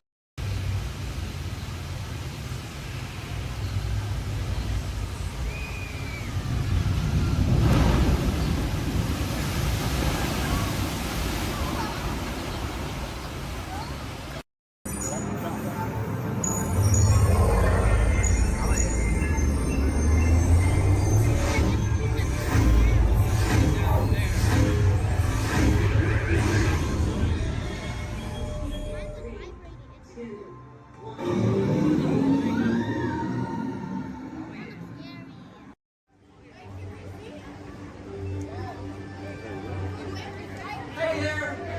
See ya! This is your fun climb stairs. Don't forget to tag me on your video. Hashtag Amazing Spider-Man.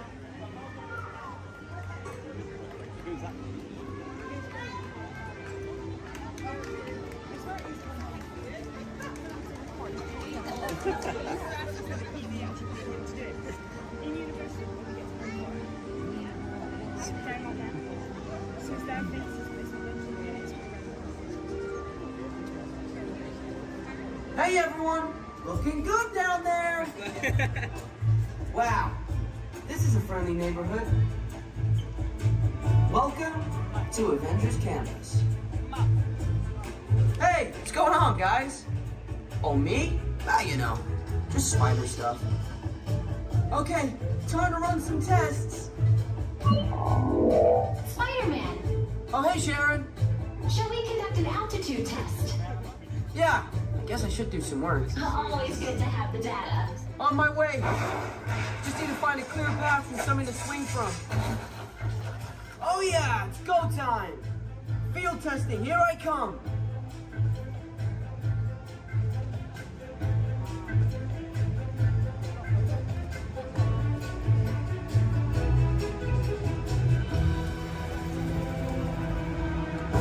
Time for some field testing. Here goes something. Brace for impact.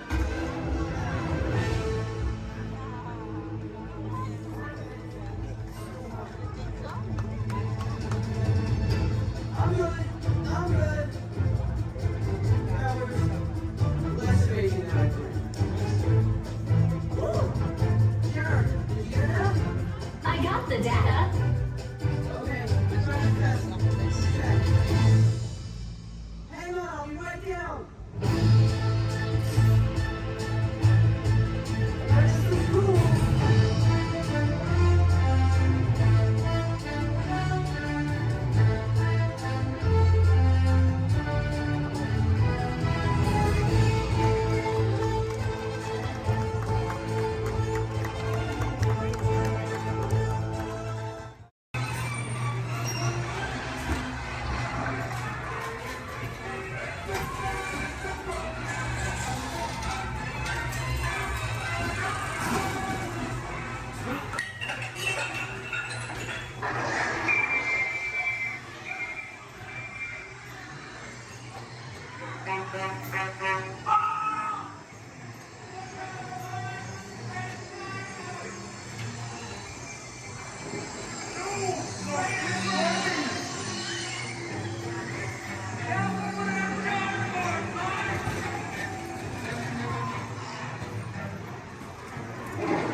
Incoming transmission from Ray.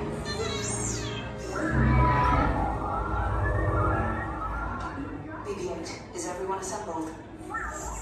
Good. Shouldn't you be in front of prep?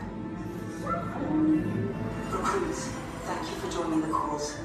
A covert resistance team led by my friend Finn has infiltrated a First-Order Star Destroyer that is now headed to this system. Your outpost on Batu is no longer safe. We have transports waiting to take you to General Organa's secret base on Pucara. I'll regroup with you there. The Resistance desperately needs your help in our fight against Kylo Ren and the First Order. Remember, it is vital that you keep the location of the Pucara base secret. Lieutenant Beck, one of our top commanders, will lead you. Affirmative. Transport is ready. Line up and I shall personally see them delivered. Thank you, Lieutenant. Welcome to the cause. May the Force be with us. Commander Poltam and a squadron of X-Wings shall escort us to the rendezvous point on Pucara. Roger, this is Black Leader. I hear you're a fine-looking group of recruits. Well, no time to waste. Let's get you on your way to the General.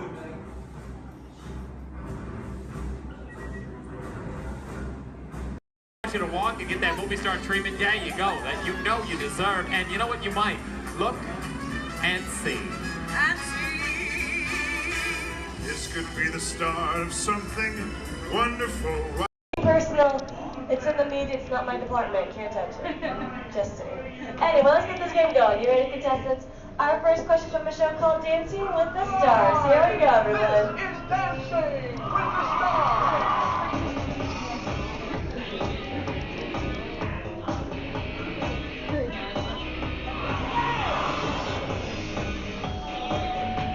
The NFL legend who danced his way to victory in Season 3 of Dancing with the Stars is A. Jerry Rice, B. Emmett Smith, or C. Apollo Antonova. All right, everyone, take it to the contestants. Contestants, what do you think the answer could possibly be? Contestant number 1. You sure they're going to be a better answer? Like maybe like change it B? Maybe like to change it to something different? Like maybe you see something. B, Emmett Smith. Okay, how about you, Team 2? What do we think? You sure you don't want to change it to what contestant 1 said? Like, because I think there could be a better answer. Like maybe if you change it. B. Okay, you sure? Last chance. You're sure? All right, contestant 3, what do you think then? B, Emmett Smith. Well, let's find out what we've got. Emmett and Sharon! Sharon, let's go, Bobby. Emmett Smith. Good job, contestant 1 and 3 getting a shine started up on your board. Don't worry, still 2 questions left to go. And this one's from a long-time running show. It's called America's Funniest Home Videos. Here we go. Oh.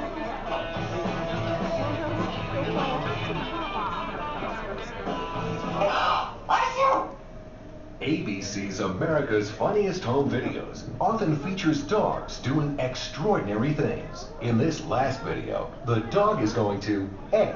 Imitate the woman's sneeze, B. Lick the woman's nose, or C. Fetch the woman a tissue. All right, contestants, you might see a subtle hint up there to help you out with this answer. So who wants to answer first? Hit that button. Here we go. Team number 2. B. B. Lick the woman's nose. You don't see something up there that might that might change your answer? C. Fetch a woman a tissue. Okay, here you go. Contestant 3, what do you think? C. And contestant number 1? C as well. Let's find out, everyone. We've got a sneeze. And we got a tissue. Good job giving all of you a shining star. Anyway, folks, commercial break time. Here we go. If any of you missed your favorite ABC shows or just want to start watching new one, log on to the website. It's abc.com. Up there you can see their motto is Start Here, and that's because they're a multi-platform network, which means you can watch their shows not only on your big screen, but your computers and now even your handheld devices. Anyway, everybody, take the focus off me. I'm back up here on the screen because we're moving on to our final question. Are you ready, contestants? It's from Extreme Makeover Home Edition.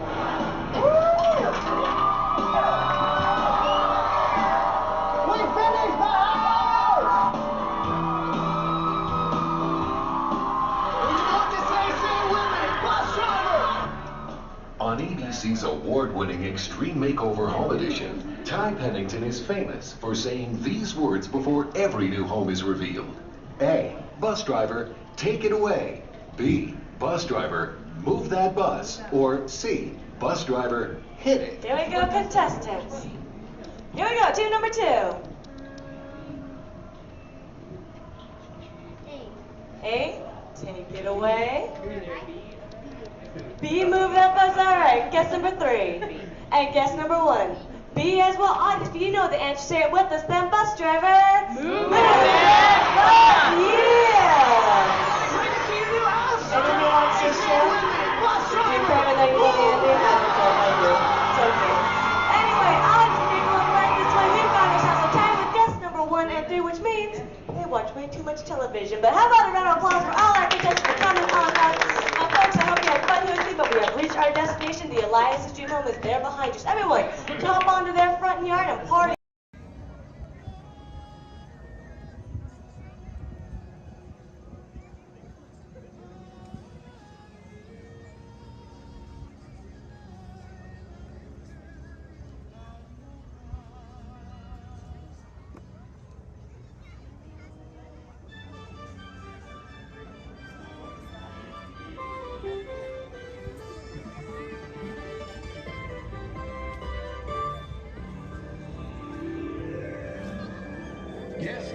Disney's Polynesian Village Resort, Aloha.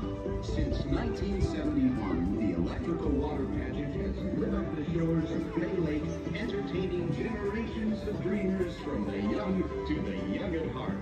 As we celebrate 50 years of magic here at Walt Disney World Resort, we invite you to join us in this time-honored tradition. Enjoy the lights, the music, the magic of Disney's electrical water pageant.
To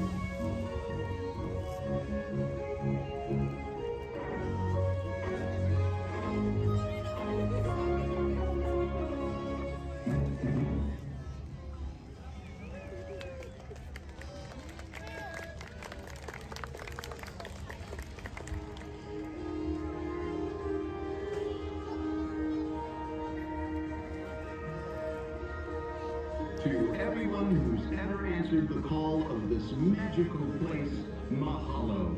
We have shared the breath of magic. For 50 years, you have trusted us with your dreams, and tonight we hope you feel them twinkling in your eyes, enduring like the sparkle of Disney's electrical water pageant. From all of us to all of you here at Disney's Polynesian Village Resort, we bid you aloha and hope you wake tomorrow to find your dreams are even brighter in the light of a new day.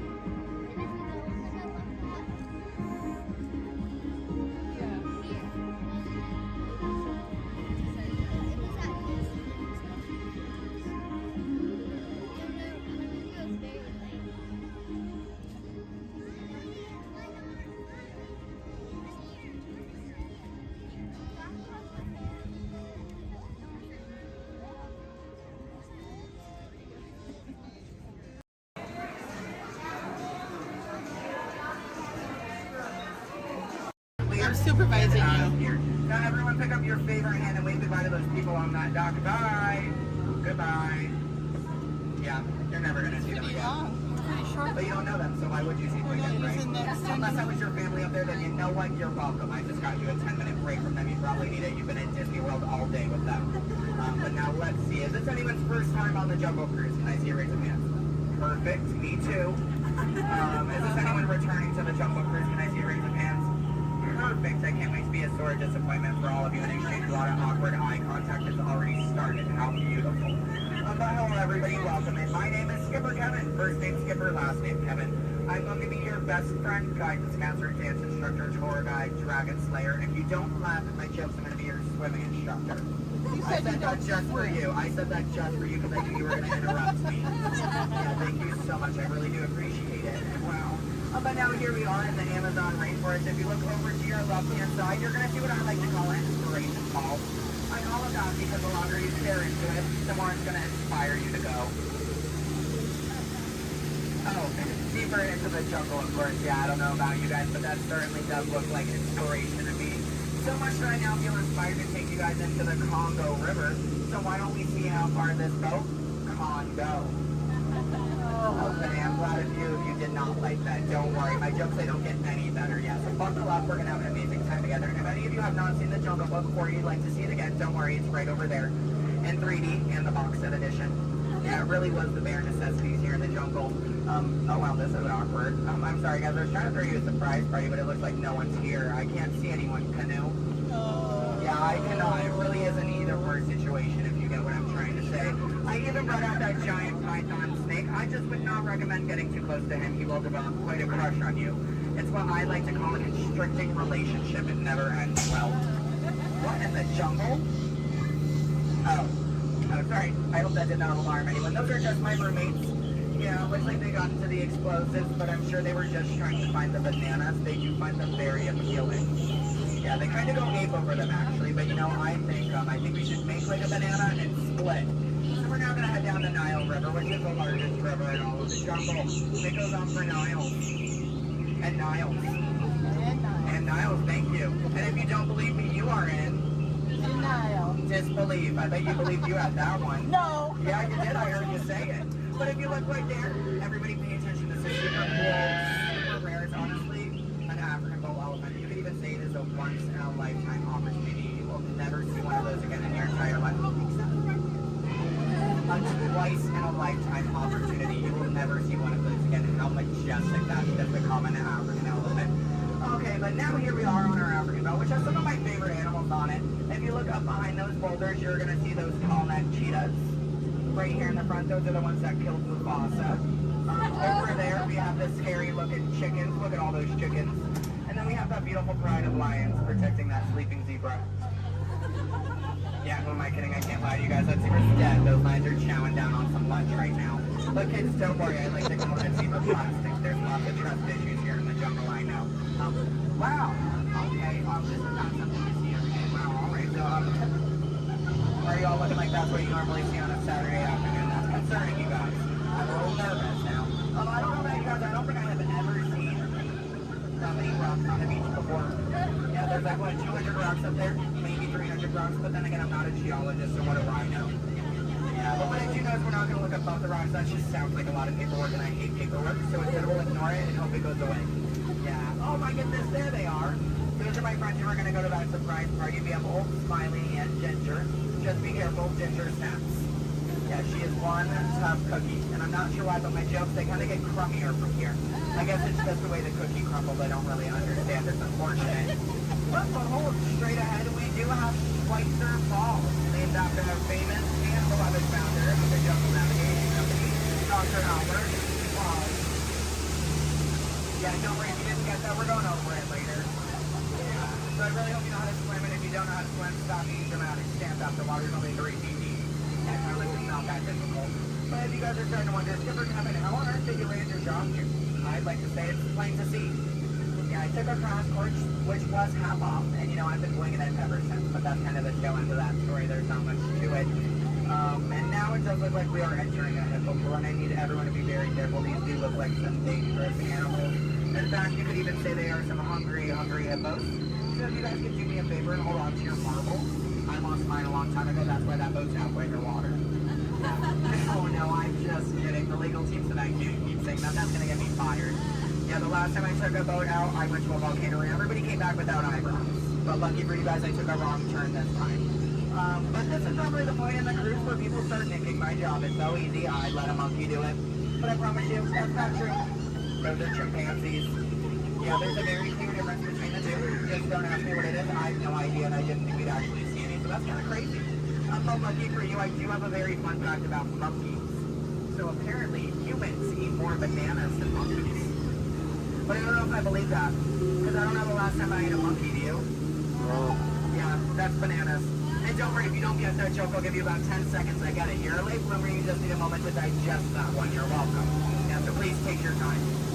And it is now the moment that we have all been waiting for. It is the amazing, the colossal, it is the eighth wonder of the world. The backside of water! Oh, 2H! Oh, 2H! Alright, I got a few chemistry nerds on board. That was the reaction I was hoping for. Everyone else, don't worry, I only tell those jokes periodically. It just gets me in my element sometimes, you know. I did have a joke about oxygen and potassium. You could say it's okay. Yeah. I also had one about sodium, but no, you guys don't look interested. So instead, we're going to head down the Mekong River into the ancient Cambodian shrine. If you've never been in there before, be careful. There is a 10-foot drop. So make sure your seatbelts are buckled left to right and tug on that yellow strap. Yeah, if you're looking for your seatbelt, you can't find one, hold on tight. Let me know how that goes for you.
got was it's a small world needing a bad refurbishment.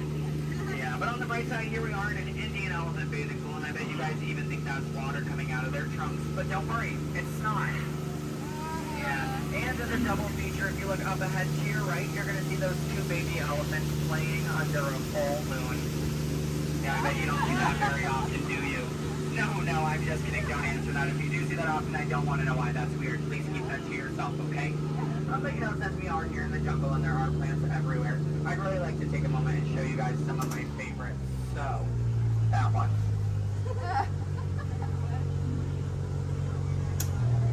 That one. Okay, pay attention everyone. The one right there with the green leaves, the one next to it, that one. Yeah, they're great, aren't they?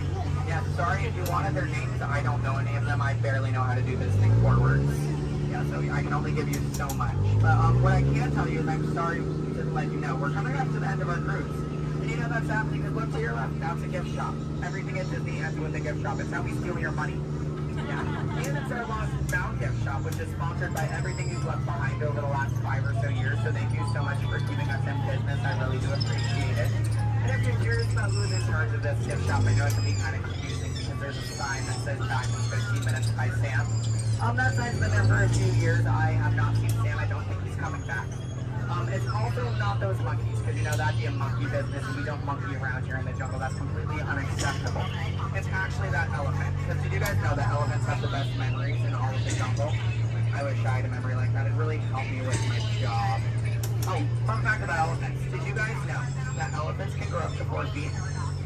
Which is super impressive. We only grow up to 2, one on each leg.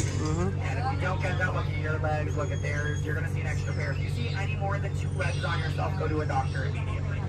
Yeah, that's not normal, okay? And then if you're looking in that gift shop and you see anything you like, you might notice we have a whole bunch of hats in all different shapes and sizes.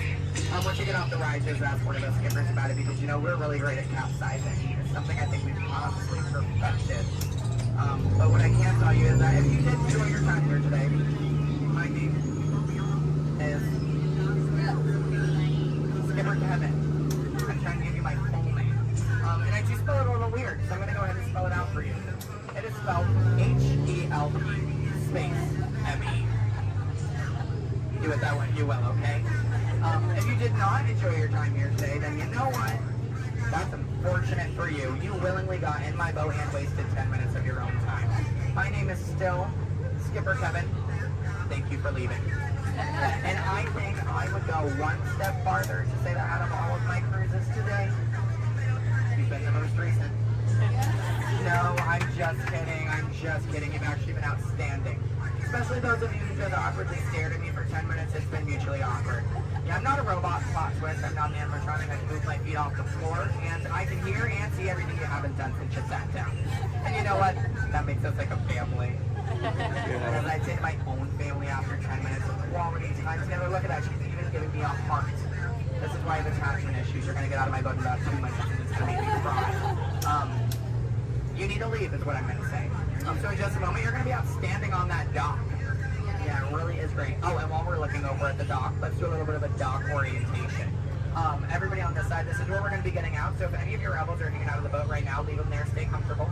But when we get over there, you might want to pull it in the boat because that dock is really hard to replace. Yeah, your elbow, I can send you to an urgent care lab dock. I don't have a contact card for it. I don't know how to replace it. But you're going to see those 2 docks in between the boat. I like to call them the paradox. Yeah. The 2 skippers, they're paradorks. Yeah, they really are adorkable, aren't they? And you can tell them I said that. They're going to hate it, but I love it. Yeah, and thank you for saying I'm so funny. You're really inflating my ego as you speak. Yeah. I'm getting some compliments from you. She's falling in love with me. She's stealing my jokes. He's recording me. This is like a reality TV show. I'm better than the Kardashians. Yeah. Oh my goodness. And what do you do? What's your story?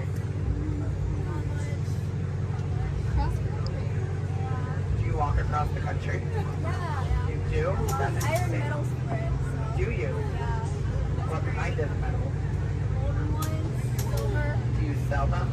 No, I just wear them. You just, but, so have you not won any? No. You haven't? Yeah, you're not wearing any, so I kind of assume. Yeah. When you get one, are you just gonna wear it all the time? Yep. Oh, are you gonna name it? Yeah. Why not? If it's gonna be that important to you, I think it deserves a name. Why do you think your mother named you? I'm just saying. Okay, your story's boring me now. What is your story? Talk to me, Miss Epcot Center. She's wearing a shirt that says Epcot. Is that your story? Yeah.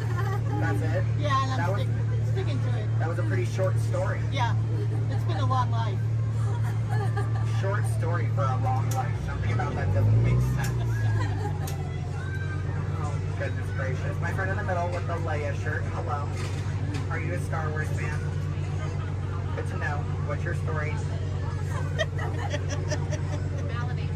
Alabama? My friend's from Alabama. He's bald. He normally works here, but he's not. His name's similar to mine. It's Brevin. I'm Kevin. We also have a Devin and a Heaven. If you can, yeah. How do you think we feel? You hear us on the microphone, you just hear a name, all you hear is Evan. We all come flocking too. Yeah, it's great. Okay, my friends in the back, why are you so quiet? You're so quiet. Are you having fun back there? Just making sure you're not asleep. I mean, your bucket has a little no. You're wearing sunglasses. You're wearing sunglasses. He's behind my engine. Can't see any of you. And then, what about you two over there with the extra set of ears? How you doing? Thank you. Are the nicest one here. No one asked me how I'm doing. Thank you. You are all horrible people. Just know that. Just know that, please. Except, well, no, you can love me all you want, but that doesn't mean you ask me how I'm doing.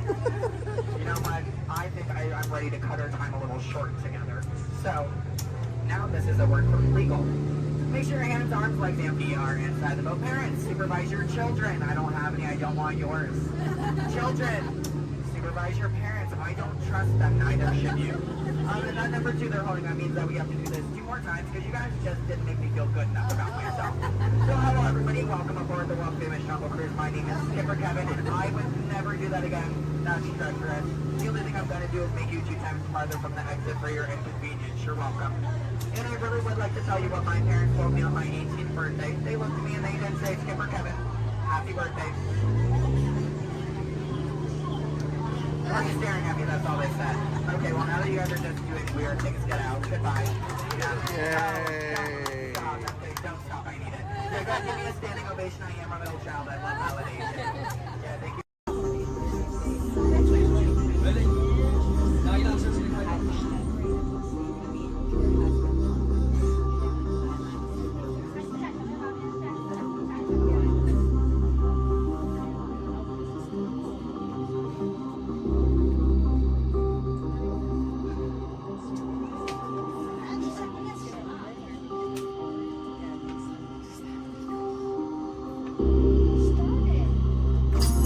Users, prepare to be digitized into the world of Tron.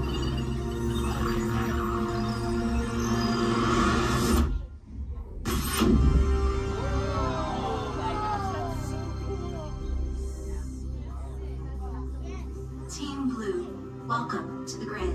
Proceed to gates.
Sudden changes are sweeping over the approaching storm may seem violent and destructive to us, but to nature, it's a new beginning in the cycle of life.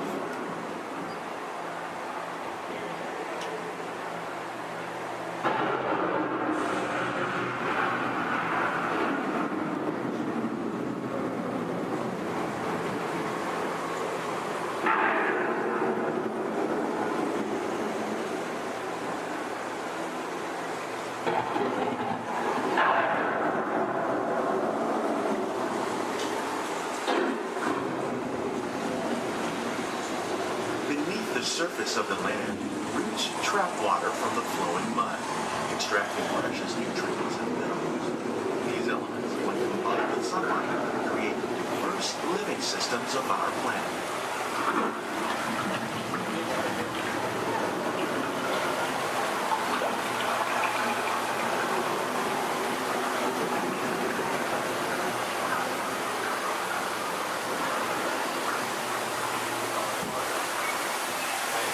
One of those living systems is the rainforest, home to the most amazing concentration of life on our planet.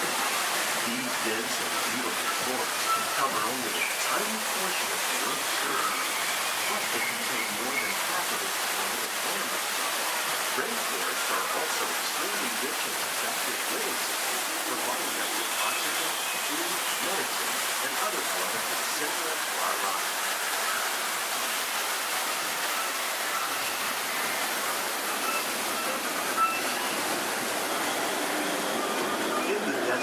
Nature has created a very different, no less beautiful living system.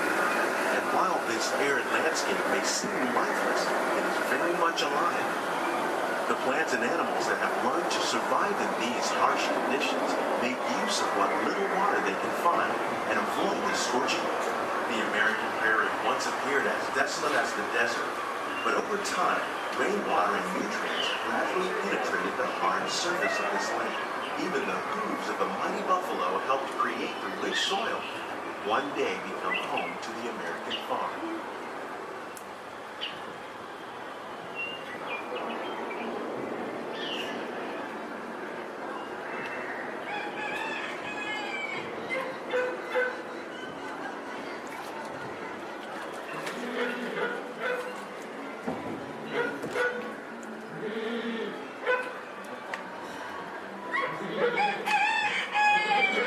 Of all the forces at work on the land, humans have had one of the most profound effects. The need to produce food for a growing world led to the enormous use and sometimes overuse of the land. In our search for more efficient ways to grow food, we often fail to realize the impact of our methods.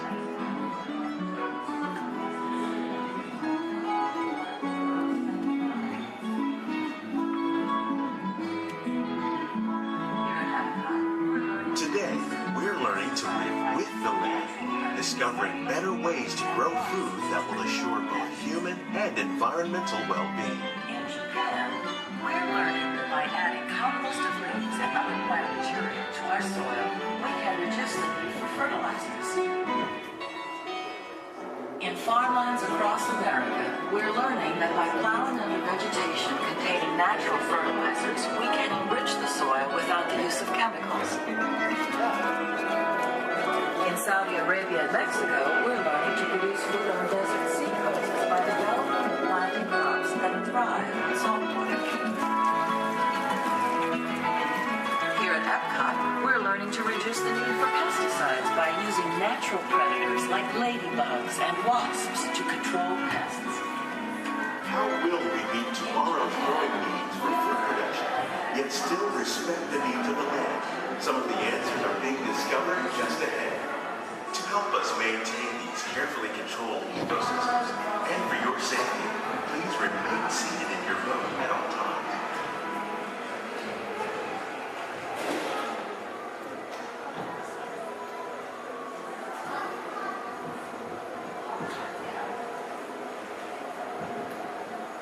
Welcome to our living laboratories, where scientists from Epcot and the U.S. Department of Agriculture are exploring innovative ways to produce bountiful harvests now and into the future. The tropics are home to the greatest diversity of plants on the planet. Many of these, like papaya, bananas, cacao, coffee, and rice, are well known around the world. Others, like the jackfruit, fluted pumpkins, and dragon fruit growing here, represent the vast number of lesser-known tropical plants. As we learn more about these crops, we discover that many are rich in vitamins and minerals, while others are well adapted to growing in less than ideal conditions. For instance, the fluted pumpkin thrives in the poorest soil conditions of Africa. With its edible seeds and leaves, the pumpkin could become an important staple for areas where other crops don't grow easily. The unique-looking dragon fruit is actually a member of the cactus family. The fruits are high in vitamin C, rich in antioxidants, and have a light, sweet taste. The fruit originated in Mexico or Central America, but is already becoming popular in Asia. It could become a source of important nutrients for people living in many areas of the world. These and many other lesser-known crops may one day be as popular as the bananas growing on both sides of the boat. More than 28 million tons of bananas are eaten annually, making it the most popular fruit in the world.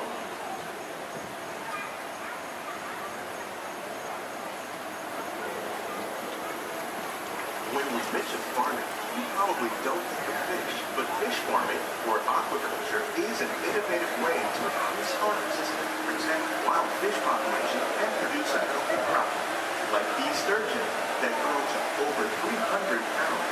Now that's a lot of cattle. Tilapia, bass, and catfish are really popular crops raised by fish farmers around the world. Most are grown in open ponds, but innovative recirculation systems like ours conserve water and more than 200 different species of aquatic animals and plants have been successfully farmed. Even these American alligators can be successfully raised in controlled environments. Nearly half of all fish consumed worldwide is now raised on farms, making aquaculture an important part of our efforts to produce healthy products and protect natural resources here at the land. We grow about 5,000 pounds of fish each year, many of which are featured in restaurants around Walt Disney World. This greenhouse is full of some of the best ideas for improving plant yields. Disease and pests are two of the biggest problems facing farmers around the world. By careful selection and crossbreeding, we can grow crops like these sunflowers and winter melons that are more resistant to pests and diseases.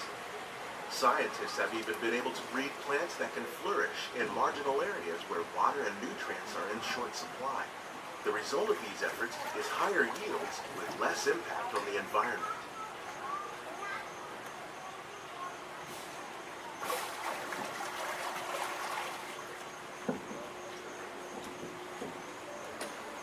These plants are definitely on their way up. Innovative growing techniques like the ones you see help to increase yields while more efficiently using resources like water, fertilizer, and pesticides. We're growing these nutritious sweet potatoes above ground. This method increases yields, produces larger potatoes, and can be used where rich soil is in short supply. We're growing lettuce using our nutrient film system. This technique precisely controls and recycles water and nutrients. With it, we can produce over 27,000 heads of lettuce a year in this one small area.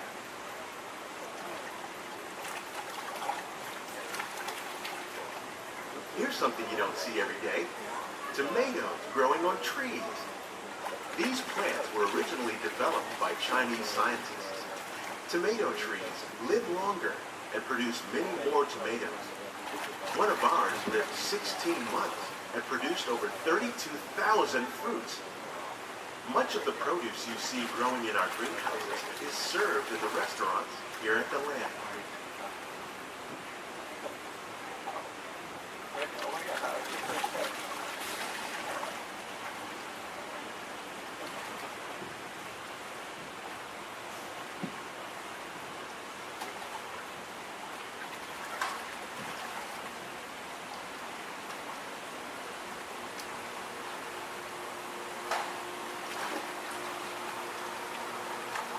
The future of agriculture includes some high-flying ideas like the ones you see here. The aquaponics system on your left integrates hydroponics with aquaculture. The fish provide a source of natural fertilizer for the plants, and the plants help keep the water clean for the fish. It's another great way to produce more while using less resources. In our lab, Epcot scientists are working with the U.S. Department of Agriculture on a number of innovative projects. The goal of these efforts is to produce higher yielding and better quality plants.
We still have calling services available.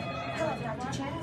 How'd you know my name anyways? Well, the eats on seeing your fancy car was about to get out of here, so beat it. You're making a big mistake there, Monkey. I said grammatically, you're gonna get what you... I can't just walk down the middle of a movie. Go on, bitch, aside! Here they come, Bust! Get out your grinders! I'm gonna go by Mr. Osborne!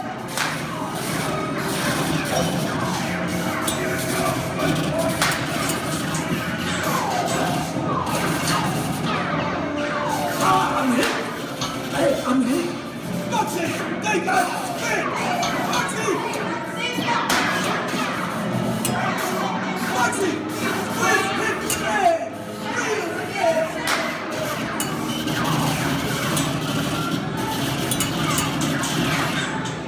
Hey, everybody, grab this tight. Run the red lights against the law, and I would never break the law. Hey, watch this. No more red light. Thank you. Oh, we got company. Wow. All right. How do, people? Hey, don't mind us. We'll be finished in just a minute. What's a hey? What are you guys still doing here? You're supposed to be at a show. I'm working. Now.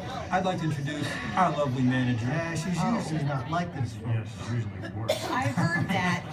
Where is my limo? Good. Okay, come on, guys. Please, get in the car.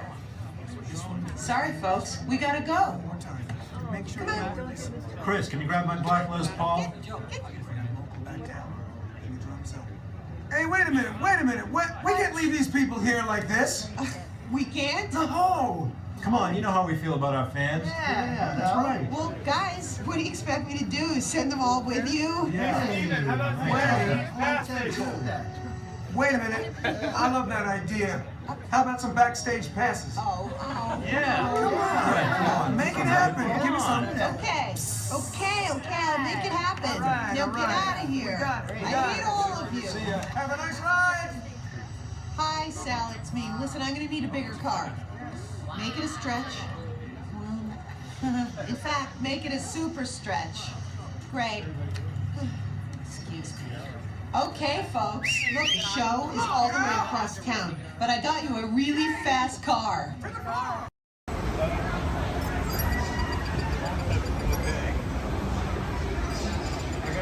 Hello. The seatbelt check is around the corner. For your safety, remain seated with your seatbelt fastened in your hands, arms, feet, and legs inside the vehicle at all times. And please supervise children. Thank you. La estación de control de cinturones de seguridad está a la vuelta de la esquina. Por su seguridad, mantenga sus manos, brazos, pies y piernas dentro del vehículo y cuide a los niños.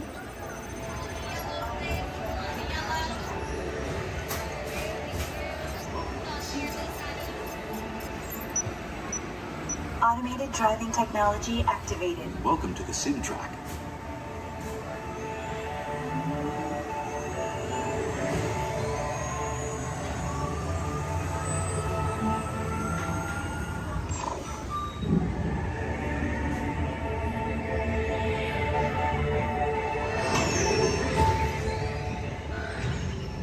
We'll begin with the capability test to see how your vehicle designs perform under challenging weather and surface conditions.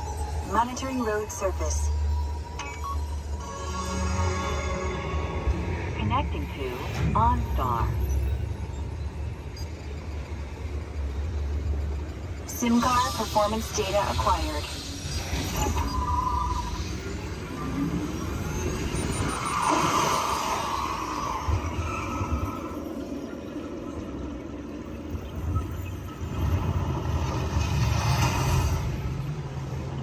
Let's see how your designs hold up now. Commencing SIM-car off-road and extreme weather sequence.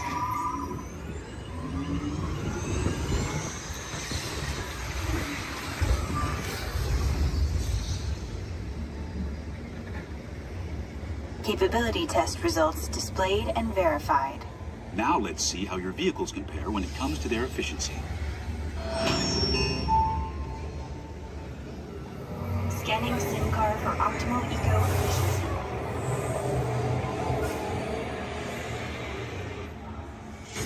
Engaging eco-scan for aerodynamic efficiency.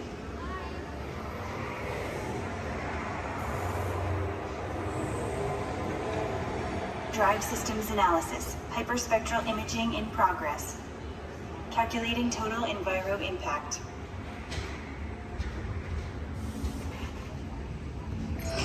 Commencing responsiveness test. Okay, the responsiveness data is now being synchronized. Automated driving technology verified and active.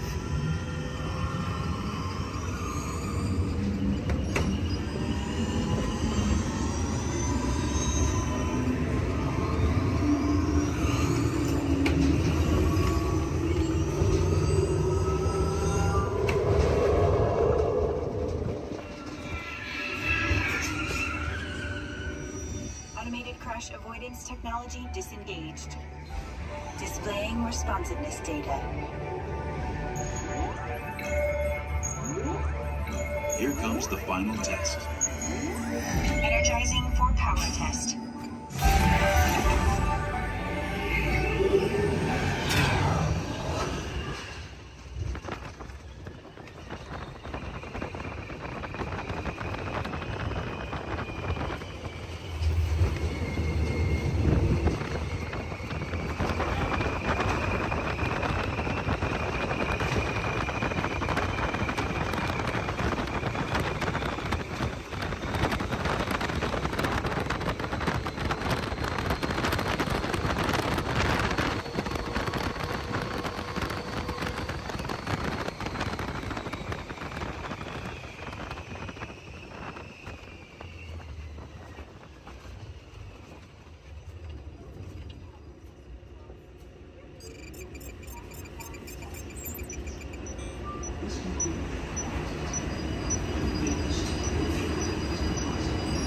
Displaying power test results.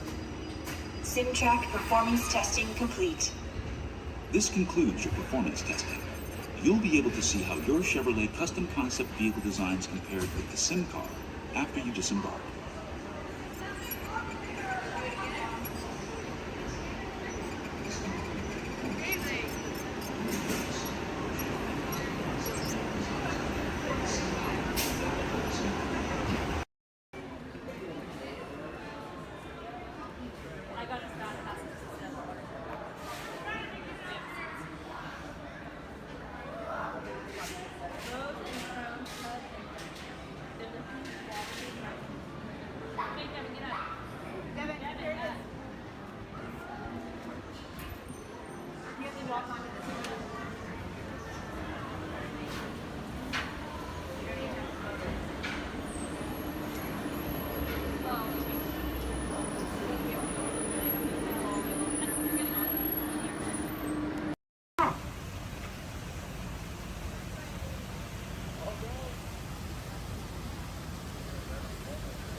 First thing I need to do here is a quick sound check.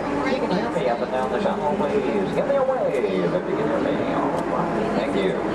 It's important that we need to pass along a few safety reminders here. Please be sure hands, arms, and feet remain inside the vehicle at all times this morning.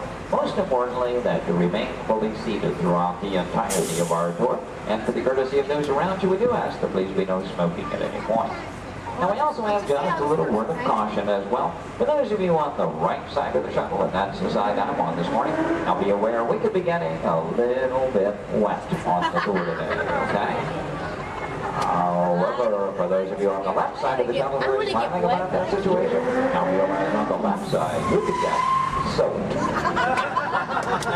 We're gonna On the left side is the wet side. In reality, you do need to do any seat rearranging. Please go ahead. Do that right now before we get underway. Once our shuttle goes into motion, then we'll ask everyone to remain fully seated throughout the tour. The left side is the wet side. The I left won't side. promise you so necessarily. However, the best chance to get a little bit wet on this tour is on the left side of the shuttle, so please take that into account. For those of you wanting to get wet today, that'll be your best opportunity. And I'd also like to take the opportunity to welcome you here to Disney's Hollywood Studios, the Florida counterpart of Walt Disney Studios in Burbank, California. My name is Jerry, and I'll be your guide on the tour today. Behind me at the wheel of our vehicles, our driver Ashley, and she'll be steering us behind the scenes of our working production facility. We'll be getting underway here in just a few moments. If you would, please listen to these additional safety announcements. Welcome to the Studio Backlot Tour. For a safe trip, please remain seated with your hands, arms, feet, and legs inside the tram. And be sure to watch your children. Thank you. Bienvenidos. Para que tengan un viaje seguro, permanezcan sentados, con las manos, brazos, pies y piernas dentro del tren. Y vigilen a los niños. Gracias. And with that, we are all clear. Thank you.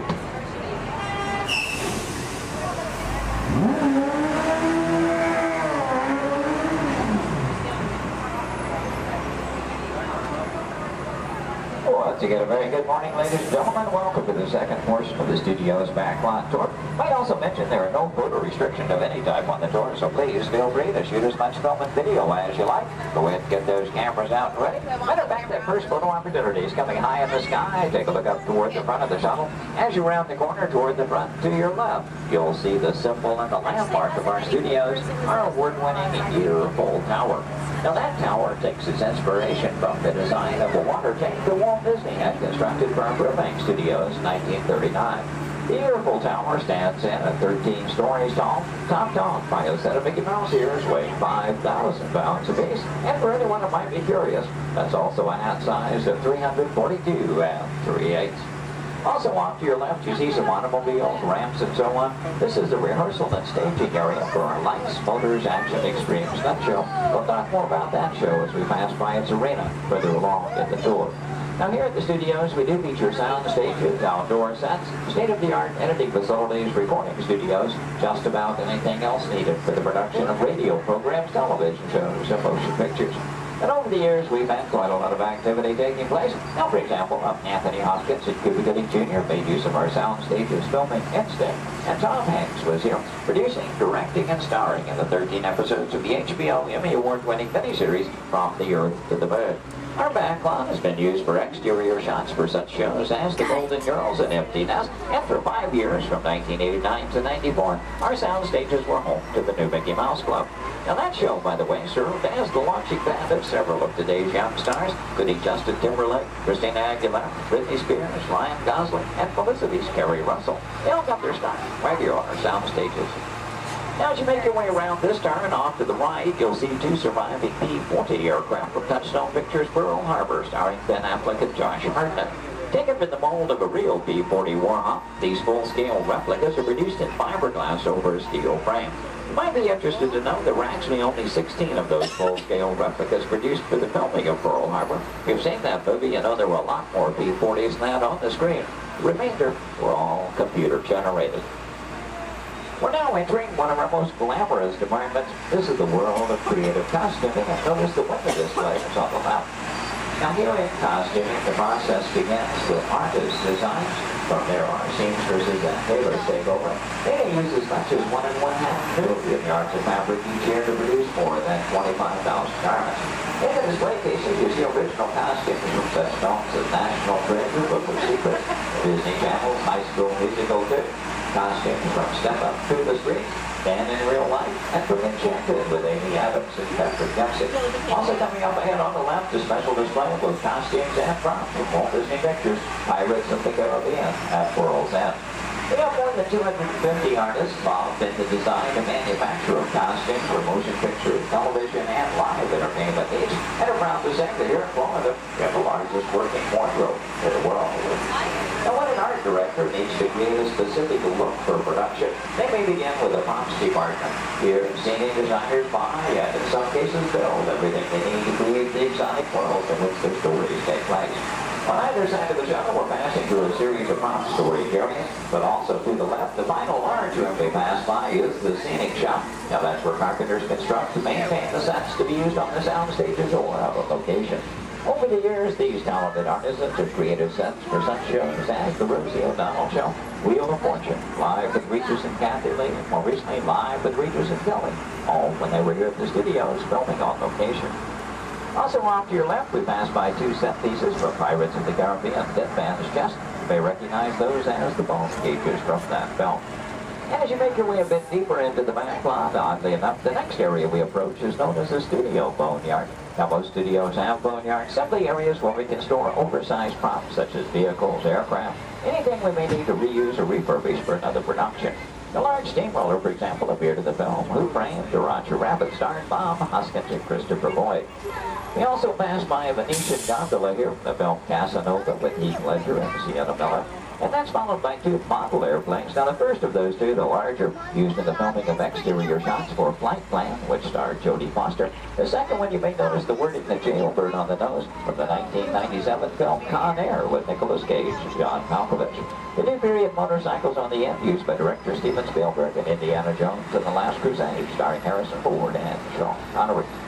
Now, anytime a production team has to travel to a city or town to film on location, they have to deal with a lot of problems they have little or no control over. Things like crowds, traffic, and noise. To avoid that, you often prefer to film on a studio backlot. Now, normally we have quite a lot of activity taking place, and well, this week is really no exception. One of the things, we have been doing some special effects testing this morning in this large standing set off to the right. Now, when the tests are underway, the set becomes off limits to our tours, but see, we have been given green light here at the moment. You know that Ashley is in contact with our production coordinator, so apparently the between takes here. In any case, that gives us the opportunity to go inside the set. We'll get a look around and hopefully a good photo opportunity for you as well. Now, we will be going over a bumpy bridge, so please hold on to loose items like cameras and purses, and especially hold on to small children, please. For the safety of everyone, please remember to remain fully seated throughout the entirety of our tour. Now, this is a large standing set. That's the type of set designed to be used over and over again. This one is modeled after an actual canyon in Southern California, the special effects set that we call the Masterpiece Canyon. The large tanker truck is another large prop like those out in the boatyard area. Not an easy task to get that truck into place. We actually had to hoist it up over the canyon wall and lower it with a crane. You know, one of the reasons that production teams like to film on a backlot is because of the things they can recreate and then even increase the weather. As a matter of fact, one of the effects they were testing earlier today was a rain effect. And I wonder, anybody still upstairs? You might run the canyon's rain effect for us? We would appreciate that. Now, why might we need such an effect? Well, let's say that our script calls for a real downpour and it happens to be a nice, bright, sunshiny day. Time is money in the movie-making industry, and camera crews can't just wait around for Mother Nature. When it starts with cameras to roll, then that's the view of the fall. Well, thank you very much. We appreciate that. Now, this effect can be created by some high-pressure water shots over it, just out of the camera rain.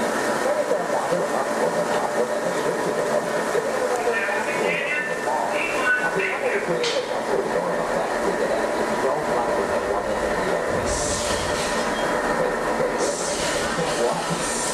No, I'm sorry. Let the rain effect.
fantastic canyon. As we exit from behind the scenes, so let me share some of the secrets with you and how those catastrophes were actually created. And although our canyon indicators may get used for production purposes, today's special effects show for you to show that. Here's a show created for your enjoyment to show you how special effects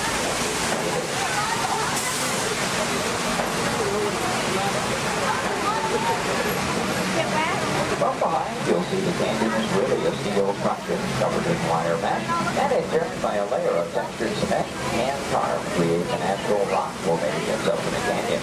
The small yellow pipes carry the gas to the fires up above. The large gray pipes the water to the flying blood. Now to start that flood in motion, you'll see 3 large holding tanks up at the top of the canyon. When we open the gates to those tanks, that allows 70,000 gallons of water to come running down toward our tunnel. Even more dramatic impact. Some of that water was blown after by hurricanes.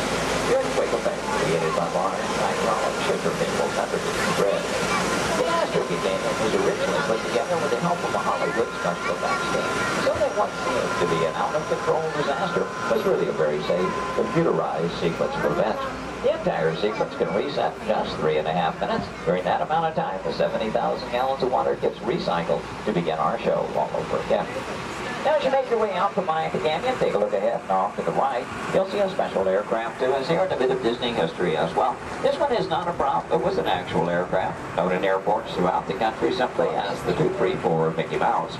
Among some of its earliest assignments were to shuttle Walt Disney and his Imagineers from Los Angeles to New York for the final planning stages of the 1964 World's Fair.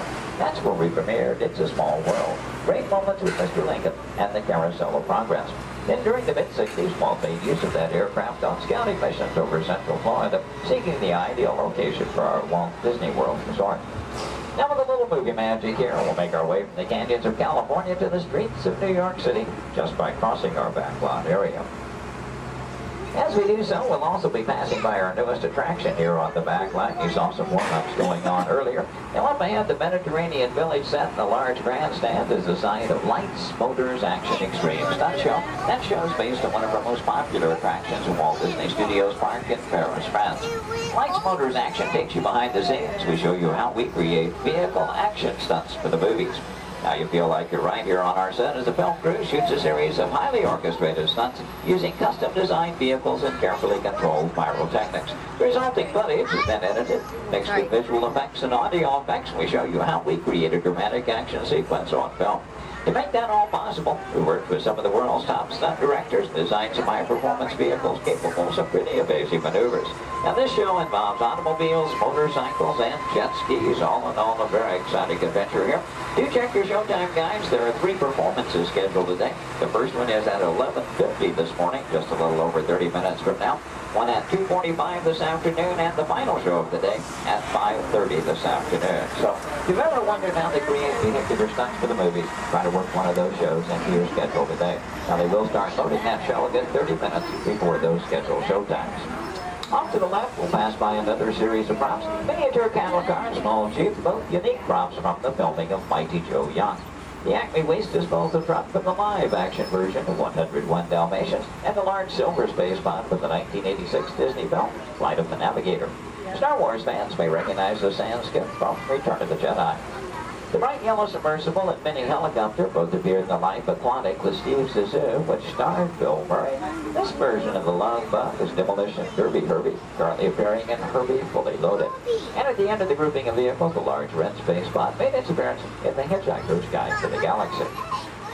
Now, from the opposite side, you may notice that we're still circling around our Lights, Motors action set. It does, in fact, take up about 8 acres here on our backlot, premiered here on May 5th, 2005. Might also notice it looks very different from this side. From the opposite view, you were seeing all of the detailing of that Mediterranean village. And that, of course, was the audience or the camera's point of view. From this side, simply the steel structures that keep our backlot standing. We're only going to build what that camera needs to see. I might also take the opportunity here to mention our Phantasmic show tonight. That's our nighttime spectacular here at the studios. Phantasmic will be presented twice tonight. That will be at 9 p.m. and again at 10:30 p.m. this evening. Now, Fantasmic is an excellent, a very popular show, also a limited capacity show. So I do recommend, especially for that 9 o'clock show, want to be there a good 45 minutes to an hour prior to showtime, proceeding in the amphitheater area. Once it fills up, it's all the folks who could see the show for any given performance. And as you make your way on around the turn, off to the right, see the entrance to Lights, Motors, Action. Looks like they're beginning to preload for that 11:50 show at the present time. You can work that one in your schedule. That'll be the easiest show to get into here today. And as you make your way on around the turn, take a look down the street. Get a view of our very own New York skyline right here in Central Florida. And this illusion is created by an old movie trick known as forced perspective. The skyscrapers at the end of the street are actually just painted plastic. The tallest of which are about 4 stories tall from a block and a half away. You might also be interested to know we've recently redeveloped this entire section of the back lot. In addition to Lights, Motors, Action, we've added a skyline of San Francisco, soon to come one of Chicago to join our existing New York City skyline, renaming the entire area Streets of America, but all with the idea, of course, giving producers more locales to choose from when they're filming here on our back lot. Now this also signals we are coming to the end of our tour today, so please take a moment, check around, be sure you have all your personal belongings gathered up. As you exit the shuttle today, you'll take a stroll through the American Film Institute showcase. There you'll see a themed exhibit titled Villains, movie characters you'll love to hate. Now if you're heading for that Lights, Motors, Action show, your one and only exit is still through the sliding blue doors and straight on through the showcase, then around the loop, the Lights, Motors, Action. Once again this morning, your driver was Ashley. My name is Jerry. We both thank you very much for joining us today on the Studios Backlot Tour.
It's great to see ya!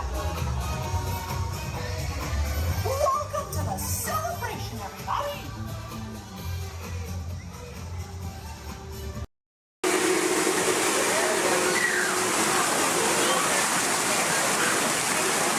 Hey, what are you doing here, William? What are you doing here, Morris? I just flew in from Hollywood. My client's the new owner of this birthday. What? Are you cuckoo? My client's the new owner. Disney gave me an exclusive. Co-exclusive. Didn't you read your contract? I gave it a bird's eye glance. And you call yourself a talent agent? I negotiated my tail feathers off for this deal. Well, my client does not share credit. He's a very big bird. Your client is Big Bird? Not Big Bird, a Big Bird, you bird brain. Well, your dim middle star is now half owner of the Enchanted Tiki Room with my superstar. Think again, Chicky babe. Stop grousing. Just look at these paying customers waiting to get in. Did you say paying? As in money. As in 10%? Hey, who am I to go against the status quo? Sorry to interrupt, but I would like to inform our guests about the next show that will be starting soon. In just a few moments, the door will be opening and you will enter into a room of joyous songs and the splendor. Here's the Enchanted Tiki Room. Mahalo. Wait, our clients are not here. Maybe they hit traffic. Don't say that. Sorry. Anyway, babe, I gotta fly this scoop and migrate back to Hollywood. My birds will follow your birds. We'll do lunch. What's the rush? I'm about to sign Donald Duck. Oh, yeah? Big deal, you hockey puck. I've got the mighty Ducks in the wing. You do not. Do too. Do not. Do too. Not. Two. Not. Two. Not. Two. You don't. Come Leave me on. alone. Oh, come on, William. Two. Not go, yeah. Level with me. Put the bubble between Go the lines. away. You Go don't. away. Oh, You're doing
name is Becky Klein, and I'm the director of the Walt Disney Archives. Here at the Archives, it is our mission to protect, preserve, and make available the history of the Walt Disney Company. So in celebration of 100 years of Disney magic and entertainment, it's my honor to welcome you to Disney 100, the exhibition. This very special exhibition will travel the world for 5 years in 2 units, one in North America and one in international locations. Both units feature hundreds of iconic Disney artifacts from throughout its history, including props, costumes, models, attraction vehicles, and artwork, as well as original immersive activities that are sure to please visitors of all ages. We hope you'll enjoy your visit today and look forward with us to the next 100 years of Disney magic.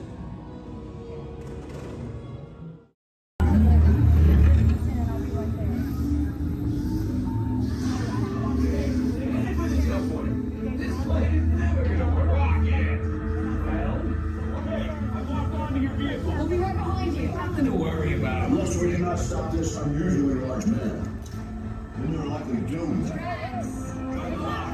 gonna need it.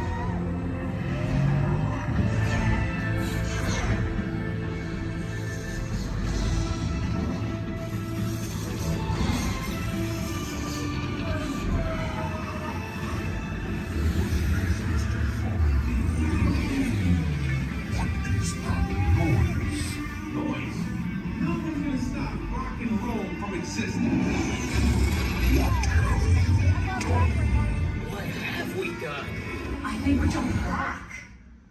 All the way. Oh, God. This guy is the big bang.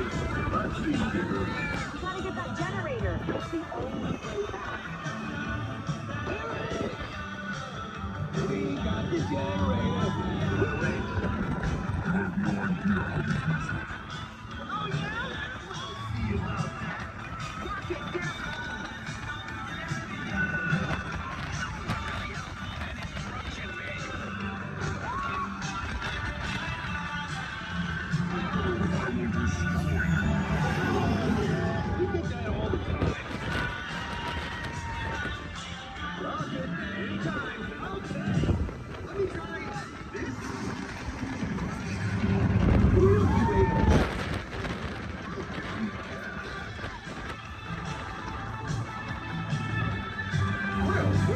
It's about time. Unfortunately, it's about time.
Greetings, Terrans. I am Nova Prime Irani Rayab, Commander of the Nova Corps. On behalf of all Xandarians, I hope you have enjoyed exploring the wonders of Xandar. As you have seen, your world and ours were born of the same moment, one which you refer to as the Big Bang. As such, we are all galactic neighbors in a vast universe which we and countless others share. For you to travel to Xandar would take 2.5 million years, assuming you had a ship that could fly at the speed of light. So we decided to come to you. But even we could not have reached you so easily were it not for the Cosmic Generator, an advanced piece of Xandarian technology that creates jump points, artificial tunnels that act as shortcuts, linking distant points in space. It is our desire to share this wondrous technology with your people so that together we might explore new worlds and create a brighter tomorrow. And now, as the culmination of the wonders of Xandar, you will be teleported to a Nova ship above your planet for a demonstration of the Cosmic Generator. I trust you will find it an unforgettable experience.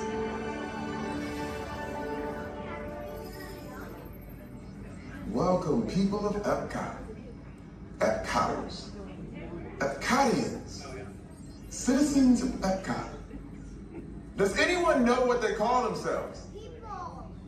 What? Someone needs to tell me when I'm on. Welcome, Epcot Terrans. I am Centurion Tal Merrick, and we're just about ready to teleport you up to the ship for the demonstration. As you're about to enter a secure Nova area, I must ask you to put away your Terran communication devices at this time. Recording of any type is strictly prohibited. I am very serious about this. Now, please step forward into the chamber. You're gonna love this. You're on! That was the best. That was like probably highlight. You're on! Someone get that guy back. I should warn you that we have never teleported Terrans before. But since your molecular structure is very similar to Xandarians, it should work. It'll work. So long as you are standing inside the lighted range. You do not want to know what happened last time someone did not stand where I told them to, okay? Stand by the teleportation. Here we go.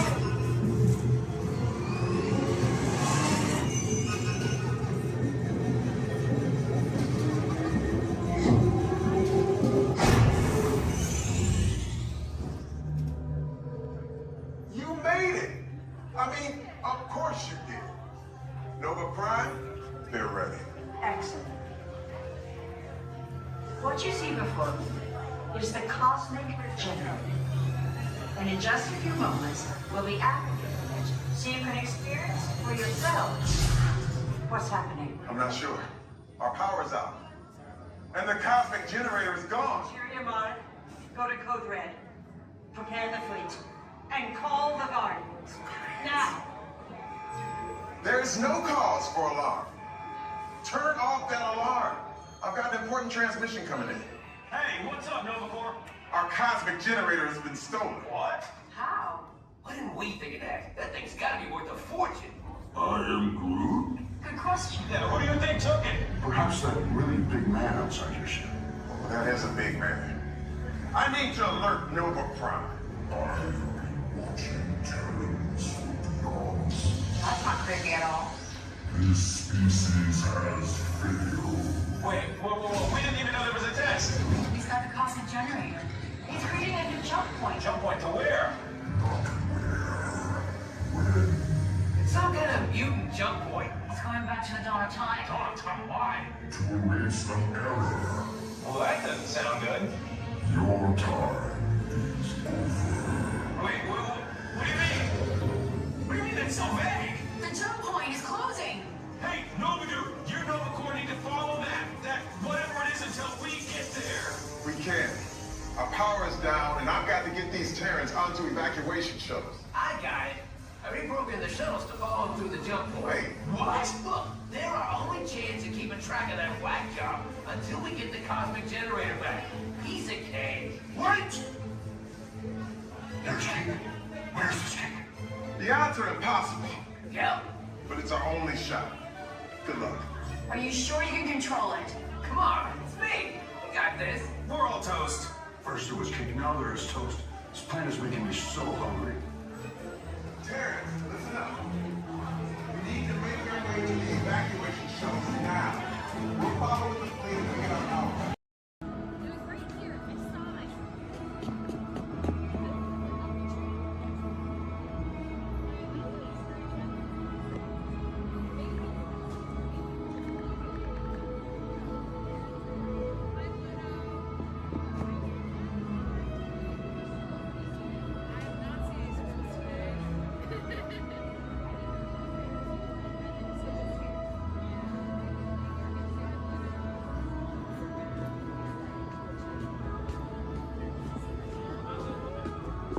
Hi, Pluto. There.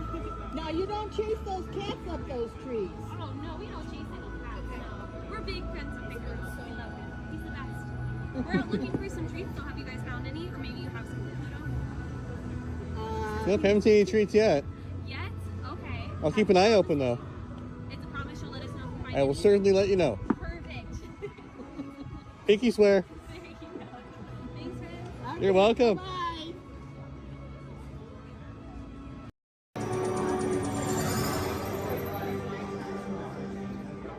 Greetings, Terrans. I am Nova Prime Irani Rayan, Commander of the Nova Corps. On behalf of all Xandarians, I hope you have enjoyed exploring the wonders of Xandar. As you have seen, your world and ours were born of the same moment, one which you refer to as the Big Bang.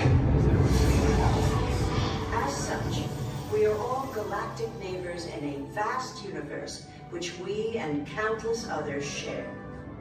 For you to travel to Xandar would take 2.5 million years, assuming you had a ship that could fly at the speed of light. So we decided to come to you.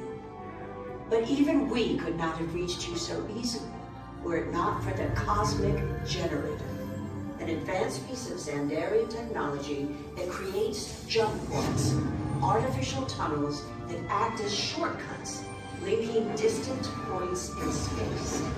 It is our desire to share this wondrous technology with your people, so that together we might explore new worlds and create a brighter tomorrow.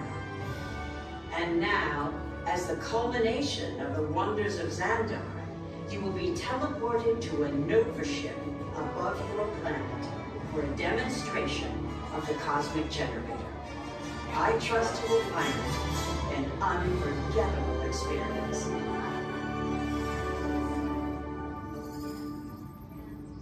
Welcome, people of Epcot. Epcoters. Epcotians. Citizens of Epcot. Does anyone know what they call themselves? What? I'm on? Someone needs to tell me when I'm on. Welcome, Epcot Terrans. I am Centurion Talmeric, and we're just about ready to teleport you up to the ship for the demonstration. As you're about to enter a secure Nova area, I must ask you to put away your Terran communication devices at this time. Recording of any type is strictly prohibited. I am very serious about this. Now, please step forward into the chamber. You're gonna love this.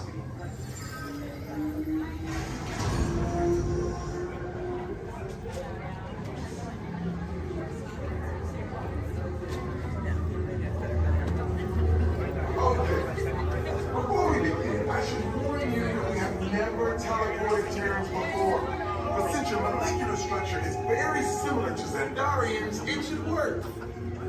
It'll work. So long as you are standing inside the lighted ring. You do not want to know what happened last time someone did not stand where I told them to, okay? Stand by for teleportation. Here we go.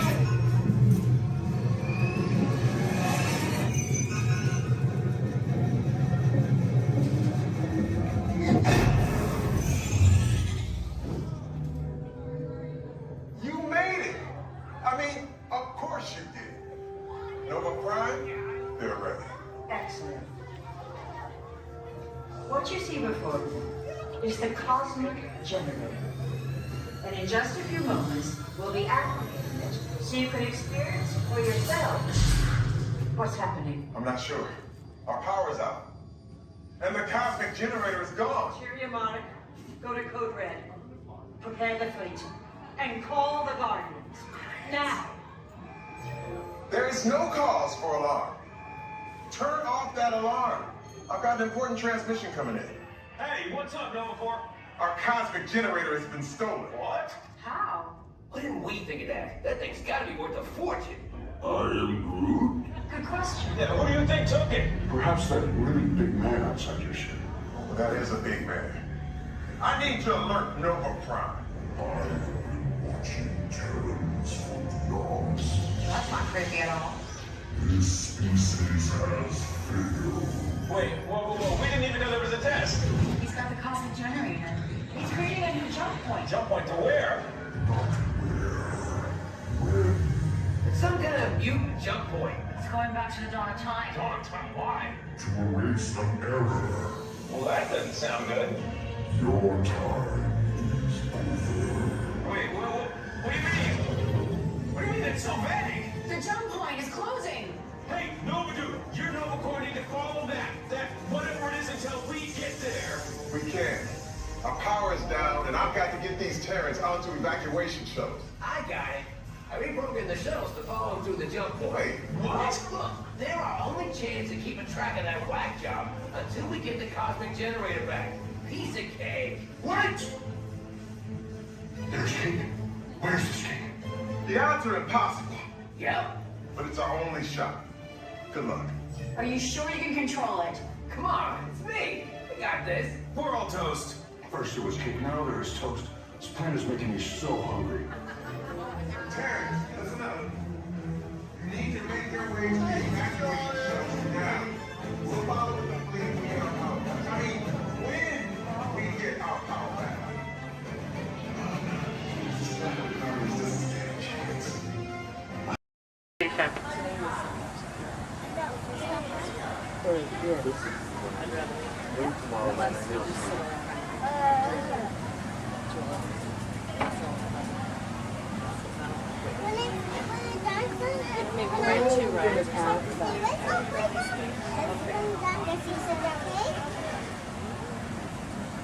You should go hit the fast pass. Oh, Lord!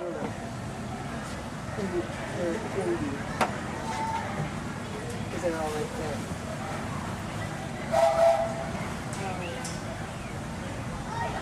And folks, on our way to Main Street Station, we'll be passing through the Grand Canyon in Primeval World. This is a perfect opportunity to take out your cameras and snap a few pictures. However, as a courtesy to those around you, we ask you please turn off the flash photography and video lighting on your cameras. Once again, no flash photography or video lighting inside the tunnel. Thank you.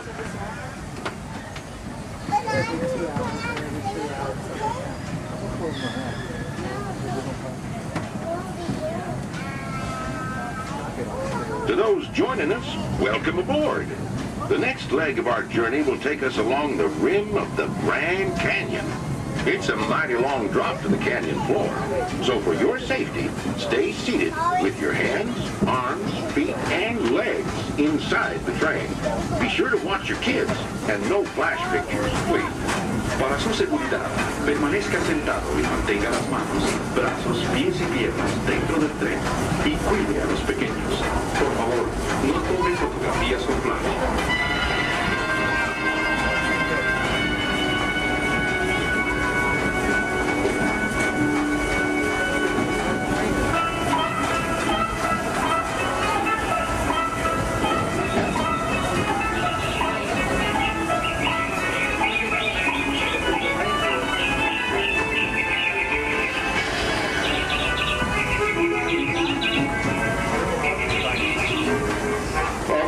Everybody to please remain seated at all times. Thank you.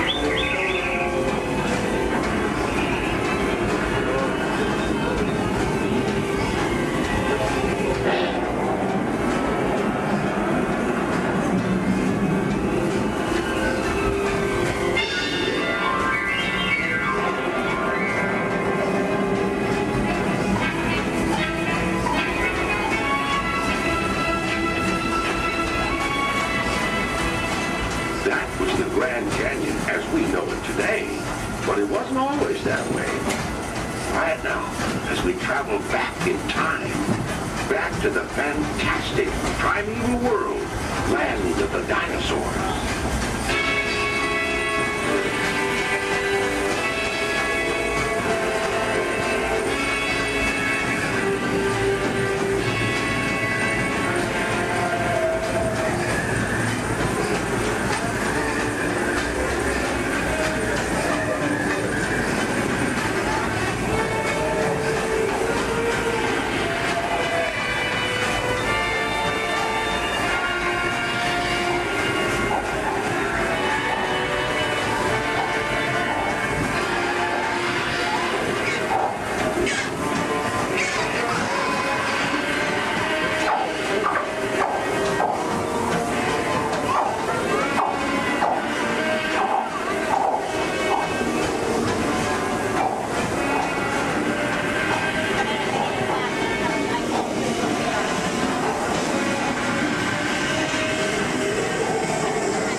Steaming back to our own time and to Main Street Station, gateway to Disneyland. If you'll be leaving us here, stay in your seat till we come to a full stop. And remember to gather all your personal belongings, including the young'uns if you got any, and step carefully from the train. I'd especially like to thank those of you who've been with me for the Grand Circle Tour of Disneyland. We surely hope you enjoyed your travels with us and that you'll come back and see us again real soon. For those of you traveling on, we'll be on our way again in just a few minutes. This is Main Street Station, Main Street, USA.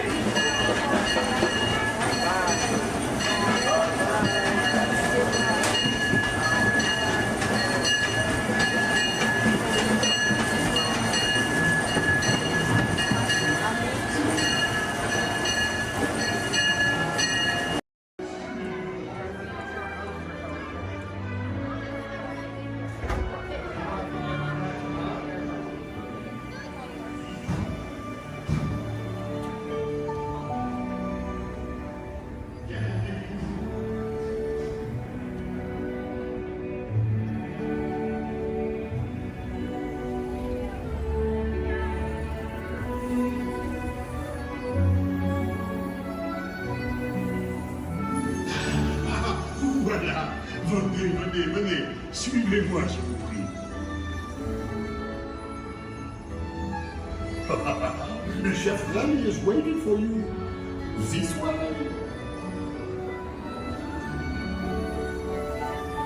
Qu'attendez-vous?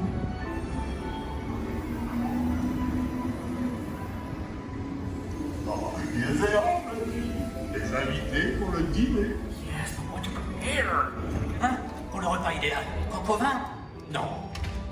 A simple omelet? Too simple. Voilà. Mais oui, that's it!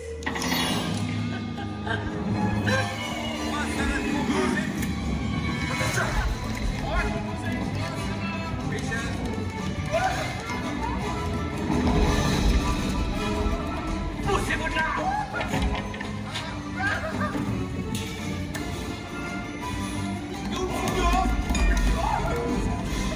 Vite, par ici!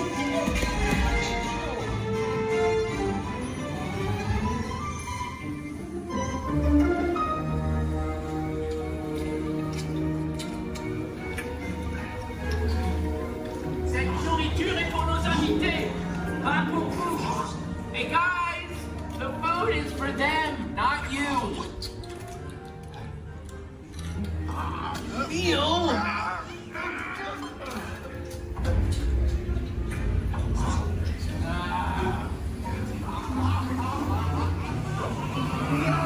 Everything must be perfect! Ego est en salle! Oui, what are you doing? Que manigancez-vous?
point bleu et une saignante. Oui, petit chef. Il va aussi me falloir rapidement 4 ratatouilles pour la carte.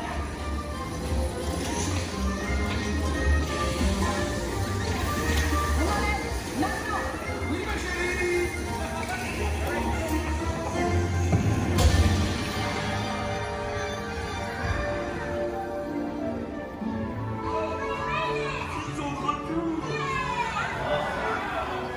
Hey, thanks for coming, everyone. Vous serez toujours les bienvenus chez Rémi. À bientôt et bon appétit. Mino. Au revoir.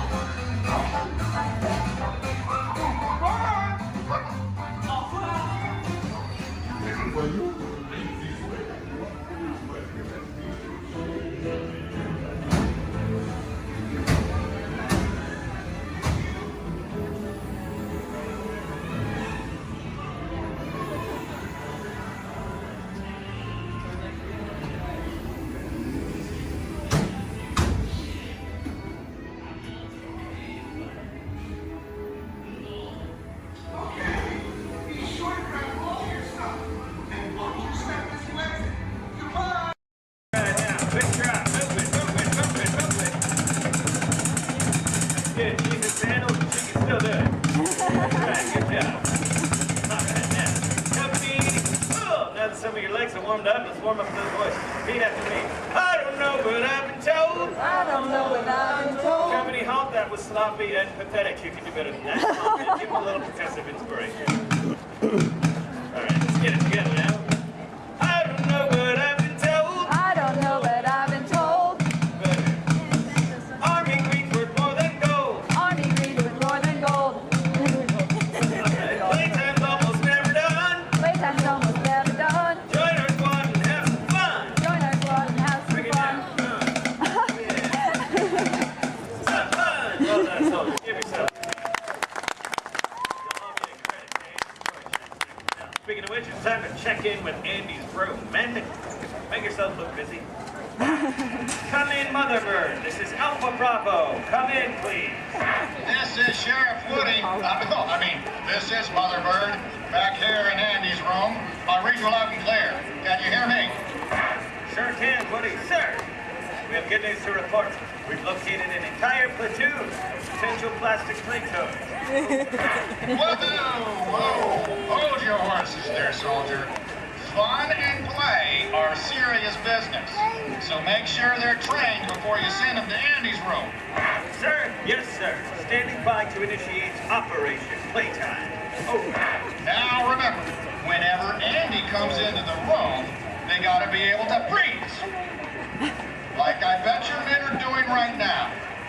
Sir? Yes, sir. Over. All right then, carry on. This is Sheriff Woody saying, hey, howdy, hey, and over and out. Over and out. Now, Sheriff Woody just mentioned becoming a toy requires a very specific set of skills. For instance, you need to be able to freeze whenever Andy, or anyone else for that matter, enters the room. They cannot know our secret toy business. Next, we will commence Operation Freeze, but first, my men will demonstrate. Put your hands together. Come on, Playtime's all about having fun now.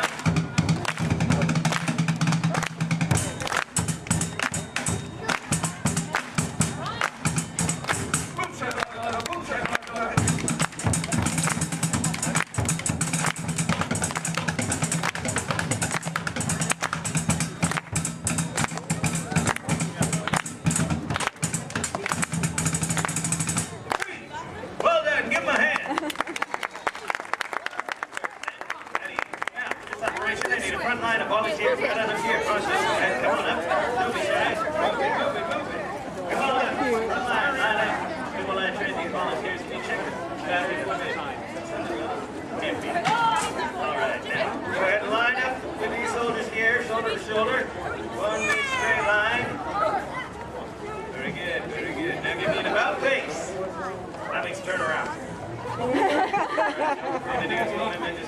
going to march in a circle as they play a march, but as soon as they stop, as soon as you hear silence, no drumming, then I want you to freeze as if you're a toy and someone just entered the room. So first, let's set you up with a good toy pose. Let me think here, something maybe we all know. Let's make it simple. First, I want to see you pose like a big, mean teddy bear. When I yell freeze, show me a big bear pose. Ready? Freeze!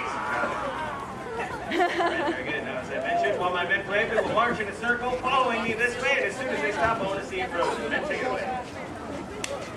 Right this way. Here we go.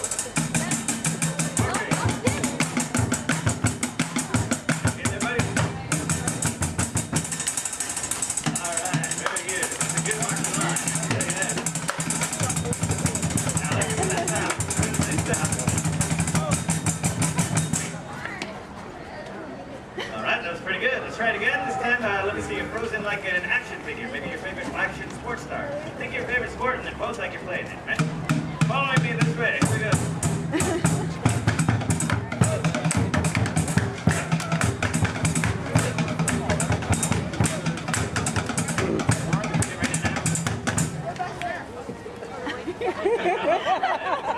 Got some soccer, some baseball, and some freestyle walking. Very nice. I see you frozen like a green army man, Following me this way, here we go.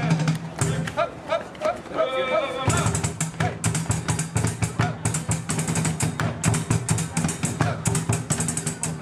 Taking your army man poses.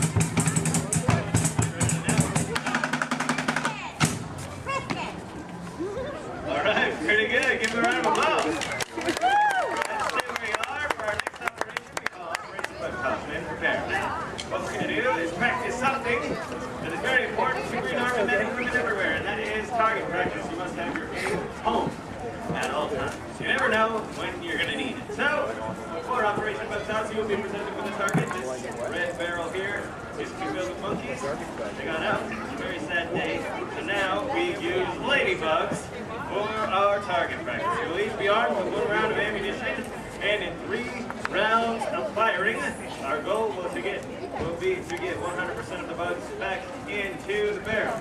As I mentioned, in 3 rounds of firing, hopefully we can get better every single time. Like me, I get more skilled every day. All right, go ahead and hold up those bugs. Squeeze in arms. When I yell fire, let them fly. And 3, 2, 1, fire! That was pretty good for a first time, but I know we can do better. Go ahead and pick up those bugs. Recover those ammunition. Remember to observe the rules of playtime, share, play well with others, and be safe. All right, now, freeze in arms. Let's try round 2. See if we can do any better. And 3, 2, 1, fire! That was a little better that time. We're getting closer to 100%. Let's try the 3rd and final round of firing. As I said, our goal is to get 100% of the bugs into the barrel. I have faith in you. Now, freeze in arms, hold them up. And 3, 2, 1, fire!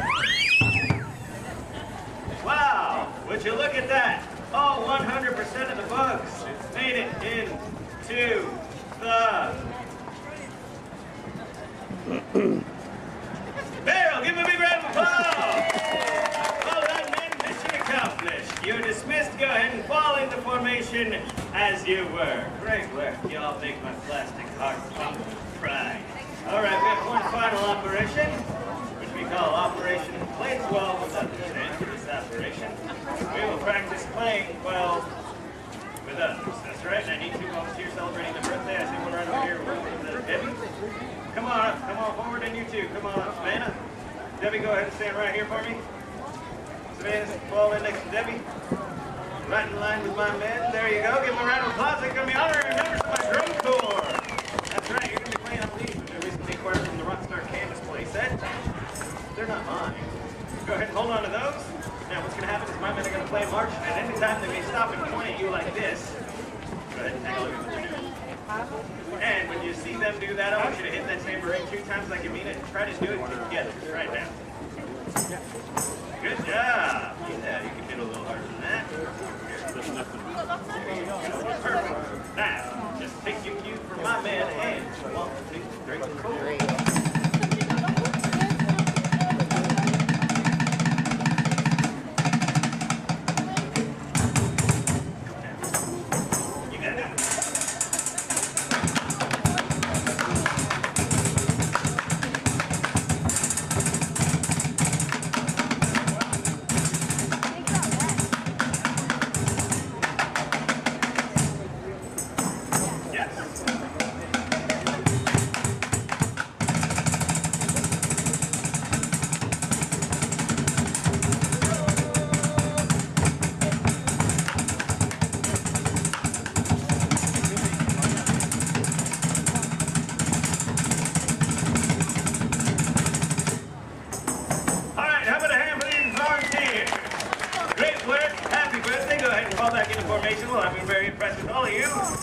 patience with the rules of playtime, I think it's time to make you official honorary toys. Men, pack it up while I administer the oath. Everybody raise your right hand. That's in order. And repeat loudly, and I mean loudly, after me. I state your name. You solemnly promise to be a faithful and loyal toy. To follow any and all orders from my superior officers and or my parents. You can thank me later. And above all, my mission is fun. F-U-N. Now give yourselves a big hoopah! Congratulations, soldiers. You're now official honorary toys. Your first official order of duty is to enjoy the rest of your day. Stay out of the sun as much as you can because you are honorary toys. And after all, plastic melts. All right, and mission accomplished. Let's get back to the toy business. Great work, everyone. We got the fighting army.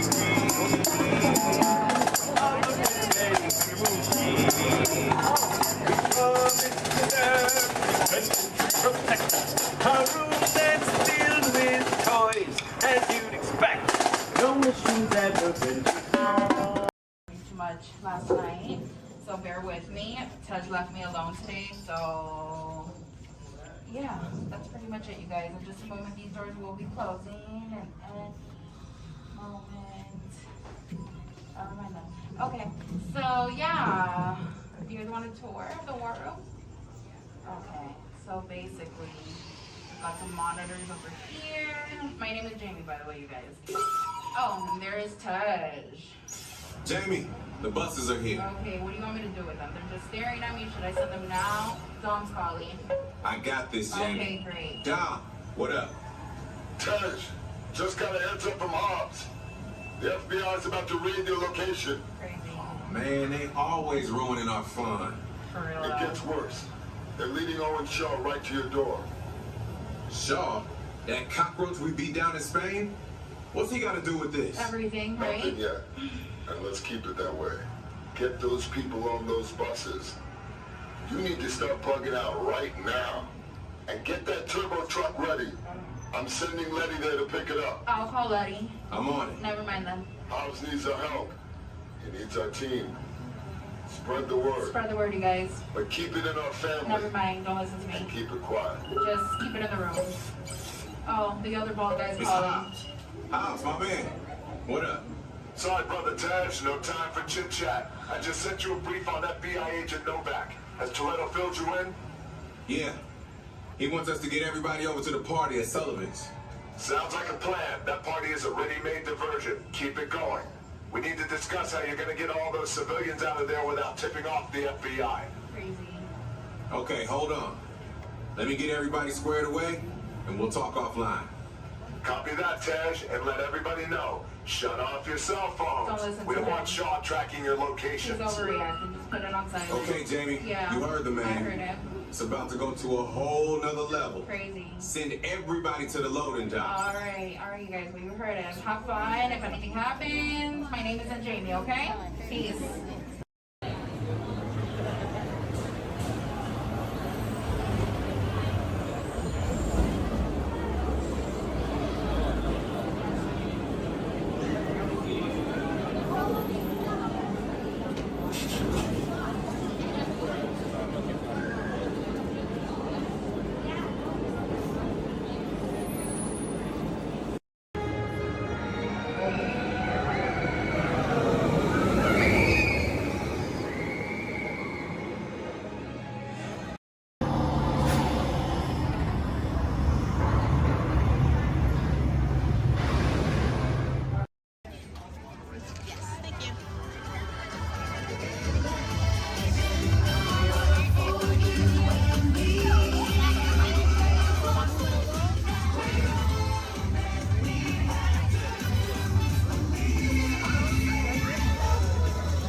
want to see one.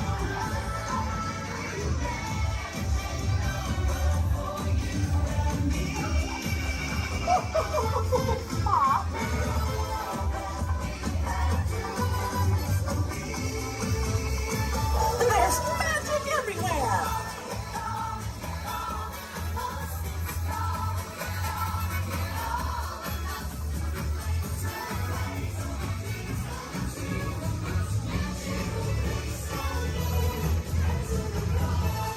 It's time to celebrate!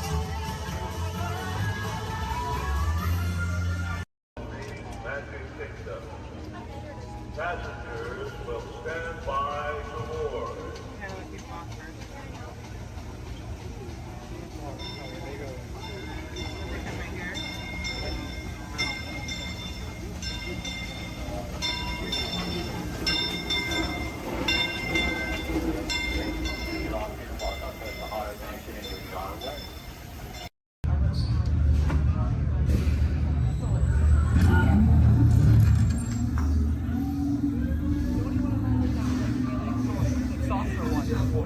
This flight is never gonna work. Rocket! Well, okay, I've locked onto your vehicle. We'll be right behind you. Nothing to worry about. Unless we cannot stop this unusually large man, then you're likely doomed. You're gonna need it.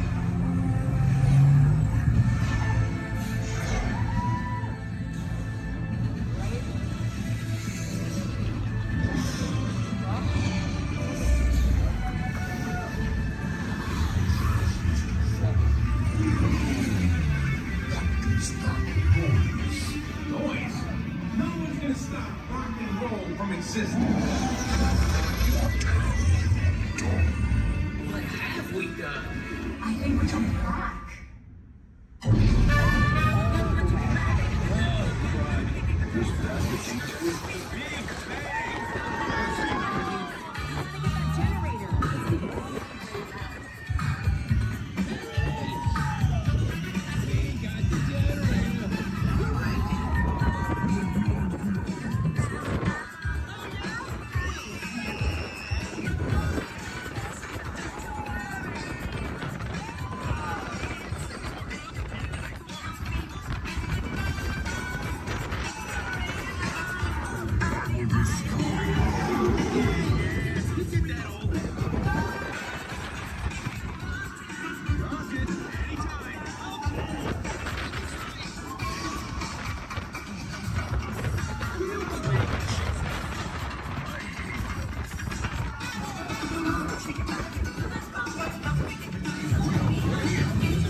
You really think they deserve to be called heroes?